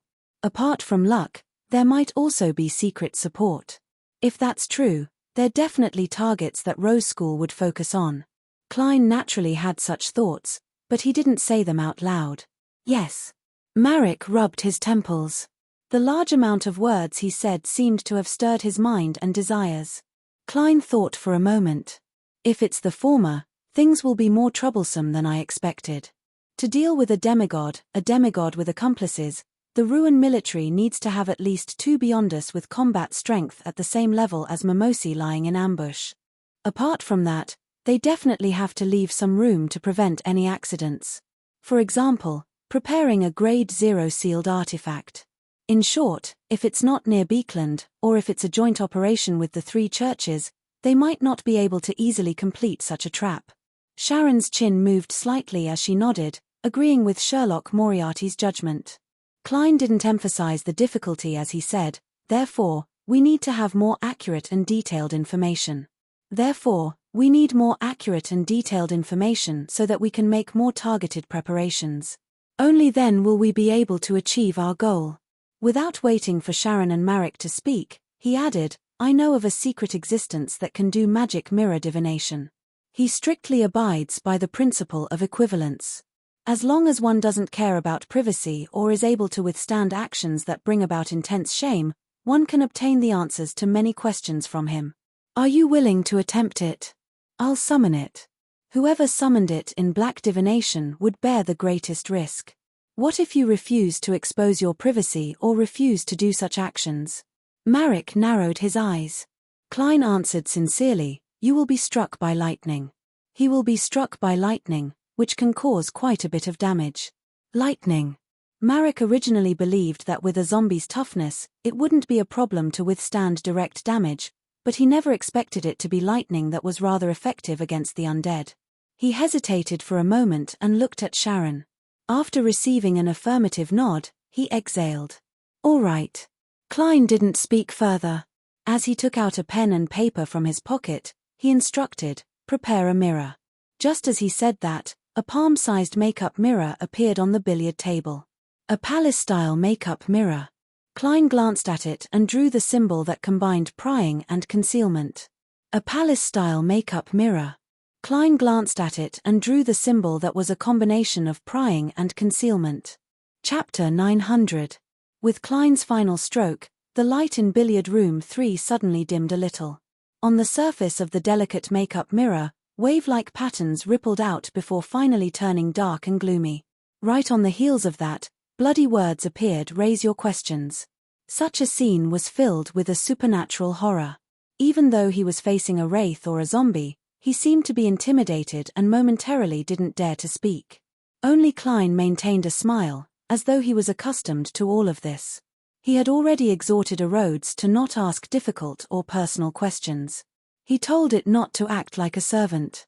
If it wasn't for Sharon and Marek, who understood the situation better, asking questions that would allow them to grasp the crux of the matter, Klein definitely would have preferred to settle it in private and not expose the fact that he had such a helper.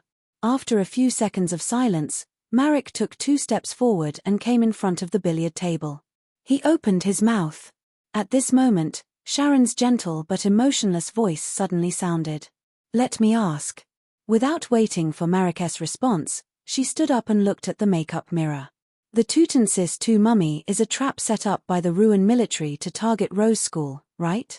The blood-red text on the makeup mirror melted and slid down, leaving behind a stain. Only one word barely remained as it squirmed and transformed into "yes." Indeed, it's a trap set up by the Ruin military to target Rose School. This can eliminate the possibility of Rose School having a plot against Miss Sharon and Marek. After all, the risk involved far exceeds the value of a sequence 5 and a sequence 6. Even if the people from Rose School don't restrain their desire for revenge, they wouldn't be crazy to that extent. Unless they originally wanted to deal with the Ruin military and implicate a traitor. But if that's the case, the best place to start the battle should be in the southern continent or at sea, and not near Beekland. Who knows how many terrifying fellows are hiding here? As his thoughts raced, Klein saw the surface of the mirror return to its tranquil state as new blood-colored text appeared. "According to the principle of reciprocity, it's my turn to ask a question. If you answer incorrectly or lie, you will be punished." He's quite obedient and didn't make any performance art requests. Klein, who was looking at the billiard table, nodded indiscernibly. At this moment, the previous sentence slowly disappeared, and a new word appeared. "You." The bloody word froze for a full 3 seconds before there was a follow-up. "Answer the relationship between the chained god and the mother tree of desire." For some reason, Klein felt that the latter part of the sentence seemed to have dimmed a lot. Fortunately, the question was not out of line, but he wanted to know. Sharon, who was wearing a black bonnet, looked at the makeup mirror and said without any change in expression, "At the beginning of the 5th epoch, with the fall of death, the Eggers family gradually lost control of the Star Highlands and Paz Valley. Those places had their own Beyonder organization, Rose School. In the beginning, there was no mother tree of desire, only the chained god. Rose School advocated temperance and established a religious ritual system, including laws. The official members led a life of abstinence to deal with the aftereffects of obtaining power.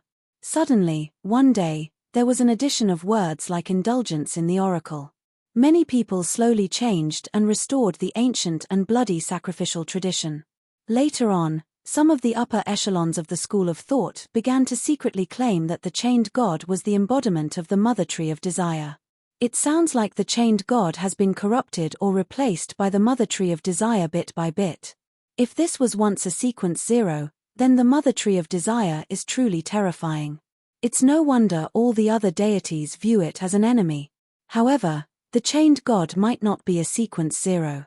There's a high chance that it's a uniqueness that has completely come to life, or a king of angels with 2 sequence 1 powers. It might even be weaker. There's currently a lack of sufficient information to confirm it. Klein frowned slightly as he thought about the mother tree of desire. At this moment, Sharon asked, "What's the matter? What are the problems with the Tutansis II mummy?" On the surface of the makeup mirror, the blood-red words squirmed and changed, forming a complete sentence. "It's full of curses, the incarnation of curses. It has the possibility of turning into a living corpse. This mummy is made of curses. As expected of a corpse left behind by a high-sequence Beyonder. How should it be resolved?" Klein turned his head to look at Miss Sharon and Marek and discovered that their expressions were sufficiently calm. There wasn't a hint of surprise, as though they were already aware of it. And this also meant that they had a solution. Of course, Sharon remained expressionless no matter the time. She remained calm. After a Rhodes finished answering, it raised its own question according to the principle of reciprocity. What's the point of working hard to raise your level? This time, it similarly began with a bloody word, and after a few seconds, it continued with a sentence that wasn't as colorful. Does this mean that a Rhodes is hesitating, struggling, and fighting against himself?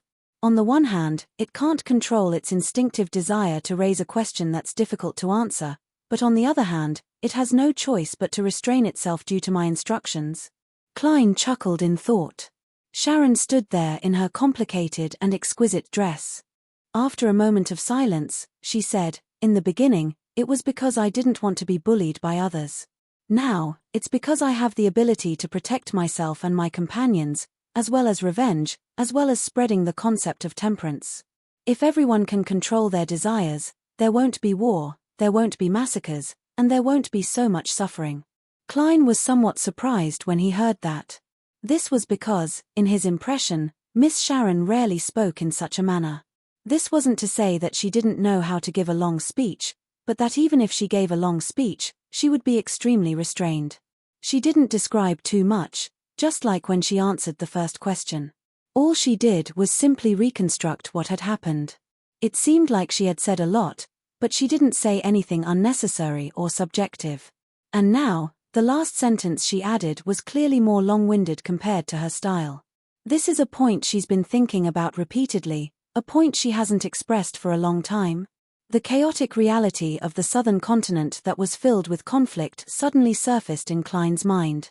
There were large numbers of enslaved natives, and there were batches of people dying from starvation and disease. There were constant wars and sacrificial humans that constantly appeared. If I were born in the southern continent and lived to this day, I'd definitely wish for the world to be peaceful and for the people to be happy. Speaking of which, Miss Sharon and Marek don't look like typical people of the southern continent. Yes, I heard that a portion of the upper echelons of the ancient Highlands Kingdom and Perth Kingdom are actually from the northern continent. That's true. Before death perished, the northern and southern continents were able to travel smoothly. Also, when Sharon mentioned vengeance, the word she used didn't carry much weight. It was as though she didn't have any hope or didn't have such a strong desire.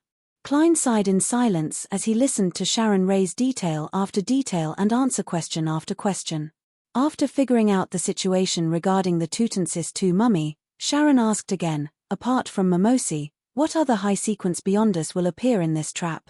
Apart from Mimosi, what other high-sequence Beyonders will appear in this trap? The surface of the vanity mirror rippled before finally condensing into a resplendent light that blanketed everything. Nothing else could be seen. With Rhodes's powers, it likely involves an angel or a Grade 0 sealed artifact. That's why I'm unable to give an accurate answer. Klein retracted his gaze and smiled at Miss Sharon and Marek.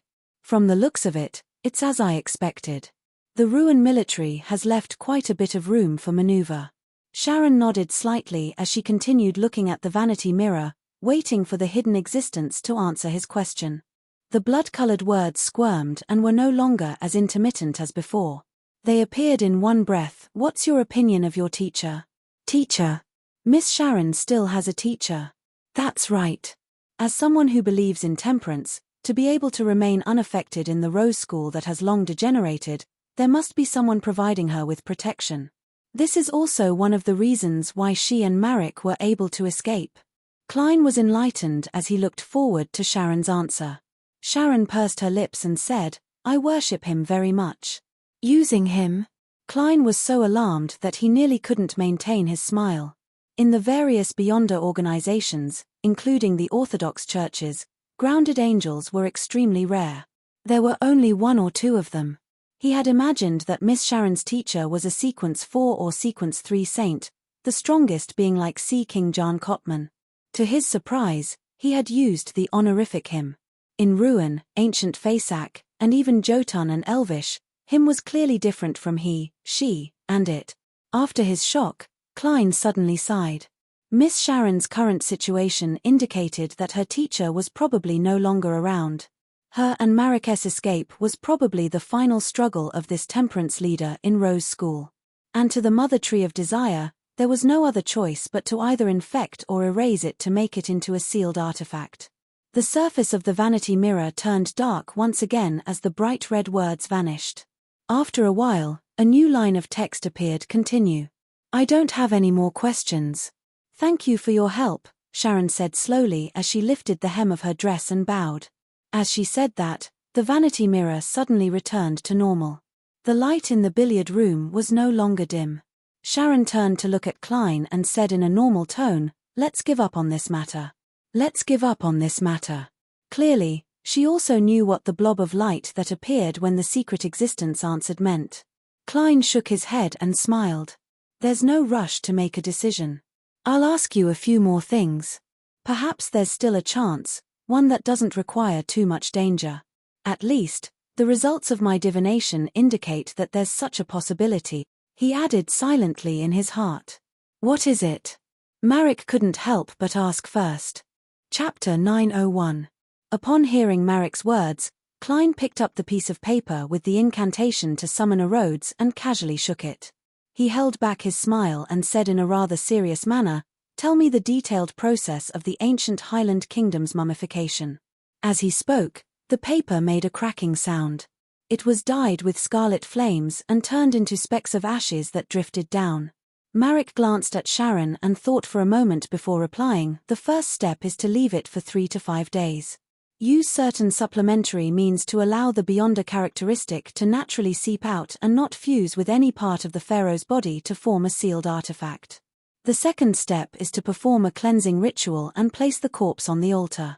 Pray to the chained god, hoping that half of the deceased's spiritual power will remain in the body. This will not affect the return of the Son of God, and it will also allow the mummy to maintain its spirituality for a long time. The third step is to use Beyonder powers and real-world technology to extract the brain, organs, and bodily fluids of the corpse, leaving only the heart. The fourth step is to stuff the body with spiritual spices and medicines, and do a full dehydration treatment. The fifth step is to refill the body with the spices and medicine from before and do some ritualistic decorations on the surface of the body. Then, wrap the body in linen bandages and place it in the coffin. The sixth step is to remove the internal organs and process them similar to the fourth step.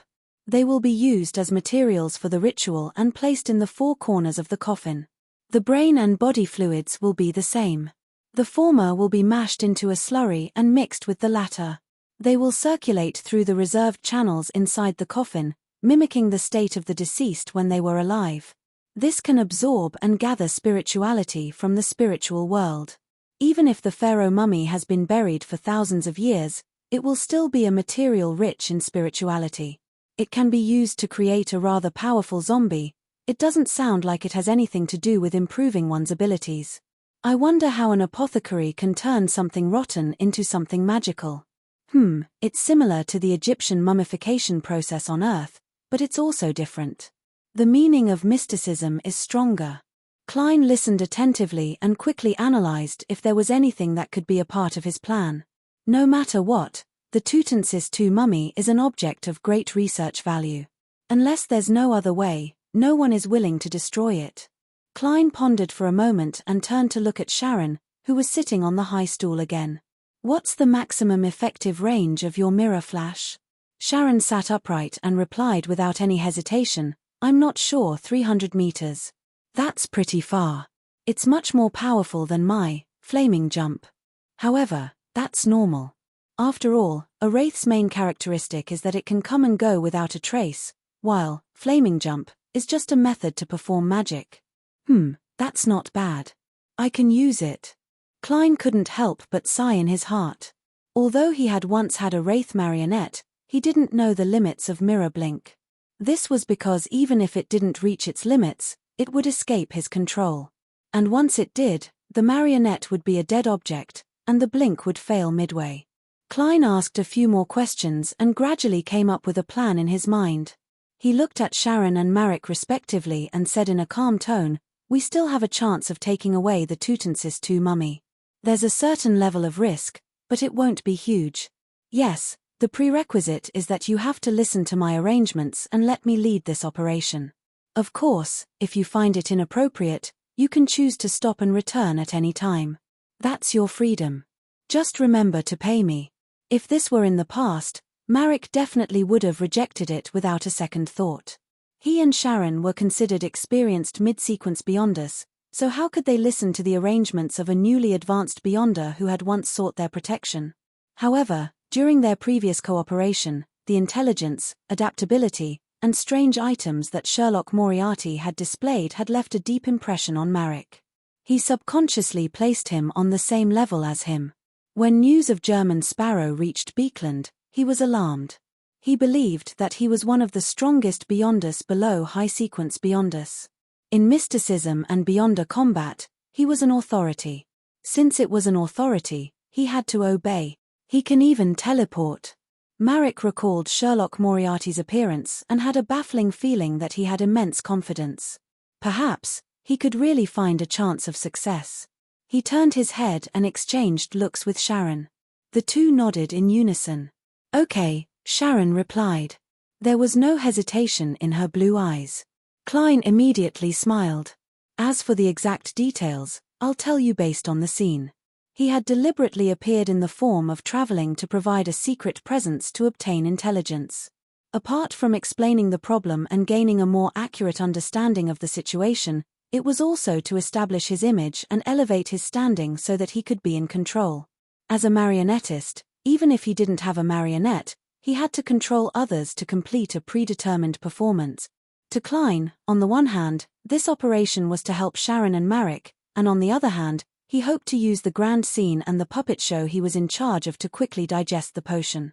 It had to be said that the oppressive experience brought about by Amorn's appearance in Beekland, as well as his recent interactions with the spectators, made Klein, who didn't have a marionette, gain a deeper understanding of a marionettist rule that he had previously concluded to use his marionette as a guide to control the enemy and stage a puppet show in reality. His present thoughts were, even without a marionette, he could use his aura, language, the design of the scene, or a certain level of cooperation to control a target and stage a puppet show in reality. What a marionettist controlled wasn't just spirit-body thread. And what happened just now was just a tiny attempt by Klein. Just like Amorn, just a simple appearance seems to lead many things. It makes me and Palez Zoroast seem to be waiting for his baton. Amidst Klein's silent sigh, he heard Sharon and Marek reply in unison. All right. At night in Pritz Harbor, there were elegant gas lamps made of black metal. They emitted light that illuminated the various roads. At this moment, most of the ships had already entered the harbor. Silence was the main theme here. On the top floor of a warehouse, in an area surrounded by wooden crates, 3 figures suddenly appeared out of the void. They were none other than Sherlock Moriarty in his formal suit and top hat, Marek in his white shirt and black vest, and Sharon in her black bonnet and regal dress. With the help of teleportation, they had directly arrived here from Beekland. It was quite a distance from the harbour where the ship carrying the Tutensis II mummy was scheduled to dock. Klein propped himself up with his right hand as he stepped on the wooden pillar and nimbly leaped up the horizontal beam. As though he was walking on flat ground, he quickly arrived at the wall. There was a rather sizable air vent here. He then took out the binoculars that Miss Sharon had provided and looked at the harbour described in the intelligence. The roofs of the various buildings there were already occupied by soldiers with steam-powered backpacks and thick-barreled rifles in hand. They patrolled the area and were on high alert, prepared to shoot at anyone who dared approach without permission. All they did was give a single warning. Apart from these, there were a few exaggerated robotic monsters parked around the harbour. They were completely made of metal and were taller than giants. At the top was a rotating top, a water-cooled machine gun, and a vertical chimney.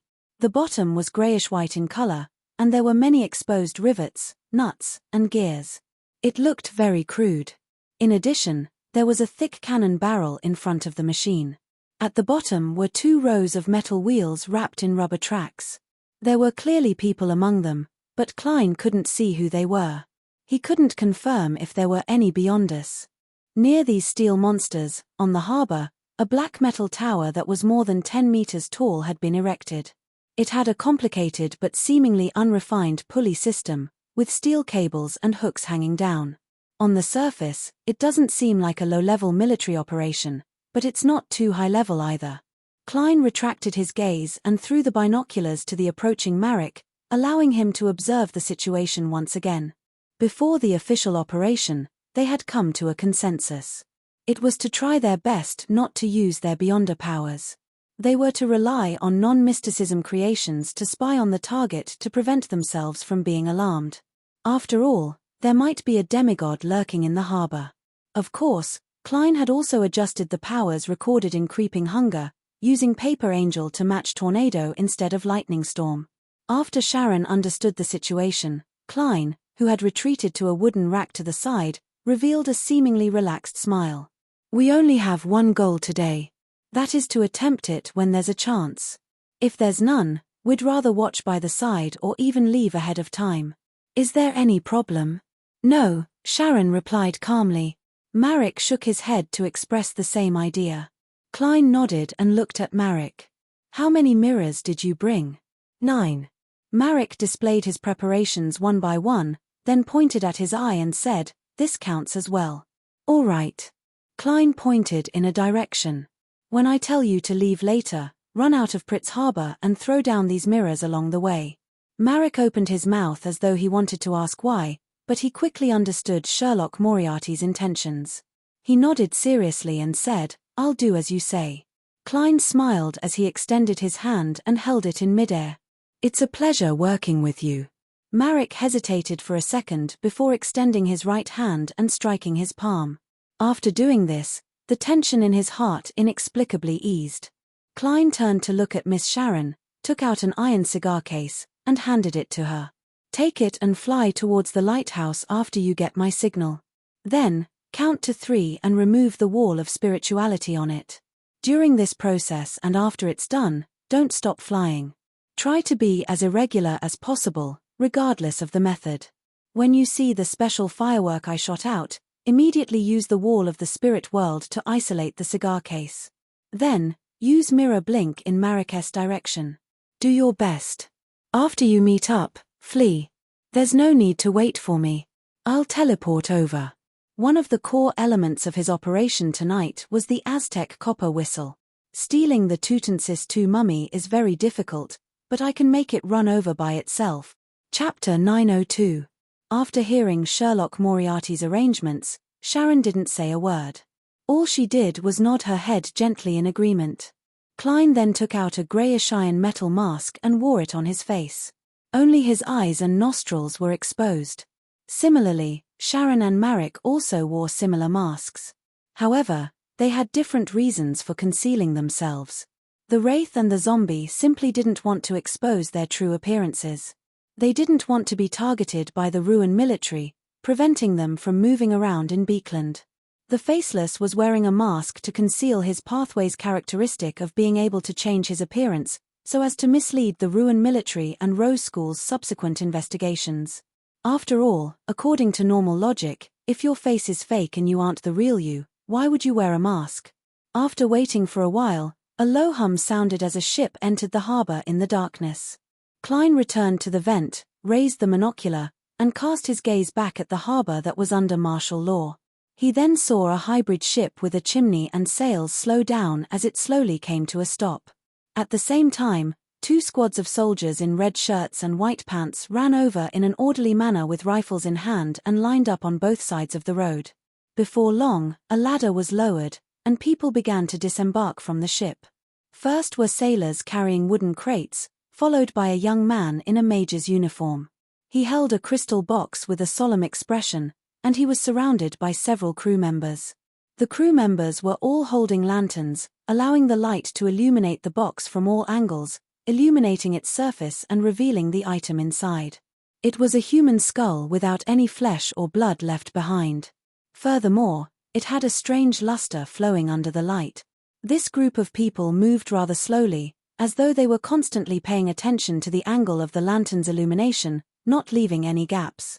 After they disembarked from the ship, they walked along the road to the nearest freight rail and walked towards the steam locomotive that was waiting there like a giant snake. Behind them, a man in a black suit came out of the hatch. He was carrying a huge metal bucket, which could be vaguely seen from above. It was filled with layers of ice cubes. For a second, Klein almost thought that there would be a bottle of wine in these ice cubes, just like the ones in the upper class and expensive restaurants. However, he quickly saw what was in the ice cubes. It was a hand made of pure gold. Unlike the previous group of people, the man carrying the metal bucket was extremely fast. His forehead was dripping with sweat, and the surface of the metal was covered with mist. He seemed to be worried that the ice would melt before he reached his destination. The military has plundered quite a number of sealed artifacts from Star Highlands, Paz Valley, Hargety Plains, and other places. Klein sighed from the bottom of his heart as he patiently waited for Tutensis II's coffin. Another 10 minutes passed. In the distance, he, Sharon, and Marek heard heavy footsteps at the same time. It was as though a giant was walking on the empty deck. Then, the door on the side of the cabin opened, and 4 knights in black full-body armor carried a golden coffin. They walked out one step at a time, their footsteps echoing and the creaking of the coffin reverberating. The coffin's surface was engraved with strange birds, snakes, feathers, and masks. It appeared ancient and mysterious, exuding the strong style of the ancient Highlands kingdom. It was none other than the bed of the Tutensis II mummy. The sound of metal rubbing against each other sounded as the black metal tower slowly turned its body, lowering the steel cables and hooks down. They were bound to the 4 corners of Tutensis II's coffin. Then, a complicated pulley system began operating as the heavy coffin was steadily hoisted up and moved to a roofless carriage outside the dock. The 4 knights in black full-body armor were relieved of the pressure and sat on the deck at the same time, panting heavily. Amidst the hubbub, one of the knights suddenly grunted. Dark red blood flowed out from the gaps in his armor. More and more blood flowed out, becoming more and more obvious. In the end, there were even tiny, hard, black beetles inside. Thud. The knight fell backward and dropped his helmet, revealing a head with empty eye sockets and strips of flesh hanging from it. Countless black beetles were burrowing in and out of it. Curse. The Tutensis II mummy is the embodiment of a curse. Even wearing armor that's imbued with blessings doesn't seem to be able to completely avoid the outcome of being cursed. Klein sighed silently as he cast his gaze to the golden coffin that was slowly descending onto the carriage. The carriage outside the dock didn't have any horses, and there were 4 knights standing around it, identical to the previous one. As the coffin descended, they approached and prepared to pull the carriage. At this moment, the carriage's wheels suddenly spun, automatically maintaining its balance as it began running to the side. At that moment, it seemed to come to life. Klein tensed up as he looked into the distance with even greater focus. Pa. Pa. Pa. The wheels spun at high speeds, constantly crashing into the rocks, wooden blocks, and steps on the abnormal path. The horseless carriage pulled the golden coffin as it galloped through the empty area of the dock. This scene looked like a scene described in a ghost story. Near the dock, a steel monster with a chimney, cannon barrels, and machine guns turned around as a deep voice penetrated it without any obstruction. Attachments are prohibited here. Just as this sentence was said, the carriage that was galloping on its own suddenly lost its momentum. After leaving behind 2 long tracks, it came to a stable stop. At the same time, a figure appeared in midair. He wore a white robe with golden threads, and his hair was pale yellow and slightly curly. His eye sockets were clearly sunken, and his face was so thin that one could see his bones. This was a middle-aged man who looked like he was a mixed blood from the northern and southern continent. His brown eyes were filled with irrepressible malice and madness. His rather thick lips had golden nails covered in dense patterns that sealed his mouth. He exuded a sinister and terrifying feeling. According to Miss Sharon and Marrakech's description and portrait, Klein instantly recognized him as an important member of Rose School, one of the leaders of the Highlands resistance, Mimosi. His nickname was the Silent One. The moment Mimosi appeared, he cast his gaze at the steel monster that had issued the decree. He completely ignored the Tutansis II coffin that was placed diagonally below him on the carriage. His attempt from before was apparently to confirm the location of the ruined military demigod. In an instant, Mimosi raised his right hand and pulled at the corner of his mouth. The golden nails that had penetrated his upper and lower lips flew out at the same time, no longer sealing his mouth. Following that, Mimosi opened his mouth. Klein didn't hear a single sound, nor did he see any luster. He discovered that the gigantic steam chariot had melted and warped. In a blink of an eye, it had turned into a goat. A goat with a pair of glazed eyes and messy fur. With a puff, blood spewed out from the goat's belly as a blob of meat rolled out. On it was a white glove and a golden mask. A beam of light suddenly burst out from the meat, cleaving apart all the chaos and evilness. The squirming flesh and blood began to reform into a human shape, returning to its original state. It was a black-haired, golden-eyed man wearing a mask. At this moment, Mimosi raised his palm, causing all the guns and cannons that were aimed at him to lift their muzzles, missing. Then, he took out a doll. The doll seemed to be made of old cloth. It was stained with obvious stains and blood. Its eyes had been dug out by someone, leaving 2 empty holes. The moment it saw the light, its face began changing. Its reference target was the ruined military demigod, and its eye sockets were aimed at the golden-masked man. When the ruined military demigod saw this, he immediately made the ring on his right hand emit a crystalline beam of light. He vanished from his spot and flashed behind Mimosi. However, the doll's transformation didn't stop. At the same time, beside Tutansis II's golden coffin, the void darkened as it outlined a translucent mouth that was more than 10 meters long. The mouth suddenly opened and sucked in a breath, creating a terrifying gale that swept up the coffin and the carriage. This was suspected to be a spirit world creature. It wanted to devour the Tutansis II mummy's coffin. Suddenly, the bullets and cannons that had missed their mark were dyed with resplendent light. They gathered together, transforming into a magnificent sea of light that drowned everything around it. Klein felt a stabbing pain in his eyes. Even though he had closed them in time, some tears still flowed down his cheeks. 2 seconds later, he opened his eyes again and saw that the spirit world creature with its gigantic mouth had vanished. Tutansis II's golden coffin was still sitting silently on the stopped carriage. Mimosi's figure had used the metal surface to flash to the other side of the dock. The dirty doll in his hand had returned to its original state. The golden-masked man had used short-distance teleportation to pursue him relentlessly. And where the duo originally stood, a female figure dressed in a black evening gown was outlined. She also wore a golden mask, and on her head was a crown woven from thorns. Above the crown, pure light rapidly flowed as it constantly gathered into a sea. However, at that moment, it appeared to be in a dim state. At that moment, Klein saw a hand wearing a black glove. It hid in the shadows and grabbed at the coffin where the Tutmosis II mummy was. The coffin instantly disappeared and appeared in front of the palm. Rose School didn't send one demigod, but two. Furthermore, they seemed to have brought a sealed artifact of the marauder pathway. Seeing this, Klein immediately turned his head and said to Marek, "Run."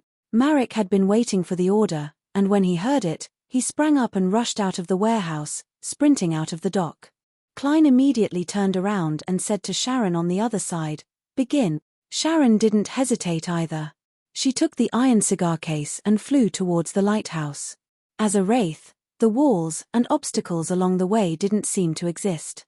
Her and Marek's movements might have been noticed, but because they were far away from the pier and the battlefield, no one paid attention to them. Klein quickly retracted his gaze and extended his left palm, aiming it at the air vent and the location of Tutmosis II's golden coffin. Less than a second later, a transparent and blurry book condensed in front of him. He heard a distant and ethereal chant, "I came, I saw, I recorded." The pages of the book flipped and stopped at one of the pages. Tornado. This was a demigod level beyonder power with a huge range. Chapter 903. Hiding in a dark corner, the Rose School demigod wore a hooded black robe. His face was covered with a golden mask with red and black stripes. He didn't look fat or thin, but he definitely wasn't short. He was at least 1.8 meters tall. With the help of the Marauder Pathway's sealed artifact, he had stolen Tutmosis II's coffin in front of him. His body immediately turned transparent and elongated, as though he had transformed into a thick, long, and soft rope.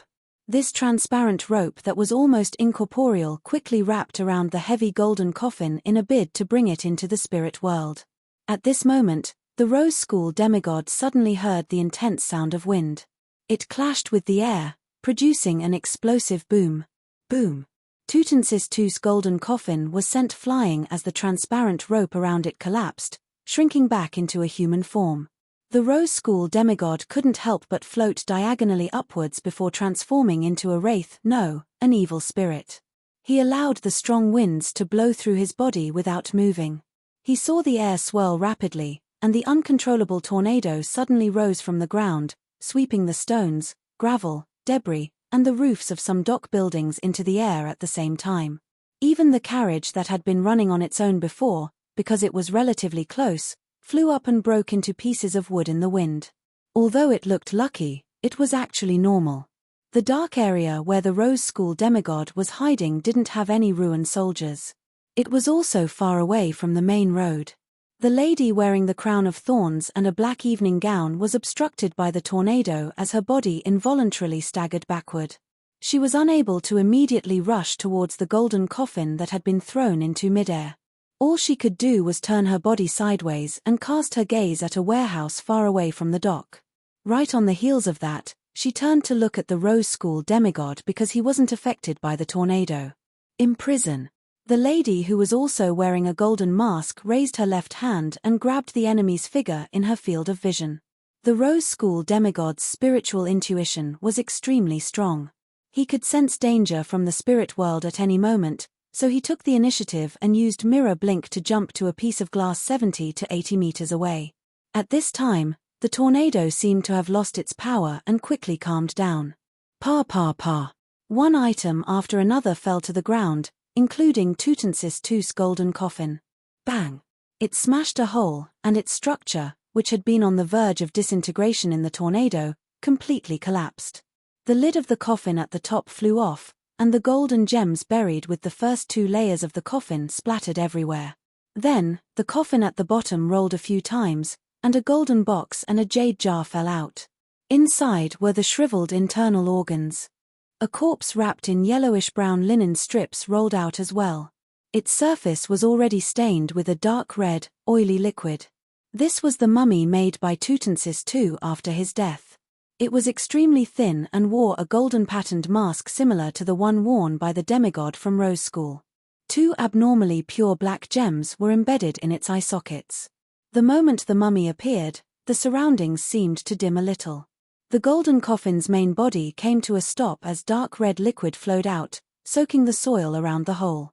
The Rose School demigod who wielded a marauder pathway sealed artifact saw this scene and was first infuriated. Following that, he thought of something as his eyes turned pleasantly surprised. His figure suddenly vanished from the glass, and he was about to flash to the 2 black gems eyeballs of Tutansis II. Then, he would possess it and control it, using the mummy as the main body to enter the spirit world. Suddenly, the mummy in his evil spirit vision vanished. At the same time, the Tutansis II mummy with its golden crown slanted suddenly bounced up, turning its face that was embedded with black gems towards one of the lighthouses in Pritz Harbor. This pharaoh, who had been dead for an unknown number of centuries, let out a terrifying sound that didn't belong to a human. Its thin legs that were wrapped in yellowish-brown bandages strode forward as it ran off. It seemed to be running for freedom, but it had forgotten that it was a corpse. It should be lying quietly. Tap, tap, tap. The moment the Tutansis II mummy began moving, it completed its acceleration. Upon seeing this, the lady wearing the crown of thorns raised her right palm and aimed it at the mutated mummy. "All the dead shall rest in peace." She said a few words in ancient Hermes. Bang! The Tutansis II mummy exerted strength in its legs and leaped up, jumping in another direction. With an agility that didn't match a corpse, it escaped the region where the dead could finally rest in peace. The black-haired, golden-eyed man who was pursuing Mimosi narrowed his eyes as the ring on his finger emitted a crystalline beam of light once again. His figure immediately teleported in front of the mummy in a bid to stop the dead from leaving. However, Tutansis II changed directions once again, charging over from another angle. It constantly changed the direction it was heading in, as though approaching the lighthouse was its goal. It was moving in an irregular manner. Mimosi's heart stirred as his figure suddenly vanished, flashing to a piece of glass not far from the mummy. With this as a springboard, he finally succeeded in making his figure appear above the 2 black gems in Tutansis II's eye socket. Although the demigod from the Ruin military had forbidden the possession of objects, the Highlands Kingdom's pharaoh mummy wasn't a simple object. It had some remnant spirits. Upon seeing his companion succeed, the Rose School demigod who wielded the Marauder Pathways sealed artifact didn't hesitate to extend his black-gloved left palm and aim it at the lady. He clenched it into a fist and made a half-circle. The lady immediately fell into a daze for a second. Following that, she was tightly bound by her evening gown. And almost at the same time, the ruined soldiers on the distant warehouse roof failed to control their guns as they aimed over and pulled the trigger. Bang! Bang! Bang! The steel monsters with thick cannons also fired their cannonballs at the lady. The golden-eyed ruined demigod didn't attempt to save his companion. Instead, he looked at the Tutansis II mummy that had stopped moving due to Mimosi's possession. He clenched his right hand into a fist and swung it down. Execution. There was a flash of joy in his eyes. This was because it didn't matter if the mummy died again, but not Mimosi. Elsewhere, just as the bullets and cannonballs were about to hit the lady, they suddenly slowed down. It was as though they had fallen into a swamp formed from air and were repelled by the laws. On the lady's head, the crown of thorns suddenly lit up. More than half of the sea of light she had previously accumulated had been expended. The hooded Rose School demigod immediately realized that the distance between him and the lady had vanished. He had been fundamentally wiped out. This also meant that he had arrived in front of the lady and saw her raise her right hand. In her right hand, pure light condensed into a blazing spear. At the front of the spear, 2 pure white wings spread out as they clustered around the tip like an angel. The Rose School demigod's eyes widened as he heard the footsteps of death. He attempted to use mirror blink to leap away, but he realized that his surroundings had been sealed by the pure white wings. An intense sense of horror surged out as it inundated his rationality. It made him abandon his resistance towards his roots and strength. At this moment, a shrill cry sounded. The lady's pupils momentarily turned glazed over. The blazing spear in her right hand deviated and was unable to maintain its stability. It disintegrated into resplendent beams of light that swept into the air like a hurricane. And near the Tutansis II mummy, Mimosi had been ejected. A dirty rag doll had fallen beside him. The rag doll's chest had a crack that nearly penetrated it. It stood up as its eyeless face seemed to come alive. It turned abnormally warped and hideous as it constantly emitted shrill cries. It made the nearby ruin kingdom's golden-eyed demigod feel as though an invisible hand was gripping his neck. He struggled in midair as he kicked his legs. It was because of this ragdoll's existence that Mimosi wasn't executed. The other Rose School demigod wasn't struck by the blazing spear. Upon seeing this, the latter immediately used mirror blink and approached the Tutensis II mummy that was still focused on the lighthouse. He planned on seizing the opportunity to join forces with Mimosi to achieve the goal of this operation. At this moment, the lady erased the distance once again and appeared directly above the area. The crown of thorns on her head emitted the purest light. She pressed down with her right hand. This place's mysteries are weakened, but reality is strengthened. Just as she said that, the blood-stained rag doll immediately lost its expression. It no longer cried out shrilly. The golden-eyed Ruin Kingdom demigod finally had a breather as he forcefully pulled away the cursed hand that was gripping his throat. From this moment forth, the strength of demigods like them would rapidly weaken, while their attacks that stemmed from reality would rapidly increase. This also meant that the Ruin Kingdom soldiers on top of the surrounding warehouses and the steam-powered war chariots that were slowly approaching with their tracks would be the deciding factors of this battle. To the Ruin Kingdom's military, this was actually magnifying their advantage to the extreme. Mimosi and the other Rose School demigod immediately reacted. One wanted to possess the mummy, while the other attempted to pick up the eyeless ragdoll and escape before its strength weakened to a certain extent. Of course, the lady and the golden-eyed demigod wouldn't allow their enemies to do as they wished. But just as they were about to take action, a stream of light soared into the sky from afar, exploding into dreamy, colorful fireworks. Right on the heels of that, the two demigods' spiritual perception was triggered as they turned their heads to look in the opposite direction. A hand wearing a transparent glove reached out from the void near Tutensis II's golden coffin, grabbing a clump of soil that was soaked in a dark red liquid. The liquid was a mixture of Tutensis II's brain and bodily fluids. It was a ritualistic ingredient to maintain spirituality, and the latter included blood. Mimosi and the Rose School demigod who wielded a marauder pathway-sealed artifact looked over as well and happened to see a figure dressed in a formal suit and top hat appear. This figure was bending down to pick up the clump of soil that was soaked in the dark red liquid. During this process, his right hand was constantly pressing down on the left side of his chest, as though he was bowing to the demigods. Then, he maintained his posture and looked up to reveal a grayish iron-masked face before rapidly turning transparent and vanishing. Chapter 904. With the iron cigar case in hand, she passed through the wall and left the warehouse she was originally hiding in.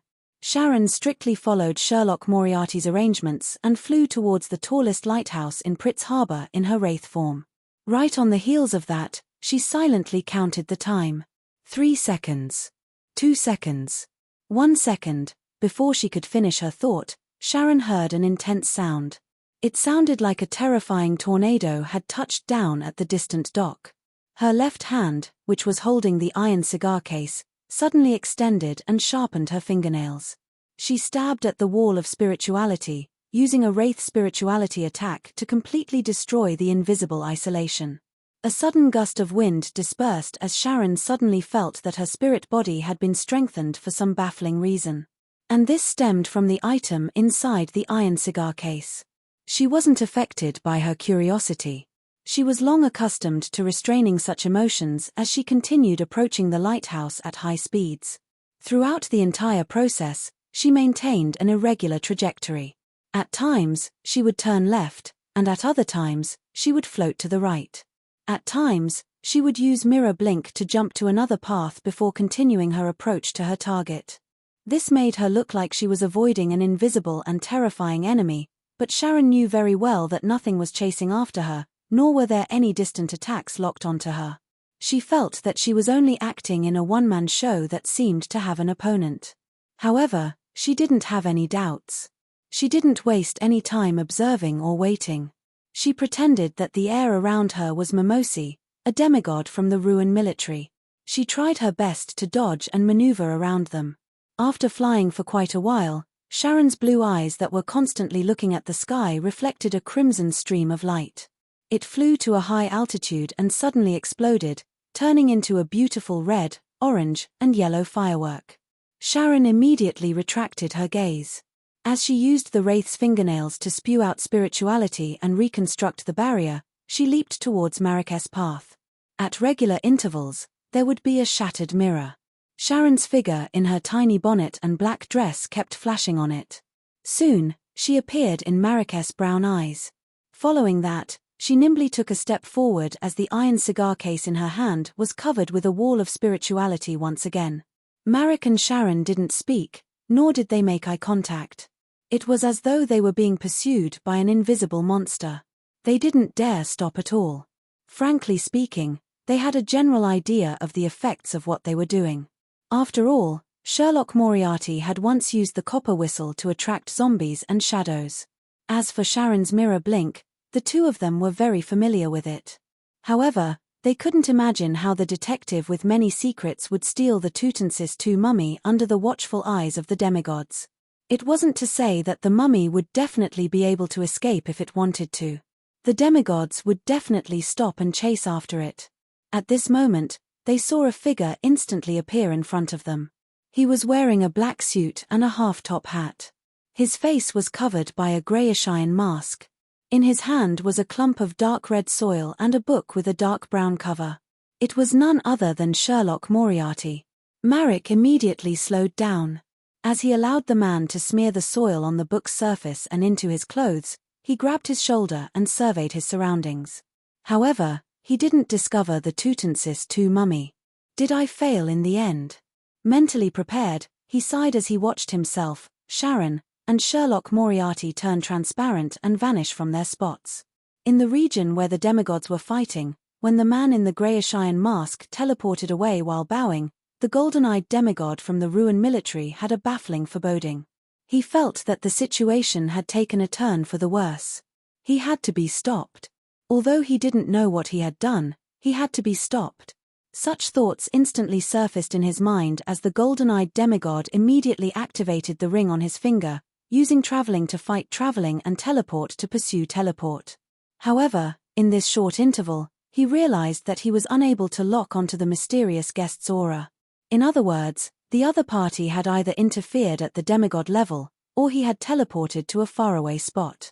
Regardless of the possibility, it meant that his pursuit would easily fail. And more importantly, if he were to leave, it would be equivalent to leaving the lady in the evening gown with Mimosi and the other Rose School demigod. This was an extremely dangerous situation. After all, the current region's mysteriousness hadn't dropped to the point where it could be completely suppressed by the guns of reality. Besides, there haven't been any losses. The mummy is still around. That person only took away a bit of soil that's rich in spirituality. The golden-eyed demigod swept his gaze across the Tutansis II mummy that was standing there in a daze before casting his attention back onto Mimosi. Suddenly, in the four demigods' spiritual perception, the mummy that was covered in yellowish-brown bandages and soaked in dark red liquid had vanished. Such a solid mummy had disappeared without any warning. Gone. For that 1 second, Mahamis and the other demigods felt as though they had watched an interesting magic show or a play that contained a trick. But sadly, as demigods, they failed to discover the trick behind the magic show or the trick behind the play. Moments later, Mimosi and the other Rose School demigod, who had lost their target, didn't hesitate to fade their bodies as they attempted to enter the spirit world to escape. The golden-eyed demigod and the lady stopped them in their tracks. After 2 consecutive teleports, Klein brought Miss Sharon and Marrak back to the 2-bedroom apartment they had rented in Beeklands East Borough. "I will pay you according to the agreement," Sharon said the moment she found her footing. At the same time, she returned the iron cigar case to Sherlock Moriarty. They had already agreed that regardless of whether they ultimately achieved their goal, Sharon would provide them with the information regarding the spirit world plunderer. If they succeeded, they would be compensated with 3,500 Ruin coins or £5,000. Klein took the iron cigar case that had traces of corrosion on its exterior and casually weighed it in his hand. He sensed the slight throbbing of Aztec's copper whistle inside. He then put away the item and smiled at Miss Sharon and Marrak. "Gentlemen, please wait in the room outside.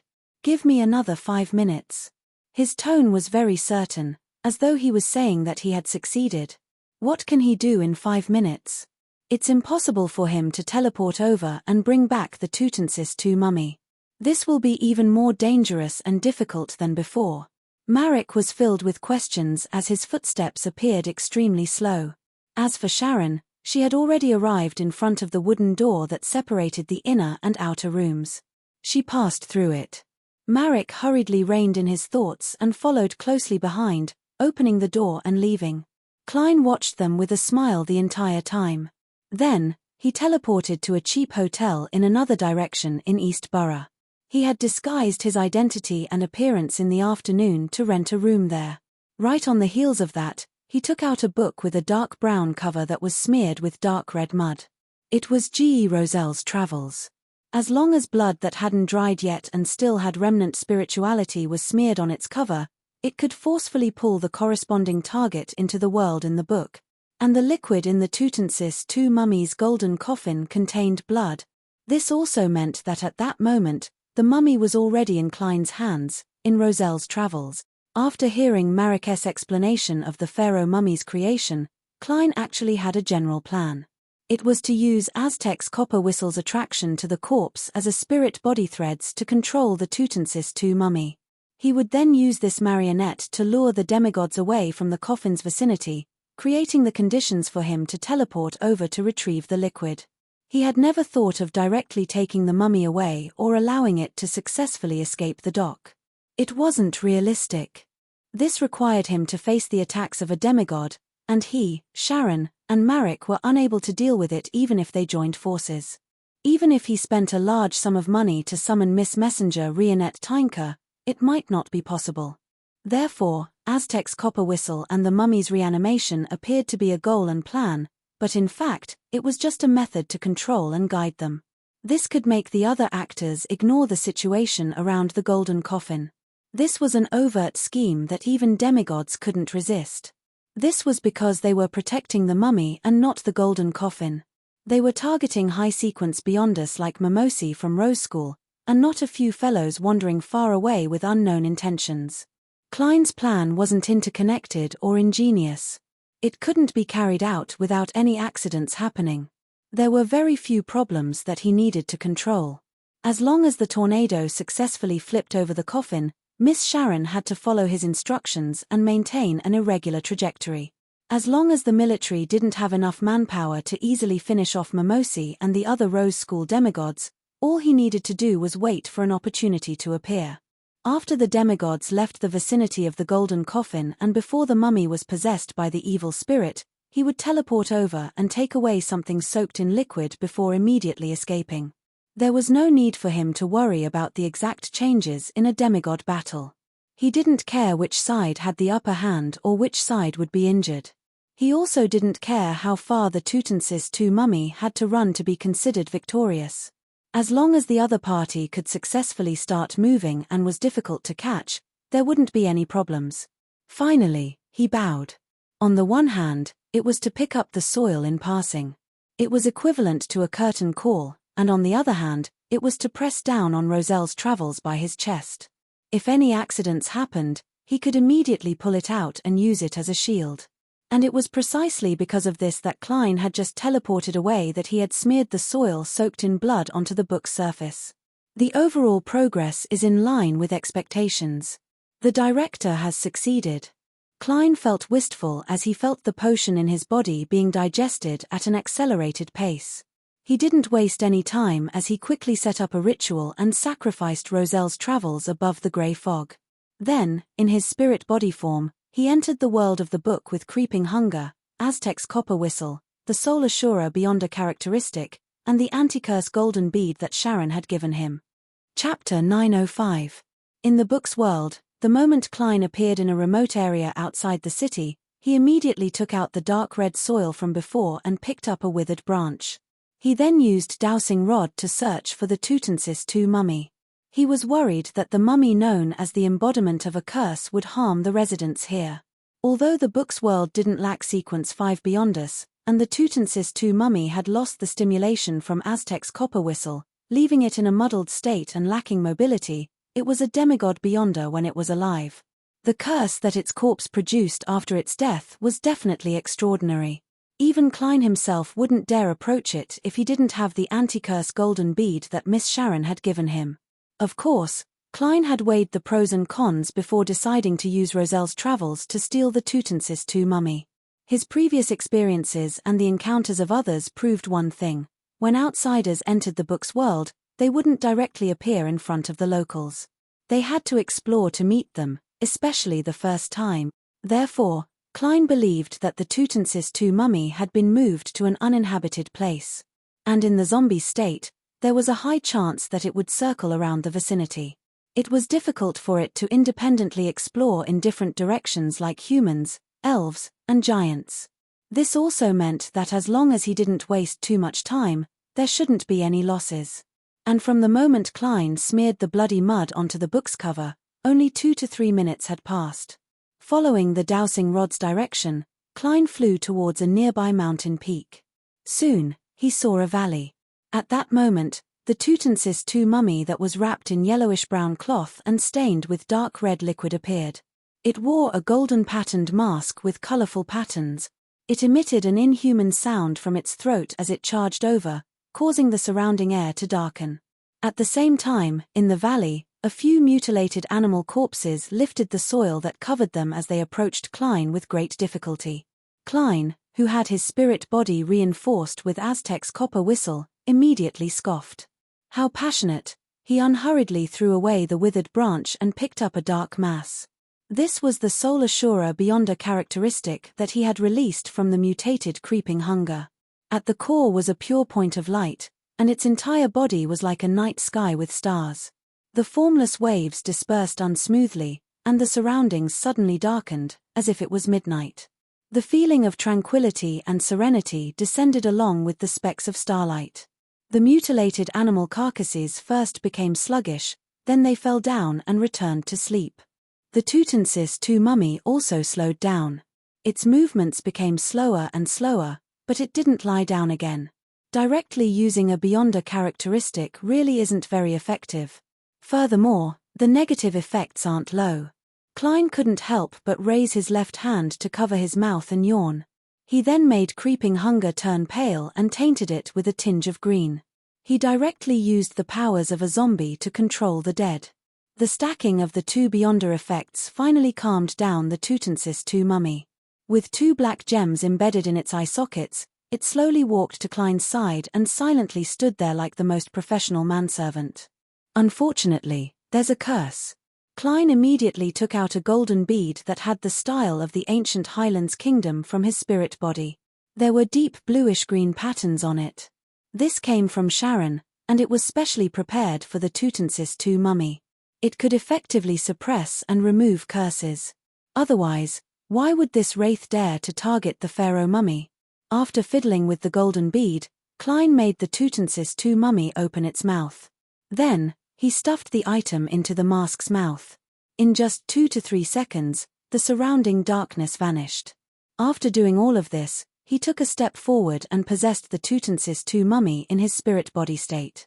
Then, he didn't hesitate to end the summoning and return above the grey fog.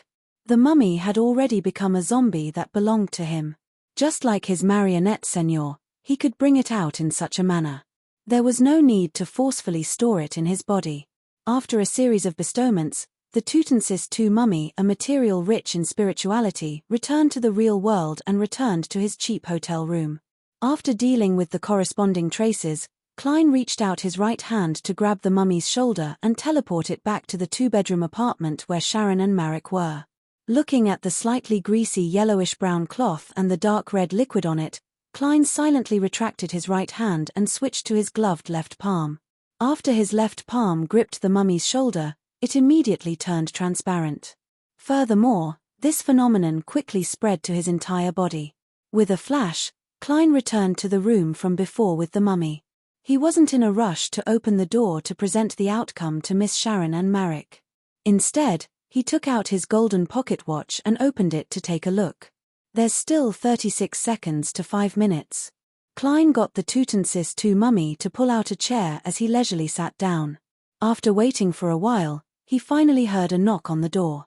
"Come in," Klein replied with a smile as he controlled the Tutensis II mummy to welcome the person.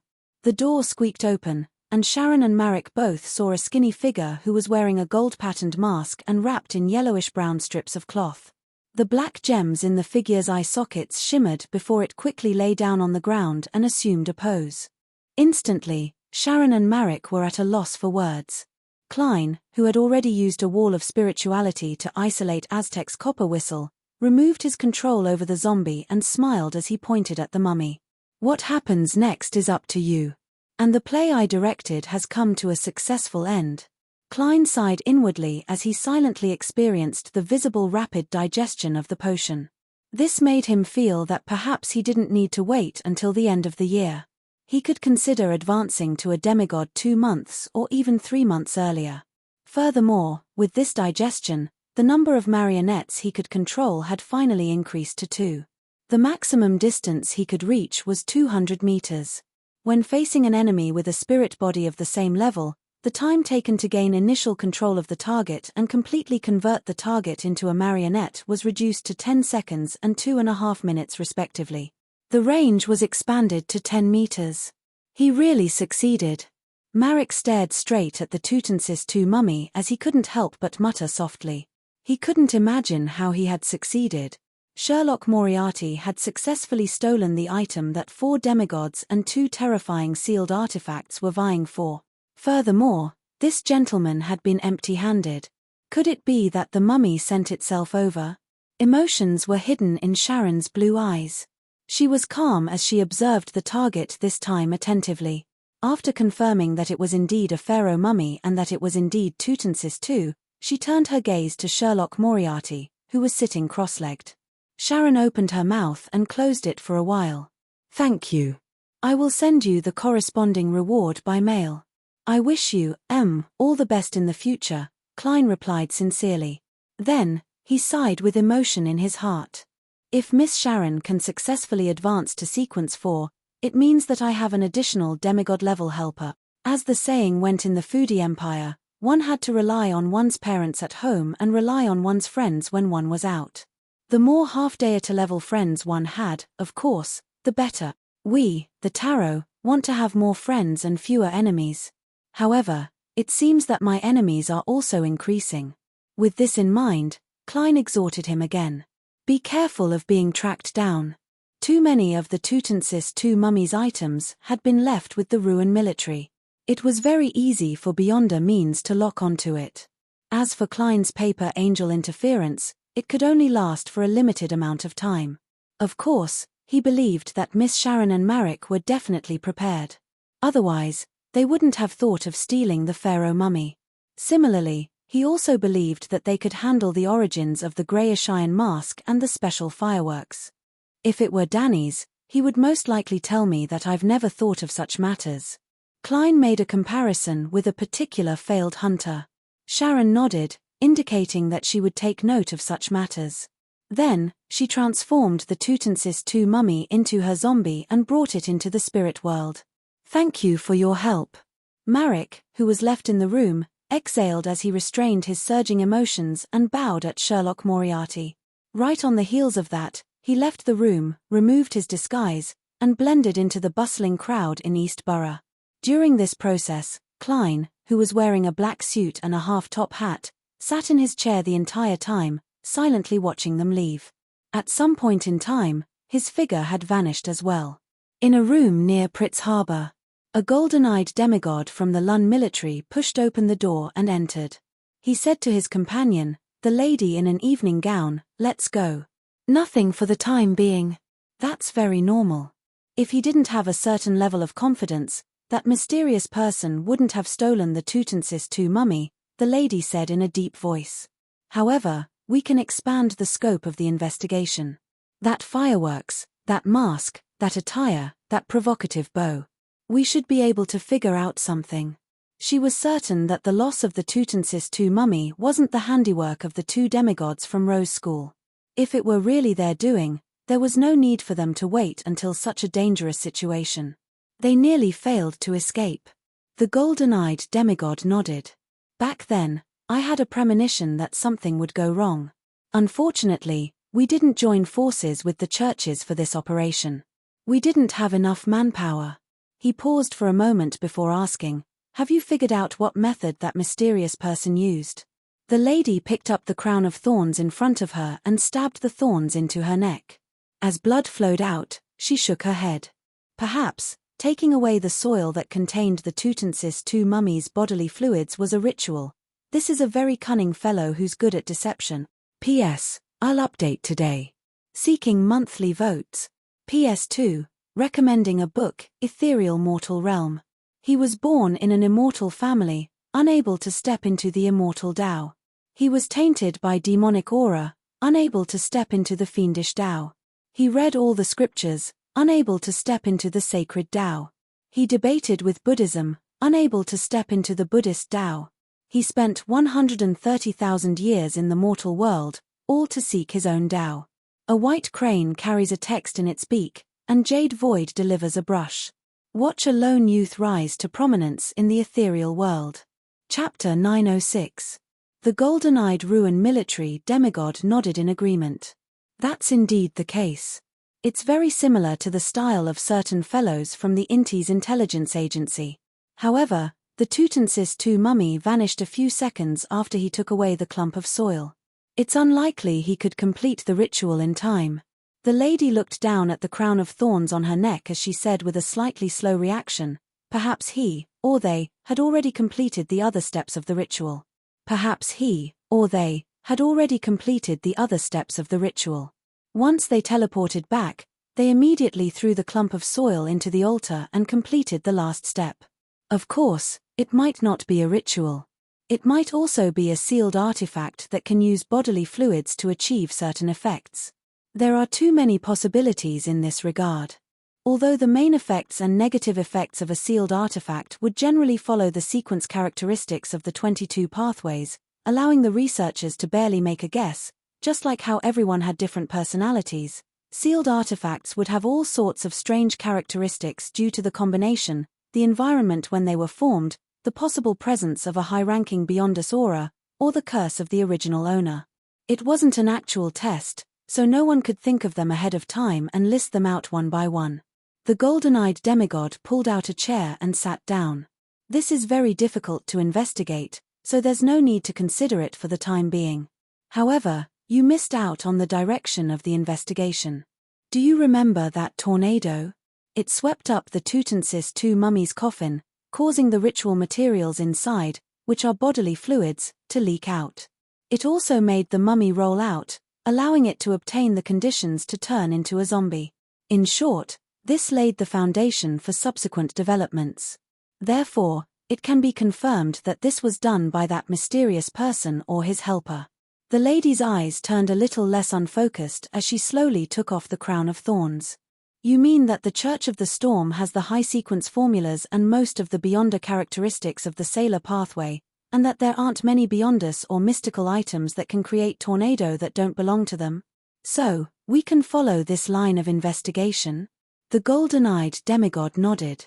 And I remember that not long ago, there was a case in East Borough. The Aurora Order's Mr. X was killed at a gathering he held. Back then, lightning storm and tornado were used at the scene. This attracted the attention of the Church of the Storm. They have been looking for clues. It can't be a coincidence that two tornadoes that do not belong to the official organization have appeared consecutively in the same area in a short period of time. I think it can be preliminarily confirmed that there is an internal connection. The people who killed Mr. X and stole the mummy are likely to be the same group. We need to cooperate with the Church of the Storm to investigate together. The lady put down the crown of thorns and thought for a moment. This is a very good direction. Also, we can analyze the situation from their goal and motive. It's impossible for people who only use the mummy as living corpse material to attempt to steal it at such a high risk. I suspect that the Tutmosis II mummy has an additional significance to them. The key to the ritual? The golden-eyed demigod deliberated and said, from the situation at the scene, the one who used a special item to attract the mummy's pursuit is likely a wraith or a mystical item. Combined with the goal and motive, I have a guess. The lady's heart skipped a beat as she blurted out, a defector from Rose School? Yes. The golden-eyed demigod nodded gently and said, although the creation of mummies is influenced by the worship of death and the sun, Rose School didn't forbid this burial custom even after it occupied a dominant position in the highlands and river valleys. This is enough to prove that mummies have a certain effect on them. Perhaps it's a ritual requirement of a certain sequence. At this point, he chuckled in a self-deprecating manner. There's another possibility, showing off and performing. That group of people might not really want the mummy. They just happened to meet the conditions and had a chance to steal it. Therefore, they put on a grand performance.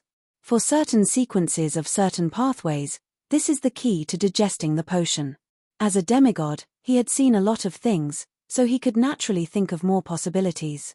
The lady in the evening gown deliberated for a moment and said in a deep voice, I suspect that it's not a single possibility, but a mixture of many factors. We'll use this as a starting point to investigate. Beekland, Sherwood Borough, near the Tussock River.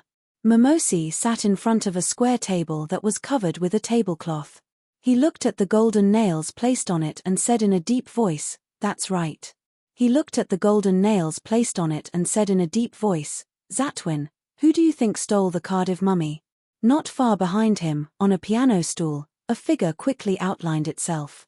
The figure wore a black clergyman's robe and a black glove on his left hand. His face was thin, and his skin was brown. His eyes were sunken like a mummy's, and the roots of his beard were black and white. It extended from the sides of his mouth all the way to his ears. However, they weren't thick and were rather short, appearing like stars. Zatwin's eyes were close to his skin color, light brown. He clearly had the bearing of a priest, but he exuded a cold and terrifying feeling. It was as though he was a pervert in silence. He thought and said, the number of people who yearn for the Cardiff mummy and are willing to take the risk during a demigod battle can be counted on one hand. Among them, the only one hiding in Beekland is Sharon. She likely received Rionette Tynker's help, otherwise, it's impossible for her to succeed. Mimosi picked up a golden nail covered in fine patterns and fell silent for a few seconds. Who's the one who's good at teleportation? It doesn't look like German Sparrow. A helper that Sharon hired? Perhaps.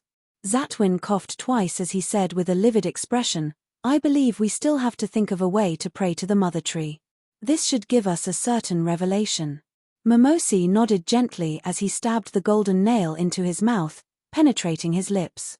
Upon seeing this, Zatwin covered his mouth and slowly got up. With great difficulty, he went down to the first floor and prepared to leave and return to his hiding spot. On the first floor, he saw a dark environment with shimmering candlelight. The fragrance of food wafted over from various places as it filled the air. The houses nearby were terraced, and the ground floor facing the street was a shop. On the surface, the Rose School's contact point was a restaurant. It mainly focused on the southern continent's cuisine. As he had been injured during the operation, Zatwin didn't wish to maintain his evil spirit form. This was a rather heavy burden on him at the moment. Therefore, after changing into a black clergyman's robe, all he could do was walk to the door. At this moment, a customer walked in from the restaurant's entrance.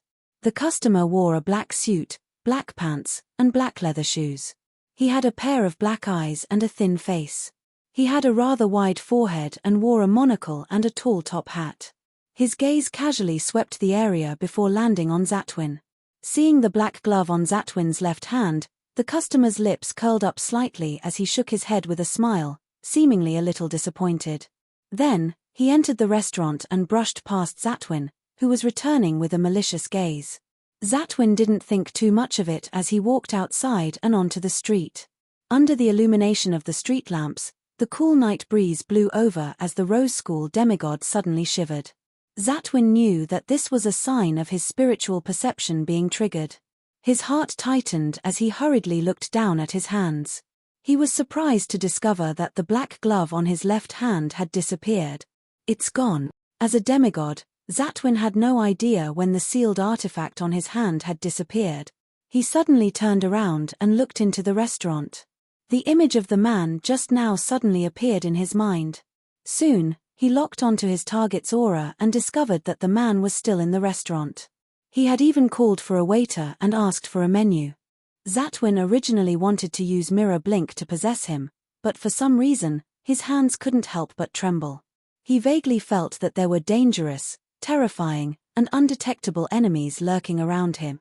A thought flashed through his mind as Zatwin subconsciously took a step to the side and walked to the end of the street as though nothing had happened. Sherwood Borough, in a house. Force was flipping through the latest issue of Ladies' Aesthetics when she suddenly heard the sound of a key turning and the door opening. "Why are you so late today?" She looked up at Zio at the door. Zio ruffled her short blonde hair. "When I was about to return, I saw the meeting sign from MI9. It was urgent." "What's the matter this time?" Force put down the magazine in her hand with piqued interest. "A continuation of the murder of Mr. X," Zio said casually as she bent down to change into her slippers.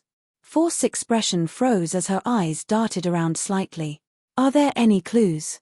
"It can't be called a clue. Back then, there was a demigod-level tornado at the scene.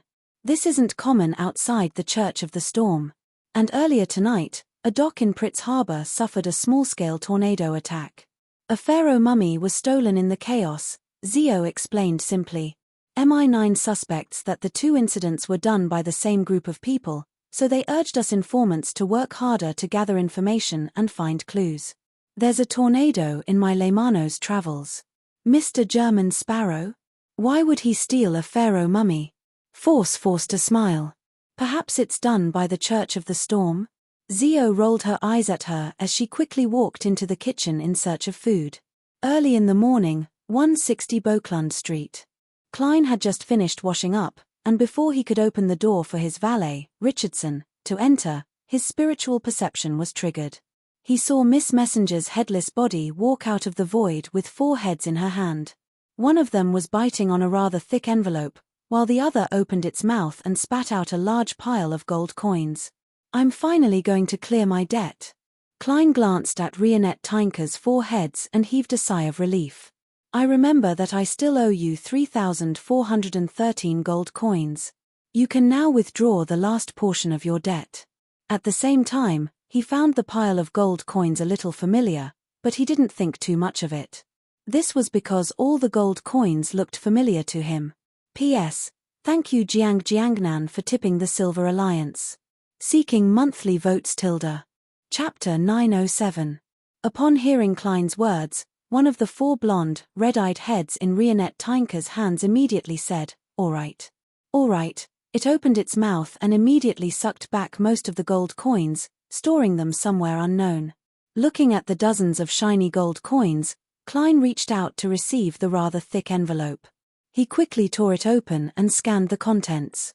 He discovered that it was indeed the detailed information on Spirit World plunderers. After Miss Messenger returned to the Spirit World, he put away the gold coins, pulled open the curtains, and sat down. Under the morning sun, he seriously read the beautifully written content. "Thank you again for your help. The Tutensis II mummy is a component of my advancement ritual. It's of great significance to me. Spirit World plunderers live in the depths of the Spirit World.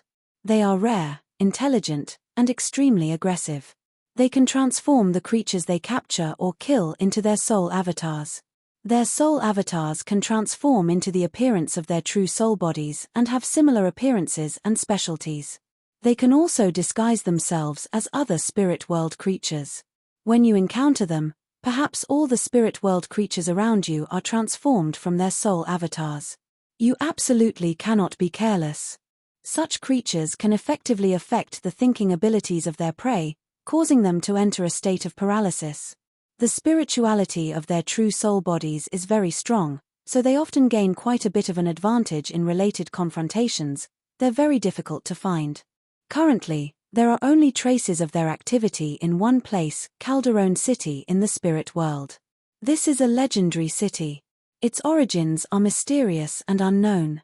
In this aspect, there are 3 guesses. One is that it's the residence of death in the past, the entrance to the underworld. The second is that it's the divine kingdom of a perished ancient god from the Second Epoch. It was attracted by the Spirit World and sank into it, gradually turning into a city that's both real and illusory. The third is that it's a real city that was devoured by the Spirit World during the Cataclysm. Regardless of the guesses, they all point to one point. This city is very dangerous. There are many special and strange places. I don't have the mysticism coordinates of Calderon City. Even many high-level spirit world creatures don't have them. The first is to use a special secret deed ritual to pray to Red Light Amoria and obtain the corresponding answer. I won't go into too much detail about what red light is. If you don't understand, you can write to me and ask. The second is to find the people from the House of Abraham.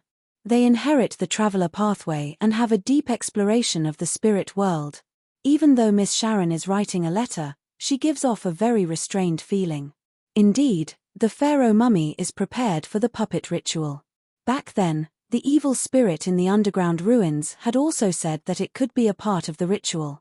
So, the specific requirement for the ritual is a corpse left behind by a high-sequence beyonder that retains its spirituality, or an evil spirit formed from the combination of their resentful souls. Heh, can I pray to Orange Light and get him to help me ask Red Light? Yes, to others, finding Calderon City is a very difficult matter, but to me, it's extremely simple. I can just entrust it to Miss Magicians. She's now a great benefactor of the House of Abraham. I really hope that my first guess about Calderon City is correct. That way, when I contact Mr. Aztec, I'll be able to see the dangerous residents of this mysterious city line up in 2 rows to welcome me. Klein shook his head and threw his beautiful thoughts to the back of his mind. He re-evaluated the spirit world plunderers and confirmed that they have some of the characteristics of a marionettist and a bizarro sorcerer. They are rather dangerous high-level spirit world creatures. Allowing an avatar to possess the appearance, performance, and uniqueness of a true soul is identical to a bizarro sorcerer giving his own powers to a marionette. At the level of Zaratul, or a Sequence 3 scholar of yore, can they temporarily give certain beyonder powers to creatures that aren't marionettes? In thought, Klein folded the letter and casually shook it. He watched as it was engulfed by the scarlet flames, turning into charred fragments that fell into the trash can. Reining in his thoughts, he walked to the bedroom door in his pajamas and got his valet, Richardson, to come in and change his clothes. Beneath St. Samuel Cathedral. As usual, Leonard Mitchell leaned back in his chair and placed his feet on the table. He didn't show any abnormalities on the surface, but he was thinking about Amorn. Ever since he learned that Amorn had arrived in Beekland, the parasitic Palez Zoroast in his body had become abnormally silent. He was no longer as active as before, taking the initiative to speak and give suggestions. If it wasn't for the fact that he would receive an answer when he asked, Leonard would even suspect that old man had secretly run off and found someone else to parasitize. Amidst his thoughts, the captain of the Red Gloves, the Nighthawk Deacon, Sostel, walked in. Did the interrogation yield any results? What were the results? The Red Gloves, who were doing their own things in the room, cast their gazes at the door. Late last night, they had just completed a mission. They had captured 3 members of the charismatic order that they had been investigating for quite some time. Now, they were awaiting the results of the interrogation. Sostel surveyed the area with a serious expression. We have done a great service, but this isn't a good thing. According to the confessions of the 3 members of the charismatic order, as well as the information that the Church has gathered in the past, we can preliminarily determine that the charismatic order is split between resurrecting death and artificial death. And the latter has already made some progress and gained quite a bit. They are filled with animosity towards Ruin and us. They have placed a portion of the artificial death experiments in Beekland. Yes, their thoughts are the same as your worries. Even if the experiment fails, there's still a chance to deal a heavy blow to the capital of capitals. Leonard snapped out of his daze and exchanged looks with Bob, Cindy, and company. They saw the shock and anger in each other's eyes. At this time, Sostel knocked on the table next to him and stopped the discussion.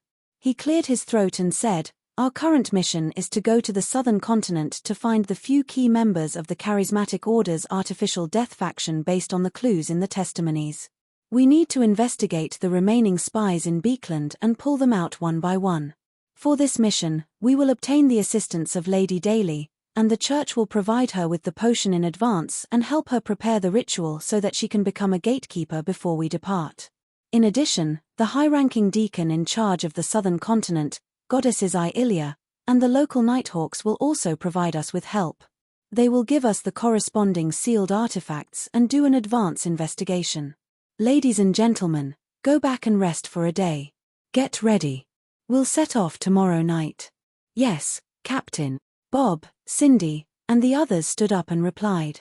Leonard stood up as well, but he didn't say a word. The first thought that flashed through his mind was, we can take this opportunity to leave Beekland and escape Amorn's threat. After returning to 7 Pinster Street and closing the door and drawing the curtains, he lowered his voice. He lowered his voice and said, "Old man, the problem has been resolved. I believe the normal mobilization of a red glove shouldn't arouse Amorn's suspicion, right?" In his mind, the slightly aged voice slowly said, "No. It won't." Leonard could tell that old man's tone was much more relaxed. His heart stirred as he thought for a moment. He thought for a moment and said, "Should I write to Klein Moretti and tell him that we will be leaving Beekland for a long period of time? After all, he was the one who warned us that Amorn has arrived." Palez Zoroast replied without changing his tone, "That's right. Write if you want to." Leonard exhaled, took out a piece of paper, and picked up a fountain pen. He deliberated for a moment before lowering his wrist and writing, "I have a mission and will be leaving Beekland soon." After reading the short line of text, Leonard put down the fountain pen and folded the letter. Soon, he prepared the ritual to summon the messenger. He lit the candle, took a step back, and chanted softly in ancient Hermes, "In my name, I summon a spirit that wanders the unfounded, a friendly creature that can be controlled, a messenger that belongs solely to German Sparrow." Inside the room, the sound of wind suddenly sounded as it turned intense. The candle's flame swelled as it was dyed in a pale white color. A blonde, red-eyed, and beautiful head popped out. Leonard pricked up his brows and was just about to say something when he saw that the head wasn't followed by a complete neck, but a hand that was tugging at its hair. Rionette Tynker, who was dressed in a dark and complicated dress, quickly walked out. The 4 heads in her hands turned at the same time as they looked at Leonard Mitchell. "This is... You want to send a letter? This spirit world creature looks very powerful. Is this the benefit that Klein received from joining that secret organization?" As Leonard thought, he nodded. "Yes." The 4 heads in Rionette Tynker's hands spoke again. "You need give a gold coin. A gold coin? The mysterious world's messenger needs to be paid as well?"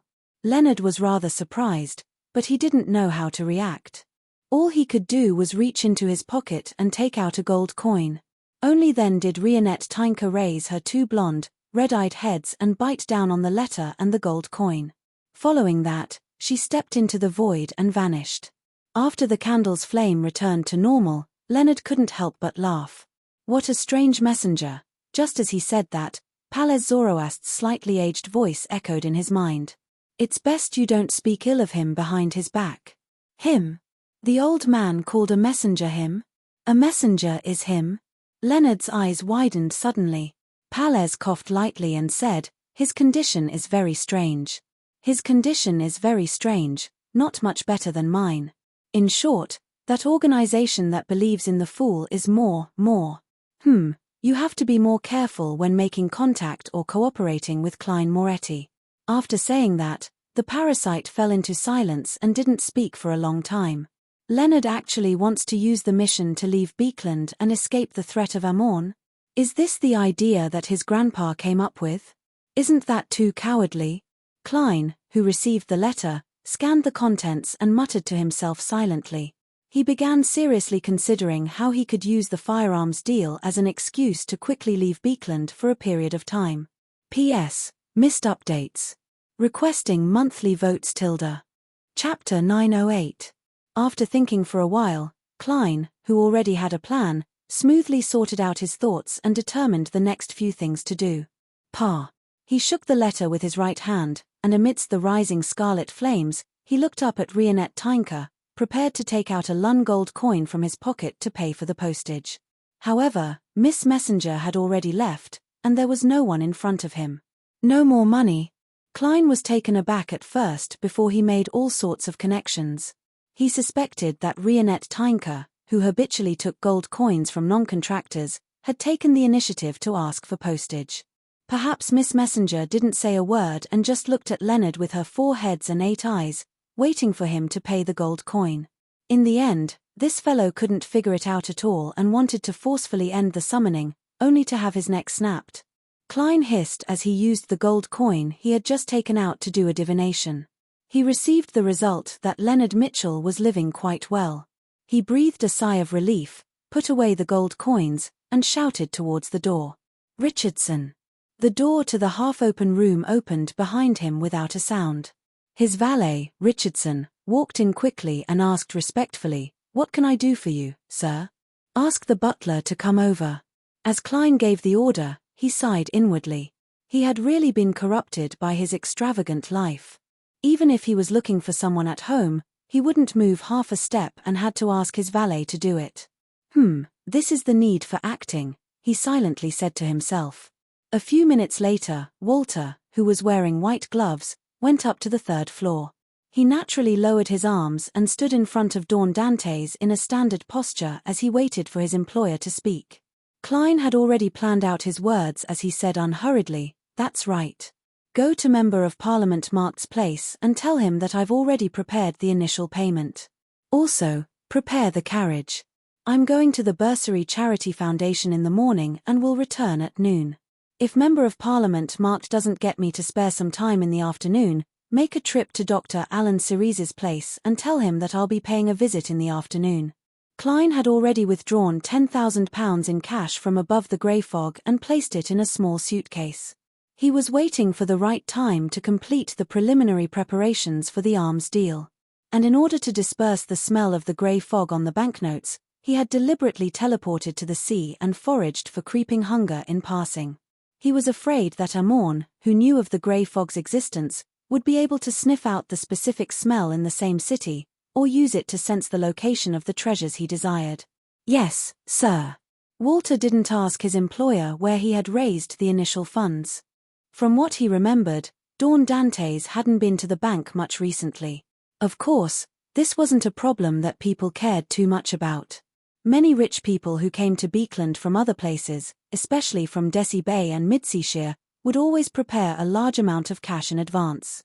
22 Phelps Street, the headquarters of the ruined charity Bursary Foundation. Klein passed through the door and entered. He went up to the 2nd floor and found the reception room provided for directors. As an honorary director who only occasionally participated in certain matters, he didn't have an office here, but he could use the reception room. He clenched his right hand into a fist and held it to his mouth as he deliberately coughed twice. Then, he walked into the reception room and found a sofa to sit down. After a moment, he stood up again and said to his valet, Richardson, who was standing beside him, "I'm going to the bathroom." After buttoning up his clothes, Klein walked out of the reception room and happened to see Justice Audrey walk out of her office. This noble lady was wearing a rather simple dress today. It was white with dark green embellishments. Her sleeves and collar were mainly frilly, and there were layers of laces that formed a bow tie in front of her chest. She didn't even wear any jewelry. She wore a belt that he couldn't tell if it was good or bad. Only her left arm had a slight bulge when the wind blew against her skin. "Good morning, Miss Audrey." Klein made a surprised expression as though he had chanced upon her. Audrey glanced at Dawn Dantes, who had white sideburns and a rather good-looking appearance. She smiled and replied, "Good morning, Mr. Dantes." She originally wanted to say "long time no see" in a slightly light-hearted manner to make fun of him for not coming to the Bursary Foundation for a few days after the establishment ceremony. However, considering that the two of them could only be considered acquaintances on the surface, she forcefully held back the corresponding words. Klein rubbed his temples and shook his head with a bitter smile. "I'm sorry I didn't come until today. I've been too busy recently. I can foresee that I'll be even busier in the future. I might have to make a trip to the southern continent to settle certain matters." The reason why he specially came over to inform Miss Justice that he would be leaving Beekland for a period of time was to show his sincerity. He hoped that this noble lady could help watch over the foundation and allow it to operate normally. To Klein, he sincerely hoped that the Bursary Foundation could help more poor people in need. To the southern continent. Audrey could read Dawn Dantes' sincerity as she asked in surprise. Klein smiled. For a business deal. At that instant, the first thought that surfaced in Audrey's mind was, which Sequence 5 is about to lose his life again? Sensing that Miss Justice seemed to have made a bad association, Klein added, I have a partnership with the military. We work with the military to sell some necessities. What's the point of that? The identity of Dawn Dantes is used to gather military intelligence. Audrey was enlightened as she raised her right hand and tapped 4 times in a clockwise manner. With a bright smile, she said, May the goddess bless you in everything. After saying this out of habit, she realized that something was amiss. She was actually telling a blessed of Mr. Fool that the goddess bless him. This is probably closer to a curse. Will Mr. German Sparrow be angry? No, he's actually a gentle person at heart, and I didn't have any ill intentions just now. After going to the southern continent and coming back, the one acting as Dawn Dantes should be another blessed, right? Could it be a demigod? Audrey's thoughts unknowingly wandered. Klein smiled helplessly as he drew the crimson moon on his chest. May the goddess bless us. And not send down divine punishment, he added inwardly. Following that, he casually chatted as though he had really met her on the road. Did you go to school to promote it? Yes. At the mention of this matter, Audrey's face seemed to glow. She was proud and happy that she had finally done something practical. She nodded with a slight amount of force. Pity gradually appeared in her green eyes. I went to a few public elementary schools. Many of the children there are really pitiful. To save money, they bring their own black bread for lunch, along with a cup of water. At this point, she looked up at Dawn Dantes and said with some embarrassment, I know that they won't bring me to night school or Sunday school for the time being. I know that they won't take me to night school and Sunday school for the time being. They won't let me see anything worse. But I can imagine, just like those workers who enter a factory and can only live for a few years. This was something the world, German Sparrow, had once told her. It was the first time she knew the true situation of the bottom rungs of Beekland. However, without seeing it with her own eyes, she could only rely on her imagination. Klein sighed silently. It might be worse than you imagine. There's no rush. Once you show your abilities worthy of their trust, you will truly become one of them. Okay. Audrey nodded, as though she was already thinking of how to perform better. Klein didn't continue the conversation. After all, this was only their 3rd meeting. They had only exchanged a few words previously, so it was easy for others to suspect them if they chatted too much. He pointed in the direction of the bathroom, apologized, and strode over to it. Audrey looked at Dawn Dantes' back and fell silent for a few seconds. She then muttered, What would it be like if it's worse? After receiving Mark's invitation to the East Balam Military Veterans Clubhouse in the evening, Klein followed his plan and visited Dr. Alan Series at 4 in the afternoon. Mr. Dantes, your butler didn't tell me what's going on. As his wife was about a month away from giving birth, Dr. Allen had recently declined a lot of work and often stayed at home. He was rather puzzled by the sudden visit from Dawn Dantes, who he wasn't too familiar with. Furthermore, he wasn't good at socializing, so after exchanging pleasantries, he directly asked a question. Klein smiled and said, It's this. I might be making a trip to the southern continent. As you know, the weather there is hot and humid. There are all kinds of bugs and diseases. I wish to prepare some medicine ahead of time to prevent any accidents from happening. I wonder if you have any suggestions? I'm really ashamed. You're the only excellent doctor I know. Dr. Allen accepted his explanation and began thinking seriously before giving the name of the medicine. Finally, Klein, who was filled with notes, found an excuse of having a stomachache and entered the washroom on the 1st floor. The mirror suddenly darkened, as though it was enveloped by a thick shadow. And in the shadow, a black pram slowly approached. Inside was a blurry child wrapped in silver silk. What's the matter this time? Will Orseptin asked in a clear voice. Klein coughed dryly and forced a smile. You should have heard it. I'm heading to the southern continent. I don't wish to miss your birth, so I wanted to ask you which day you plan on having as your birthday. Will Orseptin sucked on his thumb. I don't know. Even angels can't control when they're born. Klein asked in surprise. Will or Septin answered hesitantly, "You don't understand. I've already chosen 3 birthdays." "You don't understand. I've already chosen 3 birthdays. They all have unique meanings in terms of fate, but I'm not sure yet. I'm still not sure. Maybe when the time comes, I'll know what to do." This is a case of having difficulty choosing. He also has the strong aura of a charlatan. Klein clasped his hands and indiscernibly rubbed them. "Then how do I learn of it in time and rush back to complete the transaction with you? That paper crane can no longer be used. P.S. Requesting for monthly votes on the last day of June. Chapter 909. Upon hearing Klein's question, the baby wrapped in silver silk raised his chubby arms and spread them out. "I don't have a choice. I'm still in my mother's tummy. Although I can't write on that paper crane anymore, it can still help me locate you. If anything happens, I'll let you know." With regards to Will or Septin's answer, Klein had already expected it. Without changing his posture or smile, he explained, "That's right. That paper crane is already a little damaged. I think there might be a problem with the positioning." Then, he gave his own suggestion. "Perhaps we can do this.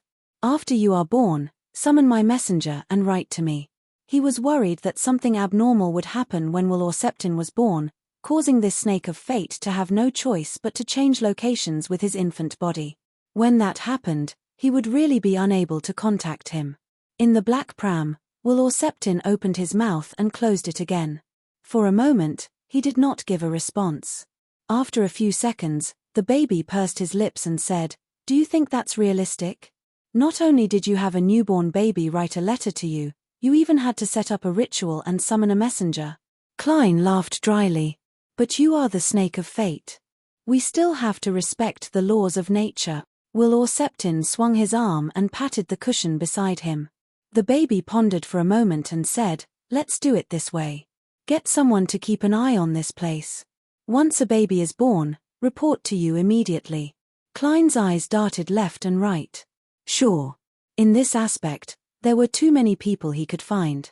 He could hire gang members through Sharon and use the messenger to deliver the message.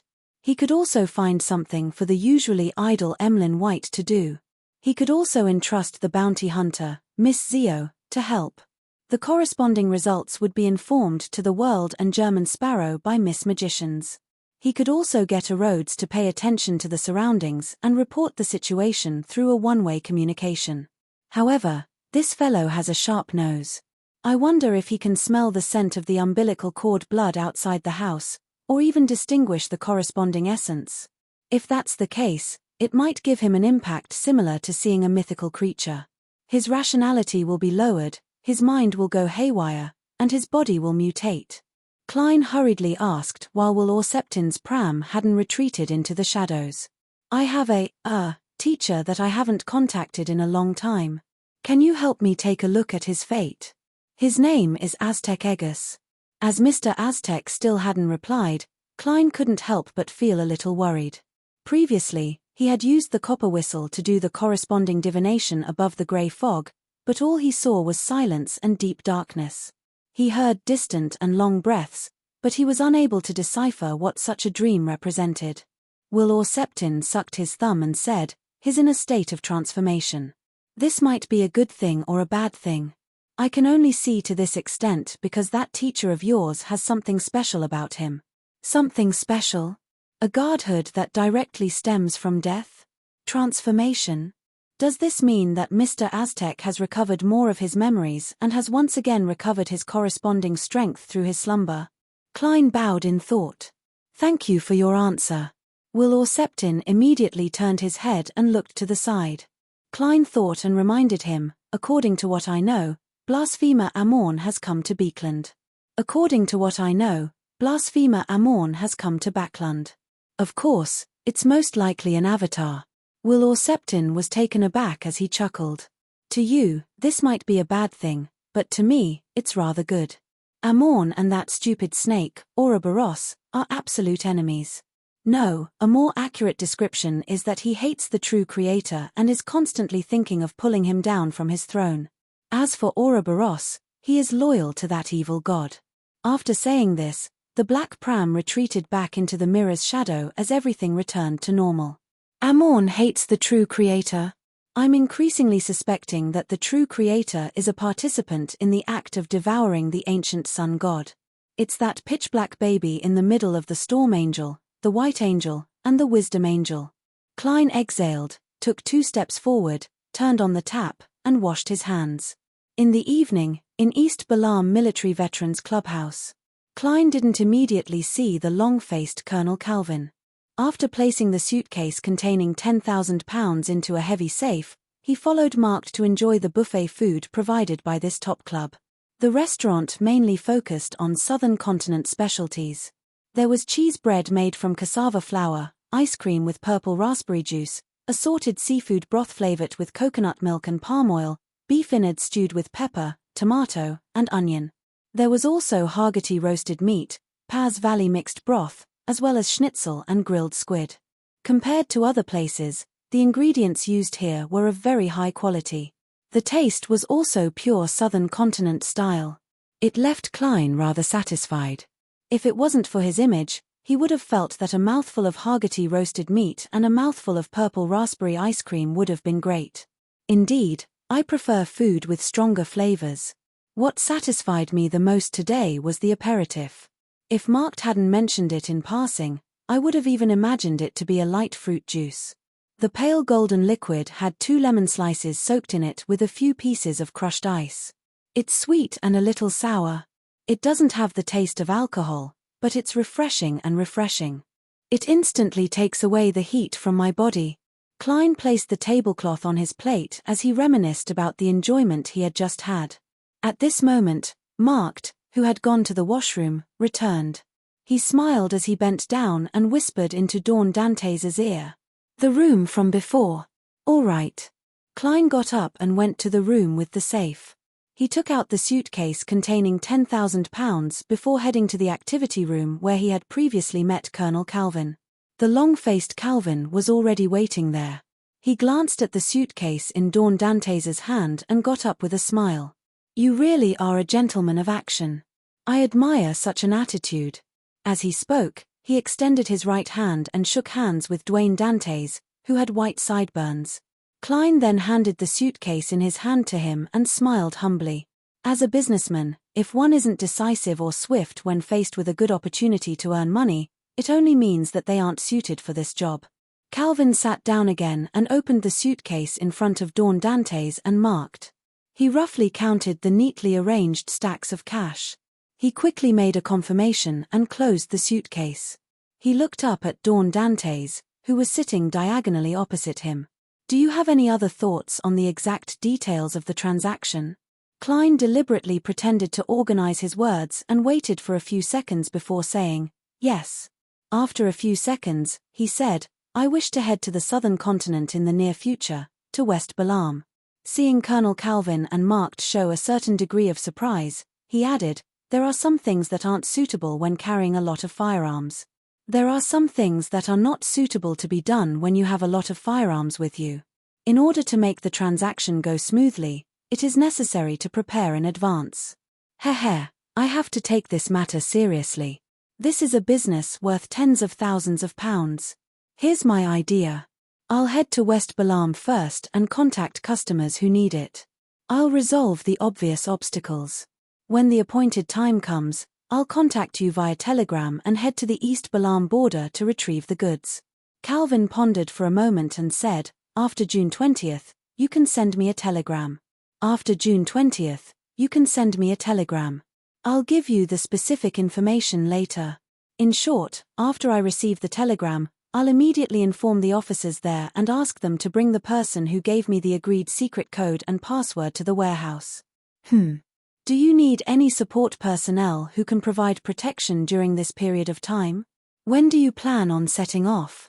I just want to head to West Balaam and find a place without Rose School to stay there. I'll leave the rest to Danny's. When do I set off? I obviously wish to set off today and arrive today, but that will incur suspicion. Klein considered for 2 seconds and said, "There's no need for that for the time being. In certain places in the Southern Continent, such support personnel will be the main reason for conflict.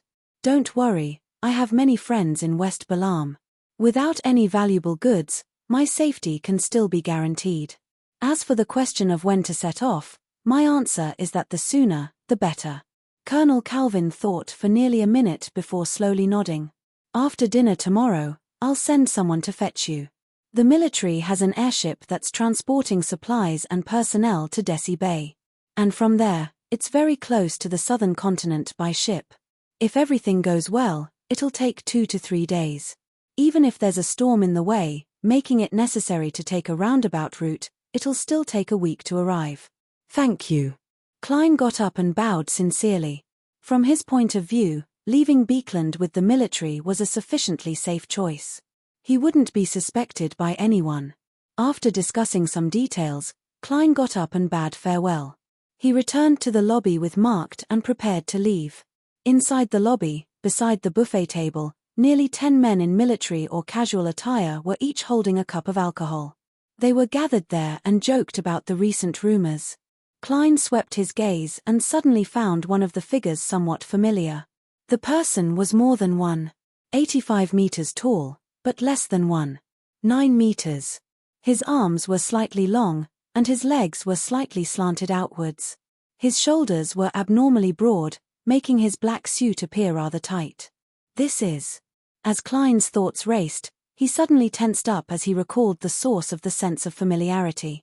This was the demigod who had met crazy Captain Connors that night. He was suspected to be working for a particular faction of the royal family, the demigod who was in charge of human trafficking. Although this high-sequence beyonder had been wearing a black cloak back then, interfering with divination and preventing his looks from being exposed, Klein had remembered the unique traits of his body. This was the specialty of a faceless. P.S. Requesting for monthly votes in the last few hours. It would be a waste if I didn't vote. Chapter 9-10. For an instant, Klein's casual gaze paused as it froze on the familiar figure. He immediately sensed that he was acting a little abnormal, and with his spiritual perception as a demigod, this was a problem that couldn't be ignored. His back muscles tensed up as thoughts raced through Klein's mind, producing sparks. He didn't retract his gaze reflexively. Instead, he continued looking at the demigod suspected to be from the Black Emperor pathway and smiled at Marked. He smiled at Marked and said, "Indeed, it's not only retired officers who are here." This was nonsense that seemed like a meticulous observation, but it was actually meaningless. Marked chuckled. Any club will eventually exceed its original boundaries when it develops.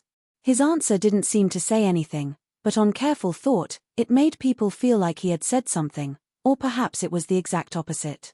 At this moment, the man in a black suit with broad shoulders and slightly long arms naturally turned his head to look at where the duo was. He saw a tycoon who had donated £15,000 curiously sizing them up while whispering to Marked beside him. This made him feel that the other party's astonished gaze was a normal reaction after learning of his position. Then, he retracted his gaze and continued the unfinished topic. And at this moment, Klein's back was covered in a layer of cold sweat. He felt his legs go limp. Although he had faced a demigod in the past and had even fought one, this was the first time he was encountering such a situation in such a small setting. More importantly, he was far from being prepared to face a demigod. Not only did he not have a marionette, but he also had Death Knell, Aztec's copper whistle, and the adventurer's harmonica. The sea god scepter couldn't be carried with one's body, and it had strict requirements on the environment it was used in, otherwise, it would result in massive casualties. Once Roselle's travels was carried on him for an extended period of time, it would cause Klein to enter the world inside the book. When that happened, it would be very troublesome to come out again. Creeping hunger was still unsealed, making it restless every day. Unless it was necessary, it was impossible for him to take it out ahead of time. The Fate Siphon charm was made from a worm of time, so it might attract a mourn. Unless it was used very quickly, Klein wouldn't have the guts to carry it around. If the demigod who was suspected to be from the Black Emperor pathway discovered the problem, the best solution he could think of was to blow the harmonica and summon Miss Messenger, asking her to bring him out of Beekland with the help of the spirit world. He never thought of letting Rionette Tynker engage in a battle with the other party while he held Death Knell and looked for an opportunity to fire from the side. This was because this was Beekland, the home turf of the official beyond us. With Miss Messenger's strange appearance, any crime that the gentleman casually pinned on her would definitely result in a siege for Klein. There would definitely be more and more demigods and powerful sealed artifacts. What a close shave. Klein moved his gaze away in accordance with logic. He used his clown powers to control his legs and walked out the door without any abnormalities. He didn't ask Marked, nor did he ask who those people were. Clearly, he wasn't interested in them at all. This was to prove that he had only taken a casual glance. However, the other party's glance had exposed his appearance to Klein. He had thick but not messy black eyebrows, short and stiff hair of the same color, dark blue eyes that were nearly black, a high nose bridge that resembled a mountain, and a large beard that extended out from the corners of his mouth. His facial features were deep, and he had a rather long face, as well as cold lines. This was a man with a very tough vibe. He might even be in his 30s or 40s, making it difficult to make an accurate judgment. Just from his appearance, Klein felt that he was more like an Arbiter Pathways demigod and not a Black Emperor's. Of course, this demigod's bearing was actually closer to a warrior's, but he was too short. With this clear appearance, Klein didn't need to ask any further questions. He could directly get an answer from a Rhodes. Even if he was still wary of the magic mirror, he could still get Miss Zio, Miss Sharon, and company to do a simple identity check.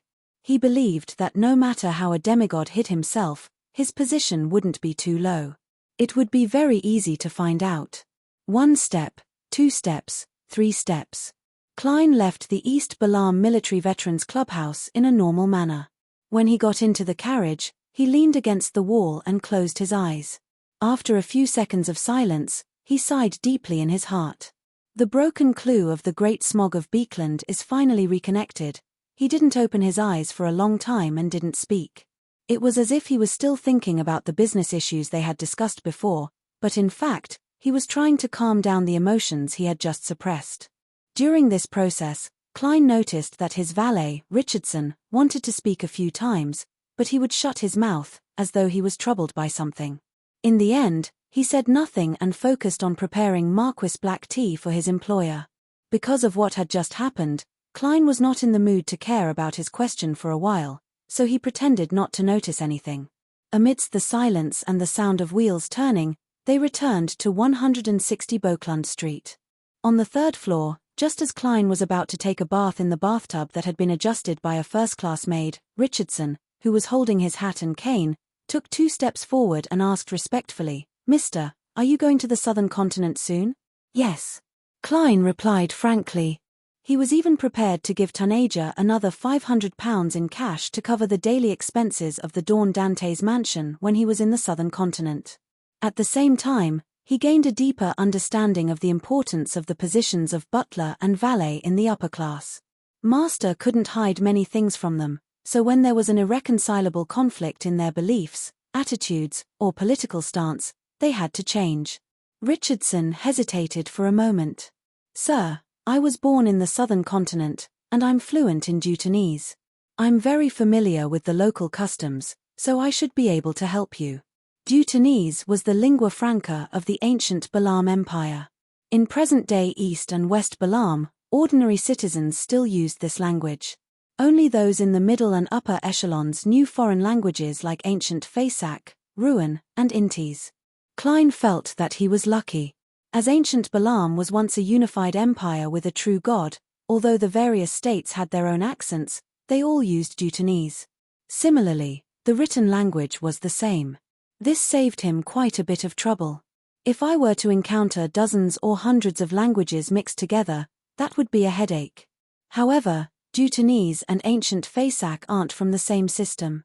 I won't be able to master it as quickly as I can learn the various branches of the latter. Finding an interpreter is a must. Anderson seems to be very good at Deutonese. I've never heard him mention any communication difficulties in West Balaam. After hearing Richardson's words, Klein suddenly understood why he was stumped. As a valet, he needed to follow his employer when they were out on errands, but a butler didn't. This also meant that a valet was a personal secretary, but to a certain extent, he played the role of a business secretary. Clearly, Richardson liked his life in Beekland and everything there. He didn't wish to return to the southern continent, nor did he wish to see any scenery or incidents that would remind him of the past. Therefore, on the carriage, he had wanted to explain his specialty a few times, but he couldn't bring himself to do so. He hoped that Dawn Dantes could find a more suitable candidate. Klein pondered for a moment and said, "I can tell that you don't like the southern continent. I can tell that you don't really like the southern continent. Why are you telling me this?" Richardson slowly lowered his head and looked at his toes. "You've given me the opportunity to gain experience and grow. I think I should be able to help." A very simple sense of gratitude. If you hadn't mentioned it, no one would have been able to confirm that you know Jutanese. After all, you were born and raised in a colonial manor in East Balam. Klein carefully looked at Richardson for a few seconds and silently smiled as he sighed inwardly. However, he didn't plan on letting this valet follow him to the southern continent. Firstly, it would make it inconvenient for him to do anything. Secondly, if he were to be recognized by someone familiar from the Nation Restoration Charismatic Order, it might affect the rest of his life. Klein smiled. "I have quite a number of friends over there. They know Jutanese and all sorts of customs. You have to stay in Beekland. Every once in a while, help me deliver some gifts to some of my friends. When the time comes, I'll give you a list of names. Also, read more newspapers and take note of any valuable investment news. Do some field research and give me the corresponding reports. I'll get Taneja to specially prepare a sum of money for these matters." Richardson was a little taken aback at first before he said in pleasant surprise, "Yes, sir. Yes, sir, I will try my best." At that moment, he felt that he had been put in an important position as his vision turned blurry for some baffling reason. Ever since he was born, this was the first time he felt that the future was filled with hope. After sending Richardson away, Klein took a comfortable bath to ease his tense mind. Then, he put on his pajamas and returned to his bedroom. He took out a pen and paper and drew a complicated symbol that was a mixture of prying and concealment. On the full-body mirror's surface, ripples suddenly spread out as silver light formed ruined text. "Exalted Great Master, your loyal and humble servant, Rhodes, has come to answer your summon." "Are you leaving Beekland again?" Klein nodded. "Yes."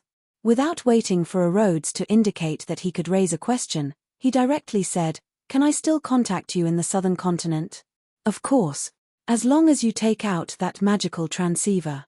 On the surface of the mirror, the silver words rapidly reorganized themselves. "However, you mustn't let it stay in reality for too long or use it too frequently. There are many bestowments from the Mother Tree of Desire in the southern continent. She might be able to sense it through this." Klein nodded slightly and took the opportunity to ask, "What do you know about the Mother Tree of Desire?" Rhodes suddenly fell silent.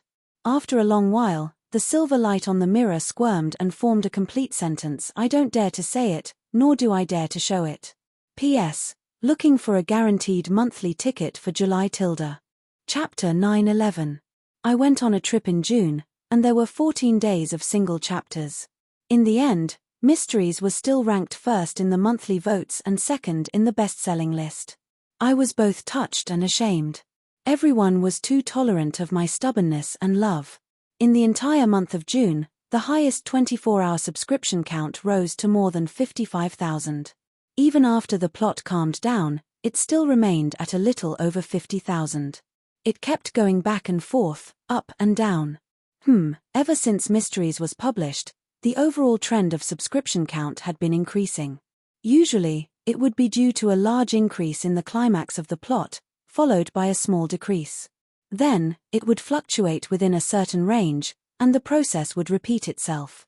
The plot of the foggy town and the structure of the scene were all content that I had envisioned for a long time. I was happy that everyone was satisfied. The ending of the fourth book was also a scene that had been present since the beginning of the book. I hoped that I would be able to vividly write the feeling of the undead, a gift, or a curse. Perhaps I didn't even need to directly point out the theme. Just describing the scene would be enough. Of course, there were still many chapters before I could write. My biggest feeling of writing this month was exhaustion. When I was on a trip, I woke up at 7 in the morning and only returned to the hotel at 7 or 8 at night. I had time to write. Thankfully, I could take a nap in the car. Otherwise, I wouldn't be yawning every day, I wouldn't be able to write at all. However, going on a trip and relaxing did improve my mental tension and depression from staying at home for a long time. After I returned, there were a few chapters that I felt I had written to a high standard. Of course, I had also collected material.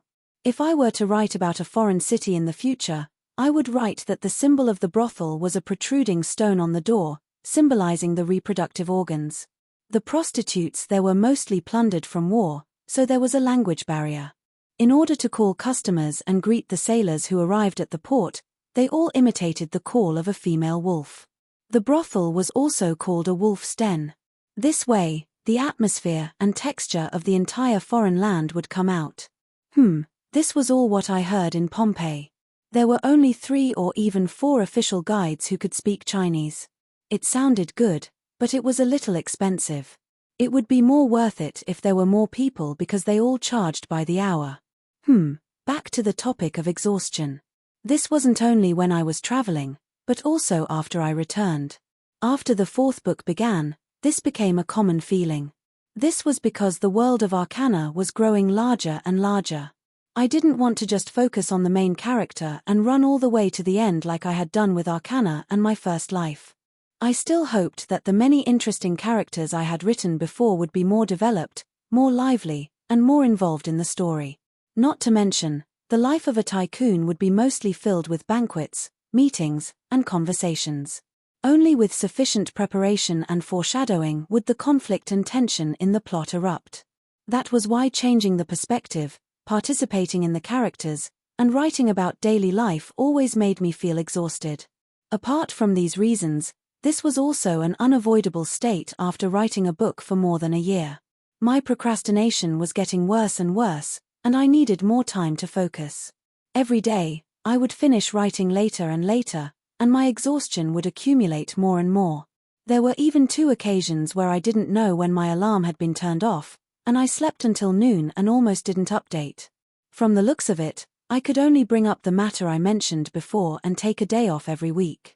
This was my plan. I would take Sundays off myself, but I would split the 2 chapters one had on Saturday into Sundays. In other words, I would have a single chapter on both Sundays, at 12:30 p.m.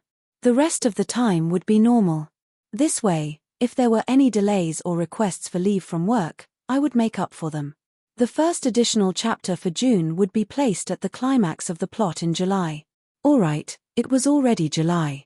With a proper attitude, I would ask for a guaranteed monthly pass till the chapter had already been updated in advance. There would be no more at noon, and the second chapter would be at 7 p.m. Also, I would like to ask for recommendation tickets on Monday.